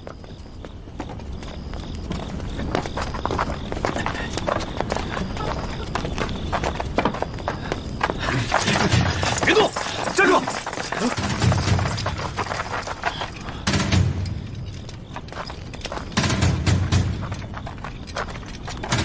父亲，天儿，你们怎么在这儿？我们接到密信，有一伙安西国的士兵潜入京城附近，而这里就是你们的接头地点。知道就好。安西国的精锐人马马上就到，想活命的，我劝你们赶紧离开，否则一会儿你们谁也活不了。他们来不了了，安西国的士兵中了我的诱敌之计，半个时辰前已经全部被我歼灭在郊外的山谷里。哼，不相信吧？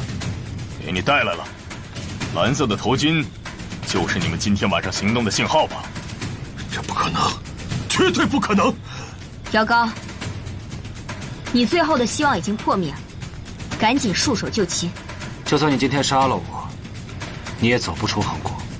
既然如此，我们就一起下黄泉吧。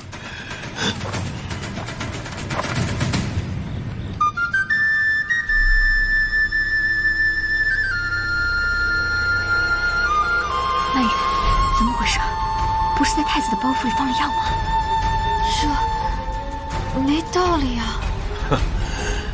就你们的这些雕虫小技，真是让老夫笑掉大牙了。这些噬心蛊都是经过了重新的培育，你的这些解药不管用了，你们就陪着老夫一起下地狱吧。噬心蛊重新为祸事件，是我药神谷管束门徒不言所致。今日我重设江湖，将噬心蛊尽数毁去，也算了却了一桩心愿。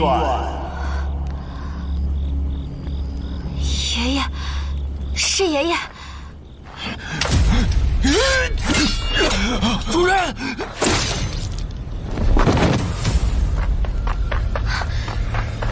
你没事吧？我没事。叛贼姚高已被捕，同党与者，束手就擒。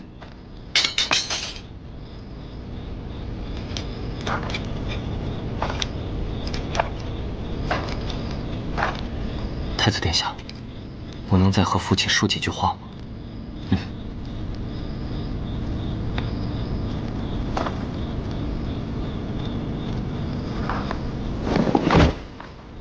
父亲，姚天身为监察司城，有皇命在身，不得不对您不敬。日后，望您多多保重。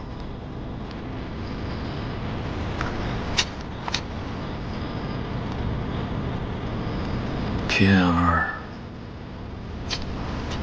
我一直当你是个孩子，其实你早已经长大，不需要爹了。你长大了，你不需要爹了。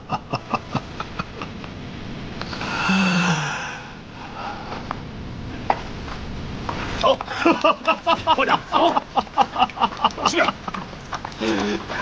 走。罗思成，你没事吧？头人，小伙子，你的功夫不错，有情有义。等此事完结之后，速速与曼玉回府完婚。爷爷这么大年纪了，还是这般胡闹。姚思成，你没受伤吧？没有。爷爷既然是想试探我的武功，他也定不会伤到我。你放心。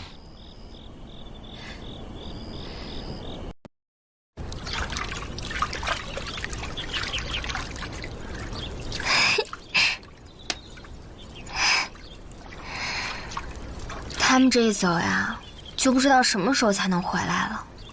是啊，不过曼雨倒是跟我说了，他们成婚之后还想回太子府。啊！我果断拒绝，人家新婚燕尔，我怎么会让他们分隔两地？有道理。哎，你朝中的事情都处理完了？处理完了。姚高被判了秋后问斩，至于丞相，父皇为了保住他的名声，决定不把他的罪行公布于众。还有秦风，给他追加了忠烈侯。所以啊，你就放心吧，你们家的名声没有受到半点影响。我知道，所以谢谢你们。现在呢，曼雨走了，我亲自下车奖励你。好啊。还有件事情，我呢，已经向我父皇告假了。告假？从明天开始，我就带你游山玩水。好。吃遍天下最好吃的东西。好。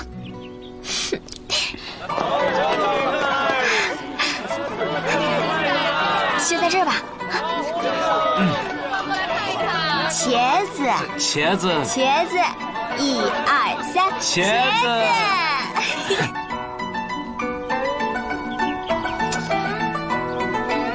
不行不行，不够潇洒。你怎么吓我啊？这个怎样？我给你戴上。你会戴吗？之前不是学过吗？啊，等，不够威武。那就还没好吗？不错。这样。哎，这个好，这个好。哎，你别动啊！你不能动。哇，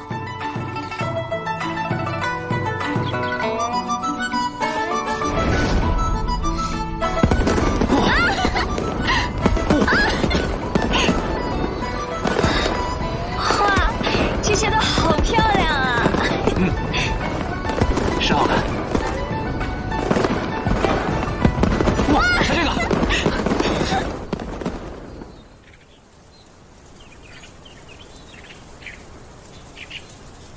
别光只吃菜啊！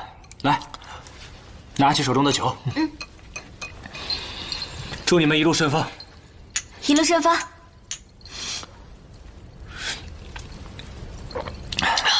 姚天，以后有时间还是要经常回来看看。一定的，太子殿下，有什么需要尽管飞哥传书给我。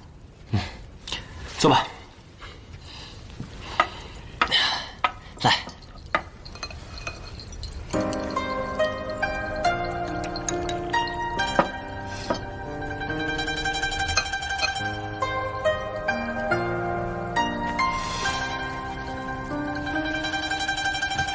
曼玉。来，太子殿下，我再敬您一杯。怎么了这是？啊，都已经嫁人了，不再是小姑娘了。以后还要自己独自管理药神谷呢。别再这样了。我不想当什么药神谷的谷王，我只想和太子妃你在一起。我当然愿意啦，那姚天可不高兴了，是不是？他敢。你呢，一定要好好珍惜姚天，咱们一起经历了那么多的风雨，这样呢，才能知道谁才是对你最真心的人。太子妃，你也是。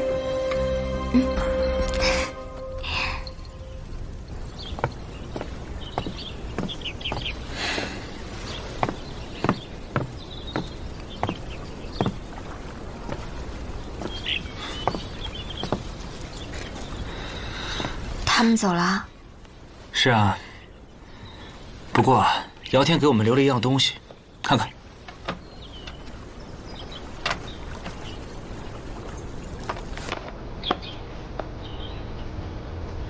异闻录。你认得这本书啊？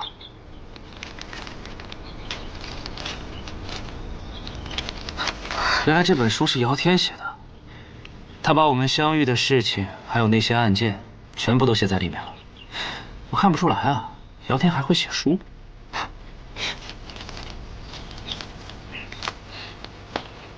原来这本书的作者是姚天。我说他怎么把幕后凶手的故事给隐掉了呢？你似乎看过这本书，但是不可能啊，他这不是刚写完吗？我说出来你可能不信，我就是因为这本书才来到这个世界的。现在这本书又出现了，是不是说明我马上就要走了？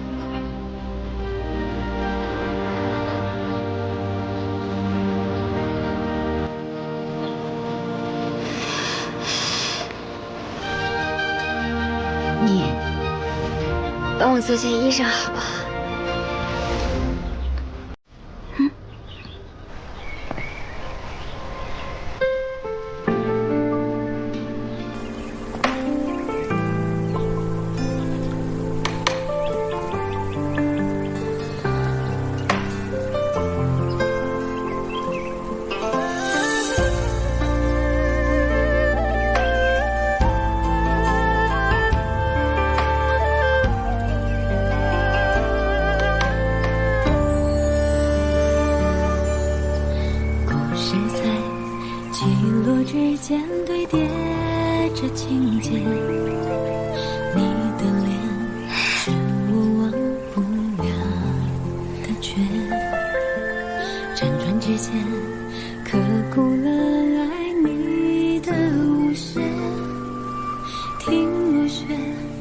怎么样？太美了，简直是巧笑倩兮，美目盼兮。这就是你说你们那个年代的嫁衣？从前的我呢，并非是我，现在的我才是真实的我。我想真正嫁给你一次。请问凌轩先生，你愿意娶唐碧儿小姐为妻吗？不论贫穷还是富贵，健康还是疾病，一生一世，永远守护她，陪伴她，尊敬她。我愿意。那唐碧儿小姐，你愿意嫁给凌轩先生吗？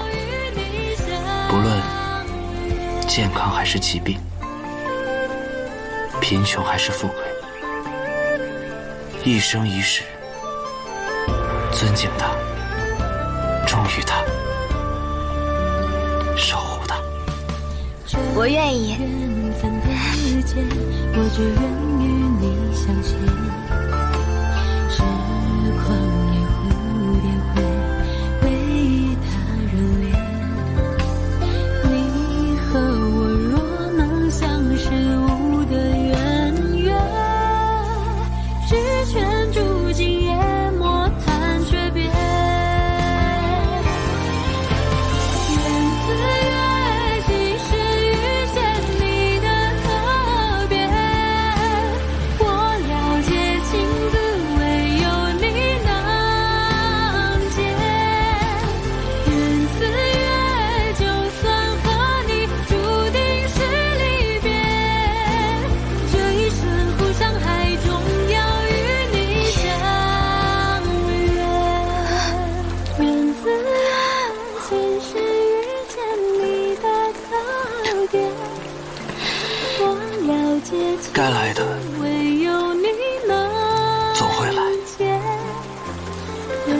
回到属于你的世界。这一瞬浮山海中要与你相约，缘字月，今生遇见你的特别，忘了结情字，唯有你能解。缘字月，就算和你注定是离别，这一瞬浮山海中要与你相约。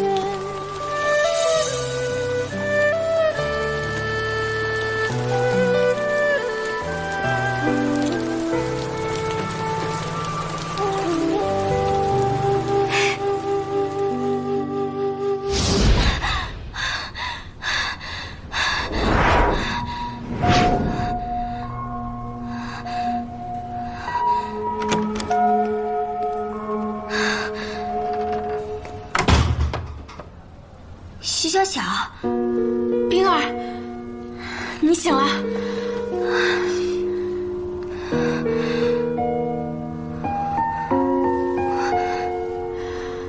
你都躺了好几天了，到底发生了什么事情啊？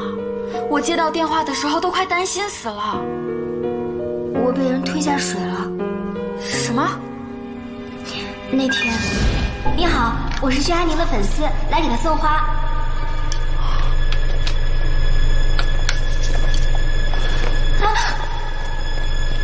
薛寒宁抢救无效死亡。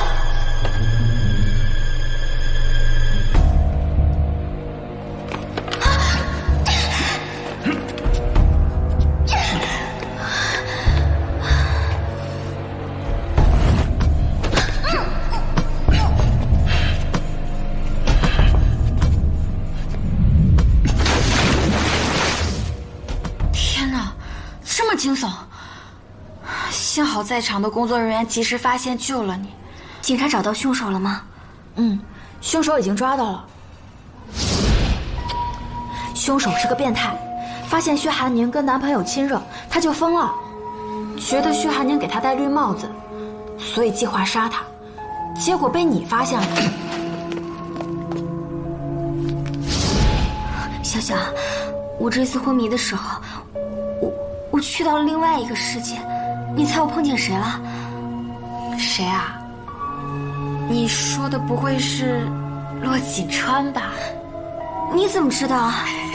你别笑，还有你呢。啊，在那个世界，他是太子，我是太子妃。你别笑，你是我的小侍女曼月。哎，你这一听就是做梦了啊！不是做梦，是真的。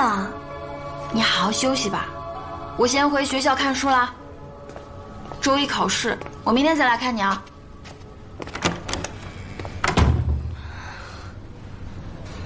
这真的是一场梦吗？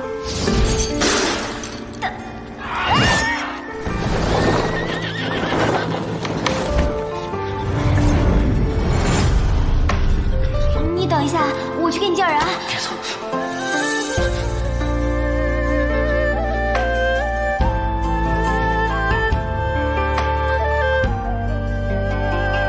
只要你喜欢，这条街不都是你的吗？哎，不都说了吗？夫妻之间也是需要小惊喜的。你刚才说什么之间？你分明就听见了。梁子，来，叫一句官人听听。不，那我就来了。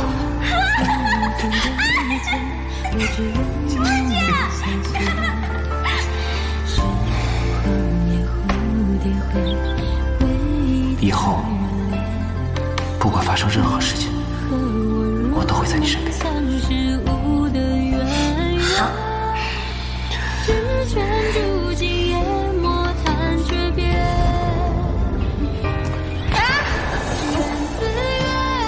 一逃我追。你插翅难飞，眼神不对，女人，你这是在玩火。